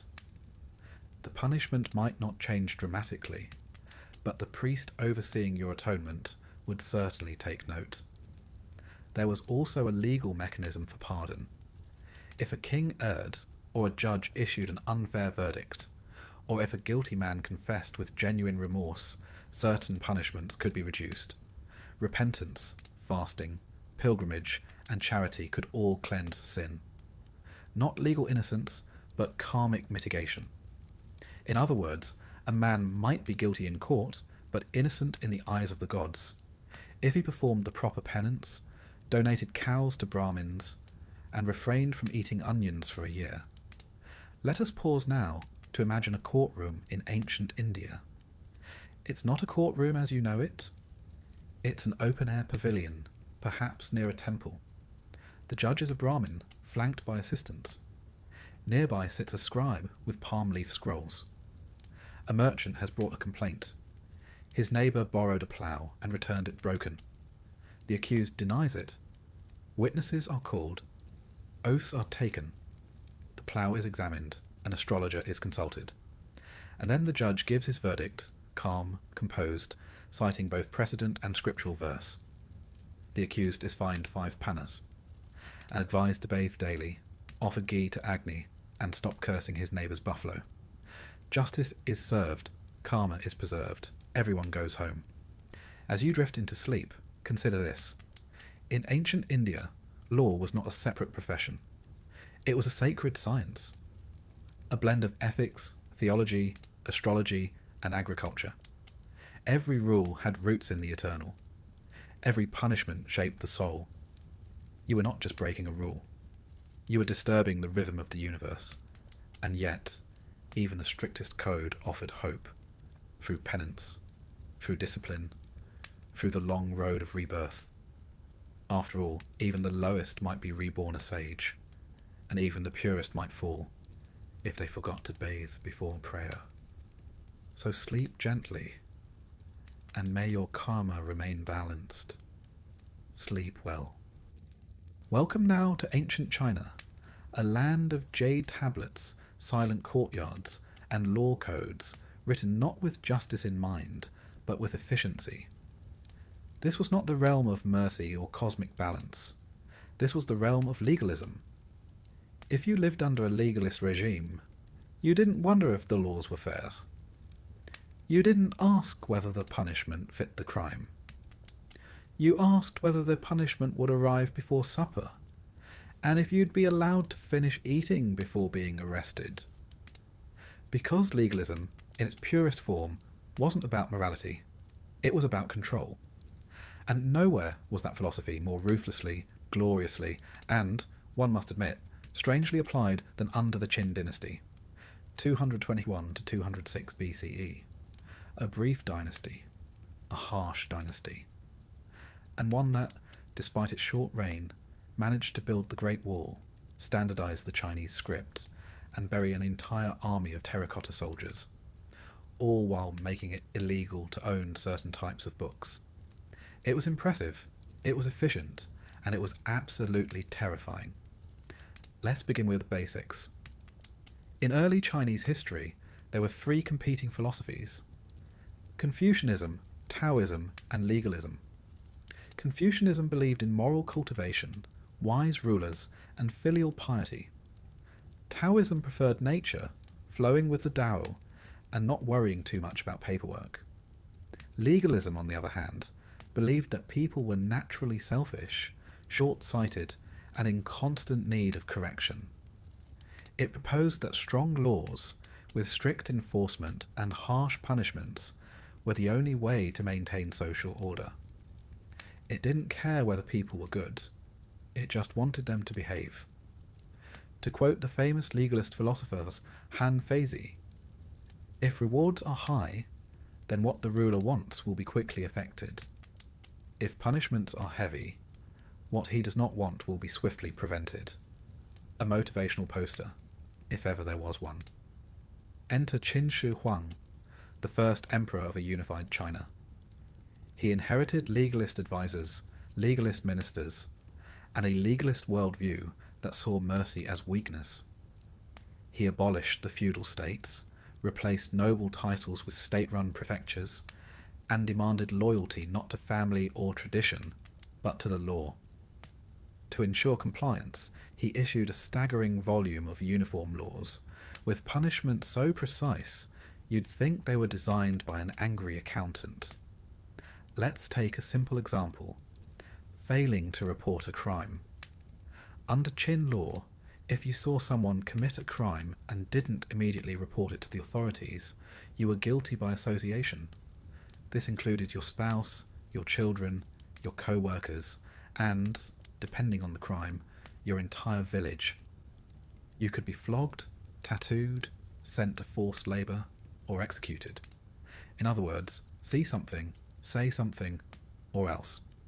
Speaking of punishments, the Qin had a wide range: tattooing the face with ink to mark criminals' nose or ear removal for repeat offences, amputation of the feet for serious theft, forced labour on imperial projects, like the Great Wall, execution, often by beheading, for crimes against the state, Interestingly, there were no long-term prisons. The idea was to punish quickly, visibly, and permanently. Rehabilitation wasn't the goal, deterrence was. Qin officials also enforced collective punishment. If one family member broke the law, the other could be punished too. Entire communities might suffer if someone defected, deserted, or harboured fugitives. Imagine your cousin steals a chicken, and suddenly your house is knocked down, your father loses his job, and you're sent to the frontier to build a wall with no shoes. Legalism wasn't subtle, but it was effective. The law also reached into daily life. There were regulations on clothing, hairstyles, tool sizes, weights, and measures. The standardization under Qin Shi Huang was legendary. All carts had to have the same axle width. All written characters were standardized. All coins were made uniform, round with square holes. All legal documents were issued on bamboo strips of identical length. It was a vision of empire as an enormous spreadsheet, neatly aligned, colour-coded, and utterly humourless. One of the strangest features of Qin legalism was its relationship with books. In 213 BCE, fearing the spread of corrupt ideas, especially Confucian ones, Qin Shi Huang ordered the burning of all philosophical texts not directly related to legalist doctrine, agriculture, or medicine. This was not just a bonfire of the vanities. It was a full purge of intellectual memory. Scholars were arrested, libraries destroyed. Those who resisted were buried alive or forced into silence. The idea wasn't to debate ideas, it was to eliminate them. You were allowed to think quietly. But if you wrote your thoughts down, and they included the words benevolence, ritual, or Confucius, you might find yourself missing a hand, or a tongue. Yet for all its brutality, the legalist system worked, at least for a while. Under Qin rule, China was unified for the first time. Roads and canals were built across provinces. Regional dialects were bridged by standardized writing. The Great Wall's earliest segments were constructed. Banditry decreased, revenue increased. The law was harsh, yes, but it was predictable. And in times of chaos, predictability can feel like safety. If you obeyed, you were left alone. If you disobeyed, the consequences were immediate. There was, bizarrely, a kind of fairness in the severity. The rules applied to everyone, on paper. Even nobles were subject to state law. And sometimes, even the emperor's family wasn't spared. Let's look at a few actual Qin laws. If two people fight and one dies, the killer is executed. If both survive, both are flogged, because clearly violence is undignified. If a person moves without state permission, their household is dissolved. If a man of age refuses to marry, he must pay a fine, marriage being considered a civic duty. If a woman is over age and unmarried, she too is fined. If a field goes untilled and you don't report it, you're fined for negligence. If you criticise a government order, you may be labelled an enemy of the state. The message was clear.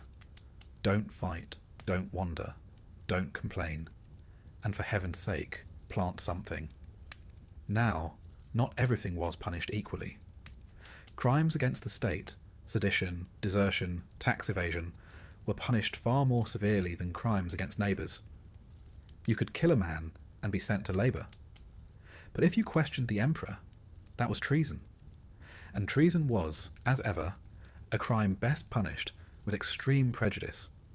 Oddly enough, despite all this rigidity, there were rewards in the legalist system. If you reported a crime, you were rewarded. If you captured a fugitive, you were rewarded. If you turned in your own relative, you were awkwardly thanked and rewarded. The system ran not only on fear, but on incentive. Loyalty wasn't expected, it was engineered. Turn in a tax cheat and you might get a goat. Turn in a corrupt official and you might be promoted. It was justice by way of whistleblowing. And in a strange twist, Legalism believed that the ruler should be invisible. Han-Feizi advised that a good ruler should never reveal his emotions, never explain his decisions, and never speak more than necessary. The emperor, in this view, was not a man. He was an institution, a black box of power. You didn't need to know what he thought. You just needed to fear his laws. Of course, such systems rarely last forever. The Qin dynasty collapsed after just 15 years. The reasons? Crushing taxes, forced labour mass, executions, an unpopular heir, and ironically, a lack of flexibility. When rebellion came, it came fast. People were tired of being punished for sneezing at the wrong ceremony. The Han dynasty followed, and promptly tried to soften legalism with Confucian ethics. Law remained, but it was sprinkled with words like virtue and benevolence. Scholars were allowed to write again. The books returned, and the punishments, while still severe, were no longer quite so surgical. Legalism never fully disappeared. Its ideas remain embedded in administrative systems across East Asia, but pure legalism, like a steel trap, was eventually replaced with something slightly more padded. As you drift now toward sleep, imagine a town under Qin rule. The streets are quiet, too quiet. A child hurries to pull weeds before inspection. A clerk nervously measures coins with a state-approved weight. A farmer stares at the sky, wondering if planting today violates a grain quota. A patrol walks past. No one speaks. No one dares. In a small room, a scholar copies a scroll. He pauses, looks over his shoulder, and changes the word Confucius to Master C, just in case. Because in the world of legalism, silence is safety. And law is not justice. It is obedience. Sleep well.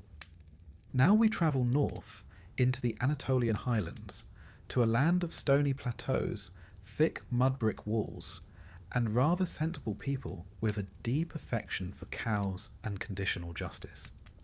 Welcome to the world of the Hittites. They're not the most famous of the ancient civilizations, wedged in history between the more dramatic Egyptians and the attention-hungry Assyrians. But the Hittites left us something wonderfully practical. A legal code that reads less like divine thunder and more like an unusually stern family handbook. Where Hammurabi was all fire and fury, an eye for an eye, the Hittites preferred to ask, can we settle this with a fine, maybe a goat? Their law code, dating from around 1650 to 1100 BCE, is a curious mix of gentleness, logic, and moments of utter bewilderment. And it tells us a great deal about what it meant to live in an ancient society that didn't try to be holy, just functional. Let's begin with what they called the Laws of the Land of Hatti, a set of about 200 laws carved onto tablets and uncovered from the ruins of Hattusa, the Hittite capital. And if Babylon's laws were engraved in stone with the fury of vengeance, the Hittite laws seem to have been revised over time, softened and updated like a well-used office memo. Take this example. Early versions of Hittite law prescribed the death penalty for certain offences, but in later versions, the death sentence is replaced with a fine, or sometimes nothing at all. You can almost hear the scribe muttering, "That does seem a bit harsh. Let's say 10 sheep instead." One of the most telling things about Hittite law is how much of it concerns animals. If someone steals your ox, they owe you 30 shekels of silver. If they steal your pig, 15 shekels. And if your dog bites someone, well, it depends. If a dog bites a man and the man dies, the owner of the dog shall give 1 slave to the family of the dead man. Not a fine, not money. A slave, which, raises questions. Why not just execute the dog? But then, perhaps the Hittites thought it fair to compensate labour for labour. A life lost, a worker returned. It's oddly specific and quietly brutal. The Hittites also had laws concerning cows in the wrong place at the wrong time. If a cow gores a man and kills him, its owner shall pay 6 shekels of silver. Not the cow's fault, apparently, just unfortunate. But if a bull mounts another man's cow without permission, the owner of the bull owes the owner of the cow a fine. Yes, even animal misconduct was a legal matter. It seems no Hittite court was too proud to hear a case about bovine boundaries. Then there's the issue of damage to property, which appears frequently. One law declares, if a man enters another man's house and breaks a pot, he shall replace the pot and give 1 shekel of silver. Very fair, very reasonable. But there's a follow-up. If a man borrows a pot and breaks it, he shall also give 1 shekel, but only if the pot was new. This tells us 2 things. The Hittites were very concerned about kitchenware. They had a robust concept of depreciation. If the pot was old, well, accidents happen. No need for a fine. But if it was new, that's on you. Pay up. It's not divine wrath. It's ancient insurance logic. There are also several laws about accidental death. If a man accidentally kills another while felling a tree, he owes a fine. If someone dies during a house collapse, the builder may owe restitution. And if someone wanders into a construction site and is injured, that's on them. In essence, be careful where you walk. There might be an unsupervised Hittite ladder around the corner. The Hittites were surprisingly invested in liability, and not just criminal, but civil. You broke it, you bought it. You caused it, you pay for it. Simple, pragmatic, occasionally weird. One law is particularly memorable. If a man bites off another man's nose, he shall pay 6 shekels of silver. This opens a number of questions. Chief among them, how often did this happen? It's the kind of law that makes you imagine a very specific, very unfortunate town hall meeting where someone says, all right, from now on, nose biting is punishable. We've had enough. In cases involving family, Hittite law gets complicated. For example, marriage was usually arranged, dowries were exchanged, and contracts were written. A man could divorce his wife, but he owed her part of the estate, especially if she had borne children. But if the wife left on her own, and there was no abuse or adultery involved, she could lose her claim. Children could be adopted formally, and adoption was legally binding. But adopted children could not be disowned without cause. In other words, once you claimed someone as family, the law expected you to act like it. It wasn't about sentiment. It was about obligation. Hittite law also allowed women to own property, inherit land, and even run households in their husband's absence. This wasn't universal in the ancient world, and while it didn't mean full equality, it meant that a woman, particularly a widow or priestess, could exert legal agency without male supervision. There's even a record of a female estate manager appearing in court to settle a land dispute. The scribe, one imagines, didn't blink. Now, let's talk about magic. The Hittites believed in it, firmly, but they treated it not with executions and bonfires, but with laws. If you cursed someone, you might owe them a fine. If you used magic to cause disease, you'd be exiled. In fact, several laws mention purification rites, ceremonies designed to cleanse wrongdoing or misfortune caused by magical offence. The punishment wasn't always brutal. It was often ritualised, and more importantly, it was acknowledged as real. If your neighbour said you'd hexed his crops, the courts didn't ask for proof. They asked whether you had performed the proper purification. Again, not a matter of guilt, a matter of restoring order. There are also laws about harming royal property, including palace walls. If a man climbs the palace wall without permission, he shall be killed. Fairly straightforward. One assumes the Hittites didn't appreciate casual scaling, but if a man insulted the king, he might only be fined, assuming he didn't repeat the offence. It's an interesting inversion. Act against the palace, and you die. Say something rude, and you're taxed. Apparently, The king could tolerate words more than trespass. Now, Hittite law was famous in its time for being relatively humane. Unlike the Babylonians, they rarely used the death penalty. Even serious crimes like bestiality, which in many ancient cultures was punished by death, were treated differently by the Hittites, usually with banishment. They seemed to prefer removal to revenge. If someone couldn't live properly in society, they were sent out, not killed. There are echoes here of exile as a moral quarantine. And if a slave was abused or wrongfully punished, the law demanded compensation, sometimes even freedom. One fascinating law concerns shelter. If a man arrived in your village and had no family, no job, and no land, you were expected to give him a place to sleep and some grain. Not charity, legal requirement. The Hittites understood something many societies later forgot, that poverty was a structural issue, not a moral failing.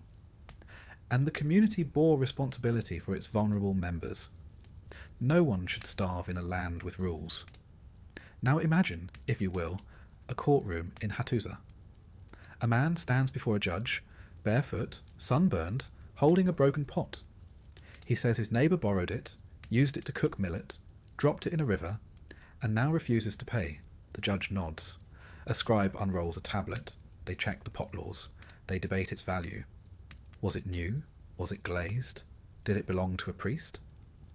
After discussion, the verdict is issued.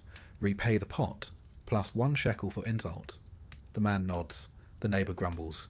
Justice is served. No curses, no swords, just a pot, a rule, and a quiet agreement. The Hittite legal code isn't filled with epic punishments or divine mandates. It lacks the heavenly rhetoric of Moses or the theatrical violence of Assyria. But it is human, deeply so. These were people who understood that most crimes weren't cosmic rebellions. They were mistakes, or accidents, or quarrels over property, livestock, and misunderstandings. And their law didn't try to terrify. It tried to repair. That's what makes it strange. Not because it's alien, but because it's familiar. Surprisingly, modern. As you settle into rest, imagine the world of the Hittites. Stone houses, copper tools, pots balanced on open flames, goats arguing behind a fence, brothers arguing over land, wives arguing over goats. And in the midst of it all, a scroll, a court, a quiet voice saying, "Let's settle this fairly." Because sometimes justice isn't thunder. Sometimes it's a replacement pot, a fine of 3 shekels, and the reminder to keep your cow on your own side of the field. Sleep well. Now we turn westward, across oceans and time, into the rainforests of Mesoamerica. Here, among temples wrapped in vines and plazas carved from stone, we enter the world of the ancient Maya, a civilization of stargazers, calendar keepers, and civic recorders with a strong opinion on how to behave in public. The Maya built cities that rose from the jungle canopy like puzzles of limestone and shadow. They charted the heavens with stunning precision, predicted eclipses, played ritual ball games, and spoke over 30 languages, many of them still alive today. And, crucially for our purposes, they had laws. Not always written on stone or preserved in lengthy legal codes like Hammurabi's or the Roman 12 Tables, but embedded in murals painted on pottery and remembered in the social fabric of their cities, especially when someone tried to steal cacao. Yes, cacao, the fermented bean from which chocolate is made, was more than a luxury food. In Maya society, it was currency. And if you stole it, you weren't just a thief. You were a counterfeiter, a threat to the economy, practically a walking economic crisis in sandals. To understand Maya law, one must first understand Maya society. It was hierarchical, but not without structure. At the top stood the Kuhul Ajal, the Holy Lord or King, who ruled both politically and religiously. Below him were nobles, priests, scribes, merchants, artisans, farmers, and labourers. At the bottom were war captives, debt servants, and slaves, though even they retained some legal recognition. Maya cities, such as Tikal, Copan, and Palenque, functioned as independent kingdoms. Each had its own rulers, temples, laws, and traditions. There was no single unified legal code across all Maya regions, just a shared worldview. And in that worldview, justice was about harmony. With the land, with the gods, with your neighbours. When that harmony was broken, say, by stealing another man's cacao sack, balance had to be restored. Now, about the cacao. It's easy to think of chocolate as a treat, but to the Maya, cacao was money. 5 cacao beans could buy a tamale. 10 beans could get you a turkey egg. 100 might land you a modest slave. And for a full sack of beans, you were practically a banker. Naturally, this led to, shall we say, temptation. And so cacao theft was treated with the seriousness modern societies reserve for embezzlement or counterfeiting. If you were caught tampering with cacao stores, watering down the beans, replacing them with fake husks, or stealing from market stalls, the punishments could be severe. Restitution was expected. Humiliation was common. In some cases, your hands could be publicly bound and displayed, the Maya equivalent of a social media flogging. You were not only punished for the theft, you were marked, publicly, richly, and with a strong undertone of, don't try this again. But justice wasn't always violent. More often, it was performative. Maya court proceedings, when they occurred, were public events. Disputes were heard by city elders or appointed judges, often nobles, who operated from designated council houses or open courtyards. These proceedings were formal, timed with the calendar, and steeped in ceremonial dress. The accused might be made to stand barefoot in front of the community, arms crossed, head bowed, not just to show shame, but to literally embody guilt. Witnesses were called, testimonies were delivered, and the final ruling was issued not just by word, but by gesture. In some regions, a staff or scepter was held aloft to indicate that judgment had been passed. Unlike the Romans or Babylonians, the Maya placed less emphasis on codified punishment and more on restitution and repair. Let's say a man trampled his neighbour's maize field during a drunken festival. He wasn't imprisoned. He was required to repay the loss, likely with labour, maize, or cacao. If he broke a household pot during a dispute, he might need to replace it and sit outside the victim's home for a full day as a silent gesture of apology. One might call it awkward justice, but it worked. Violent crimes did exist, murder, assault, and occasionally treason, but they were relatively rare and often tied to war or political betrayal. When murder occurred, the punishment could involve execution, but only if the killer refused to offer restitution. If the victim's family accepted a settlement, land, goods, labour, the killer might go unpunished. Justice, in this world, was negotiated, and deeply personal. Even in death, the community had the final say. Now it must be said, Maya law, while thoughtful in many respects, was not equal. Class mattered. Gender mattered. Bloodlines mattered. A noble caught stealing might be disgraced or fined. A peasant, possibly whipped, or worse. Women could bring complaints to court, especially in cases of domestic abuse or land disputes, but their testimonies held less weight. Widows and priestesses fared better, particularly if they managed land or temple goods, but they were the exception. And for slaves, those captured in war or born into bondage, the law was brutally transactional. They could be sold, branded, and sacrificed. Though curiously, even some slaves had legal protections if they were mistreated beyond acceptable norms. A line, however faint, existed. It was not justice as we might hope, but it was justice as they defined it. Now, about sorcery. The Maya, being excellent astronomers and expert timekeepers, also held a firm belief in supernatural influence. Curses, omens, and magical offences could carry real legal consequences. If you were accused of casting a spell on someone, say, to make their crops fail, or to cause a miscarriage, you could be brought before a council and interrogated. You might be required to undergo a purification ritual, pay a fine, or in more serious cases, be exiled. And exile was not merely geographic, it was spiritual. You were cut off from your community, your lineage, and your gods. You could be sent into the jungle, not to die necessarily, but to live outside the calendar, beyond the protection of rituals. You were no longer part of time, a fate, some believed, worse than death. One peculiar case survives in oral tradition. The tale of a man who stole cacao meant for ritual use, beans that were to be offered to the gods at the New Year festival. He was caught. He confessed. And rather than being executed or beaten, he was sentenced to stand at the edge of the central plaza, head bowed, holding the cacao sack, while children threw crushed shells at his feet. It was public. It was ceremonial. It was humiliating. And the message was clear. You do not steal from the gods. You can steal from your neighbour, and maybe negotiate. But from the gods? Not unless you enjoy being pelted by very small, very symbolic refuse. Let us talk briefly about debt. Debt in Maya society was often a matter of honour and kinship, not banks.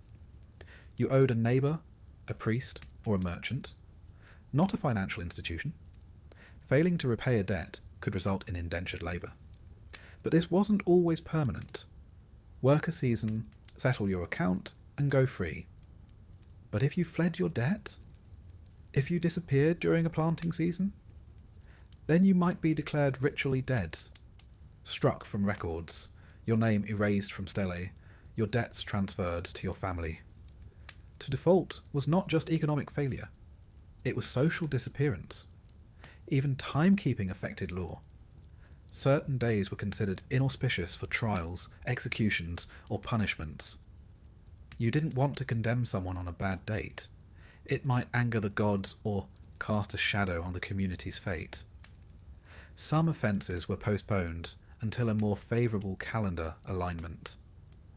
Imagine telling a judge, "I know I stole the canoe, but today is 3 Ike. That's bad luck for a flogging." And the judge agrees. Now picture the scene. A man stands in a tiled plaza, watched by his neighbours. He's been accused of watering down cacao beans with roasted squash seeds, a serious offence. He does not deny it. The judge, an elder with painted face and feathered robes, listens. Witnesses speak. The market vendor describes the taste, slightly off, more squash than chocolate. The verdict: the thief must repay double the value. He must deliver 2 sacks of pure cacao, hand-picked, uncut, before the next calendar rotation. Until then, he must wear a woven sash marked with the symbol for shame. He walks home slowly. The sash itches. Justice is done. Maya justice was never just about rules. It was about relationship. Between people. Between cities. Between humans and gods. It aimed not to isolate wrongdoers, but to reintegrate them, through payment, purification, and performance. It wasn't always fair, but it was communal. You sinned publicly. You were judged publicly. You made amends publicly. Then, perhaps, you are invited back to the feast. As you fall into stillness now, imagine the sounds of the Maya night. The chirp of frogs. The hush of wind through sabre trees. The low thump of distant drums. A market boy counting cacao beans under torchlight. And somewhere, a thief, rehabilitated, contrite, tending someone else's maize field until his debt is paid. Because in this world, justice is not a cell. It is a circle. Sleep well. We end our journey high in the Andes, among stone terraces, crisp mountain air, and the sound of sandals over gravel. Welcome to the Inca Empire, a civilization that managed to run a vast, multi-ethnic empire without coins, without wheels, and, most relevant to our topic, without written laws. Yes, there were no legal codes carved in stone, no scrolls, no contracts. And yet, somehow, the Inca state governed an empire that stretched across 2,500 miles of difficult terrain from modern-day Ecuador to Chile with impressive precision. There were taxes, courts, judges, and consequences for stealing a potato. It was a system built not on paperwork, but on oral tradition, surveillance, community pressure, and an almost supernatural obsession with organisation. Let's see how it all worked. At the heart of Inca law was the principle of Ailu, the extended community.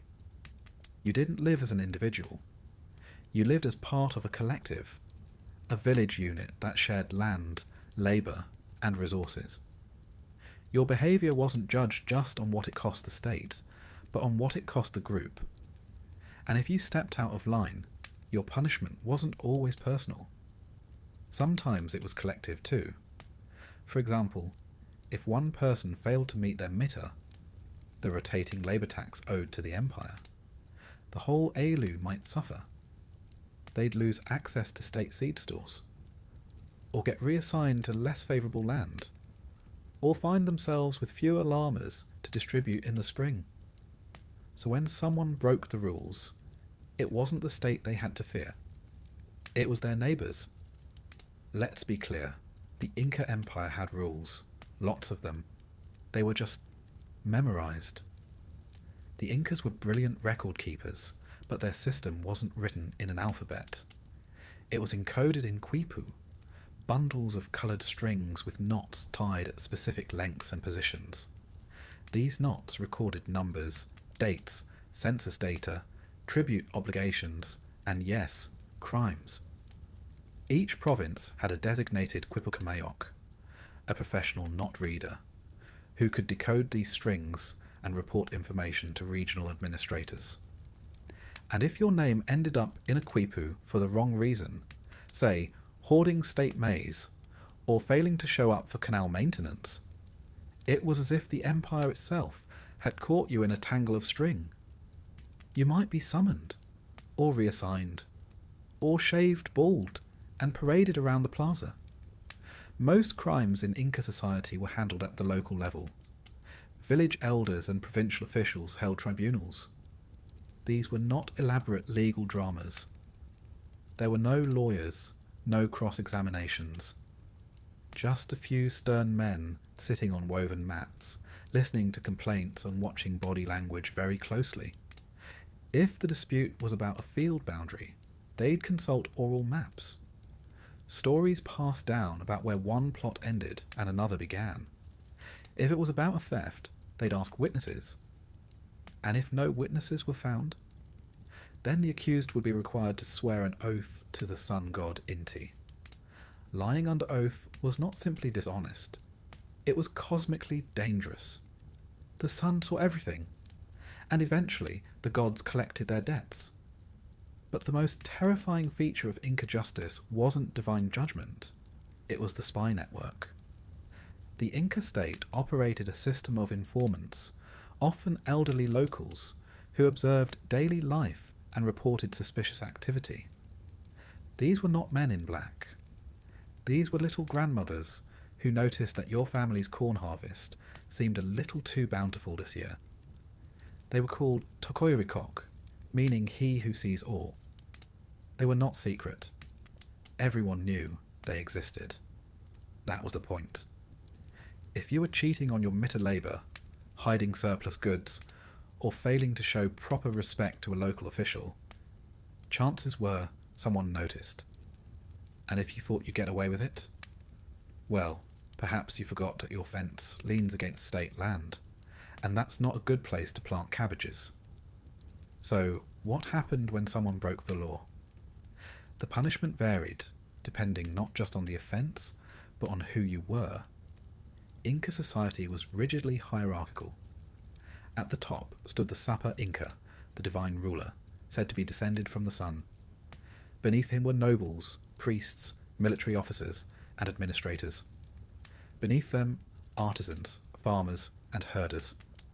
And then, at the bottom, came the Yanakuna, state servants, and Mitmakuna, people forcibly resettled to different provinces. If a noble stole from the state, his punishment was public shaming or loss of status. Sometimes even execution, if the offence was large enough. But if a farmer stole from the storehouses, he might be forced to labour for free, or have his ear removed, or be marched through town with a heavy load of stones on his back, as others threw insults.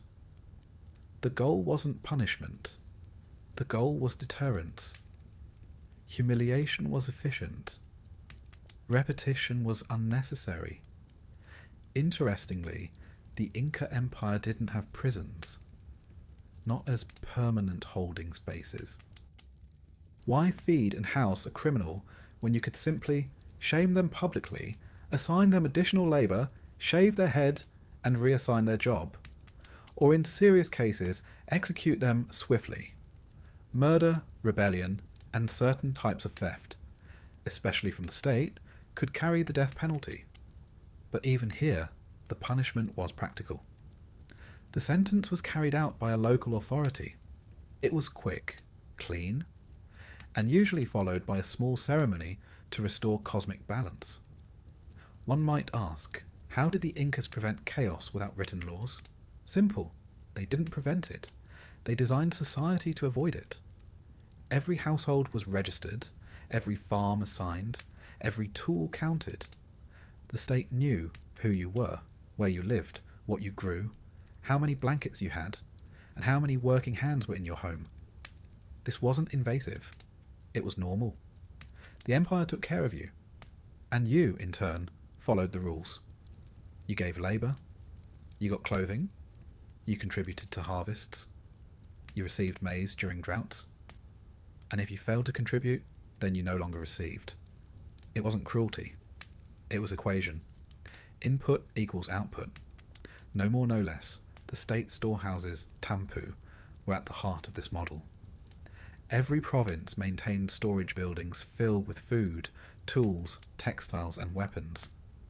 These were distributed during lean years, natural disasters, or war, but they were sacred. To steal from them was to steal from the gods. If you were caught pilfering maize or tampering with inventory, you could be executed, or worse, expelled from the Alu, left to wander without land, family, or name. You existed only through the state. Step outside it, and you cease to exist. Now let's imagine a day in Inca justice. A farmer is brought before the local administrator. His neighbour accuses him of undercounting his labour hours, claiming to be sick when he was secretly weaving baskets for private sale. The administrator listens. A Quipucamayok is summoned. The knots confirm inconsistencies. The farmer confesses. Not out of guilt, but out of exhaustion. He knows what comes next. His hair is shaved. He's sent to dig irrigation ditches for the next 3 weeks. His family receives no additional clothing that season. Justice has been served. Not with wrath, but with work. The Inca idea of justice was inseparable from the idea of social harmony. You didn't break the law so much as disturb the rhythm. Every person, every crop, every llama had its place. The goal wasn't punishment. It was to put things back where they belonged. There's something quietly beautiful in that. And also, mildly terrifying. Because if you didn't fit, the empire would not rage. It would not shout. It would simply correct. It's worth noting that, for all its structure, the Inca system could be cruel. Public executions, collective punishment, forced labour, state-sanctioned resettlement. And yet, from a certain angle, it also worked. Crime was low, famine was rare, infrastructure thrived, all without a single written law. Because when everyone is being watched, counted and redistributed, there's very little left to interpret. As you drift toward rest, picture the Inca Road. A courier runs past, sandals kicking dust, carrying a quipu knotted with information. Perhaps a record of tribute, or a judgment from a provincial court. Above him, terraces climb the mountains. Storehouses rest beneath thatched roofs, A village elder smooths the grass in front of the council hut. Justice here is not a gavel. It's not even a word. It is a system. Invisible, constant, and quietly unavoidable. Sleep well.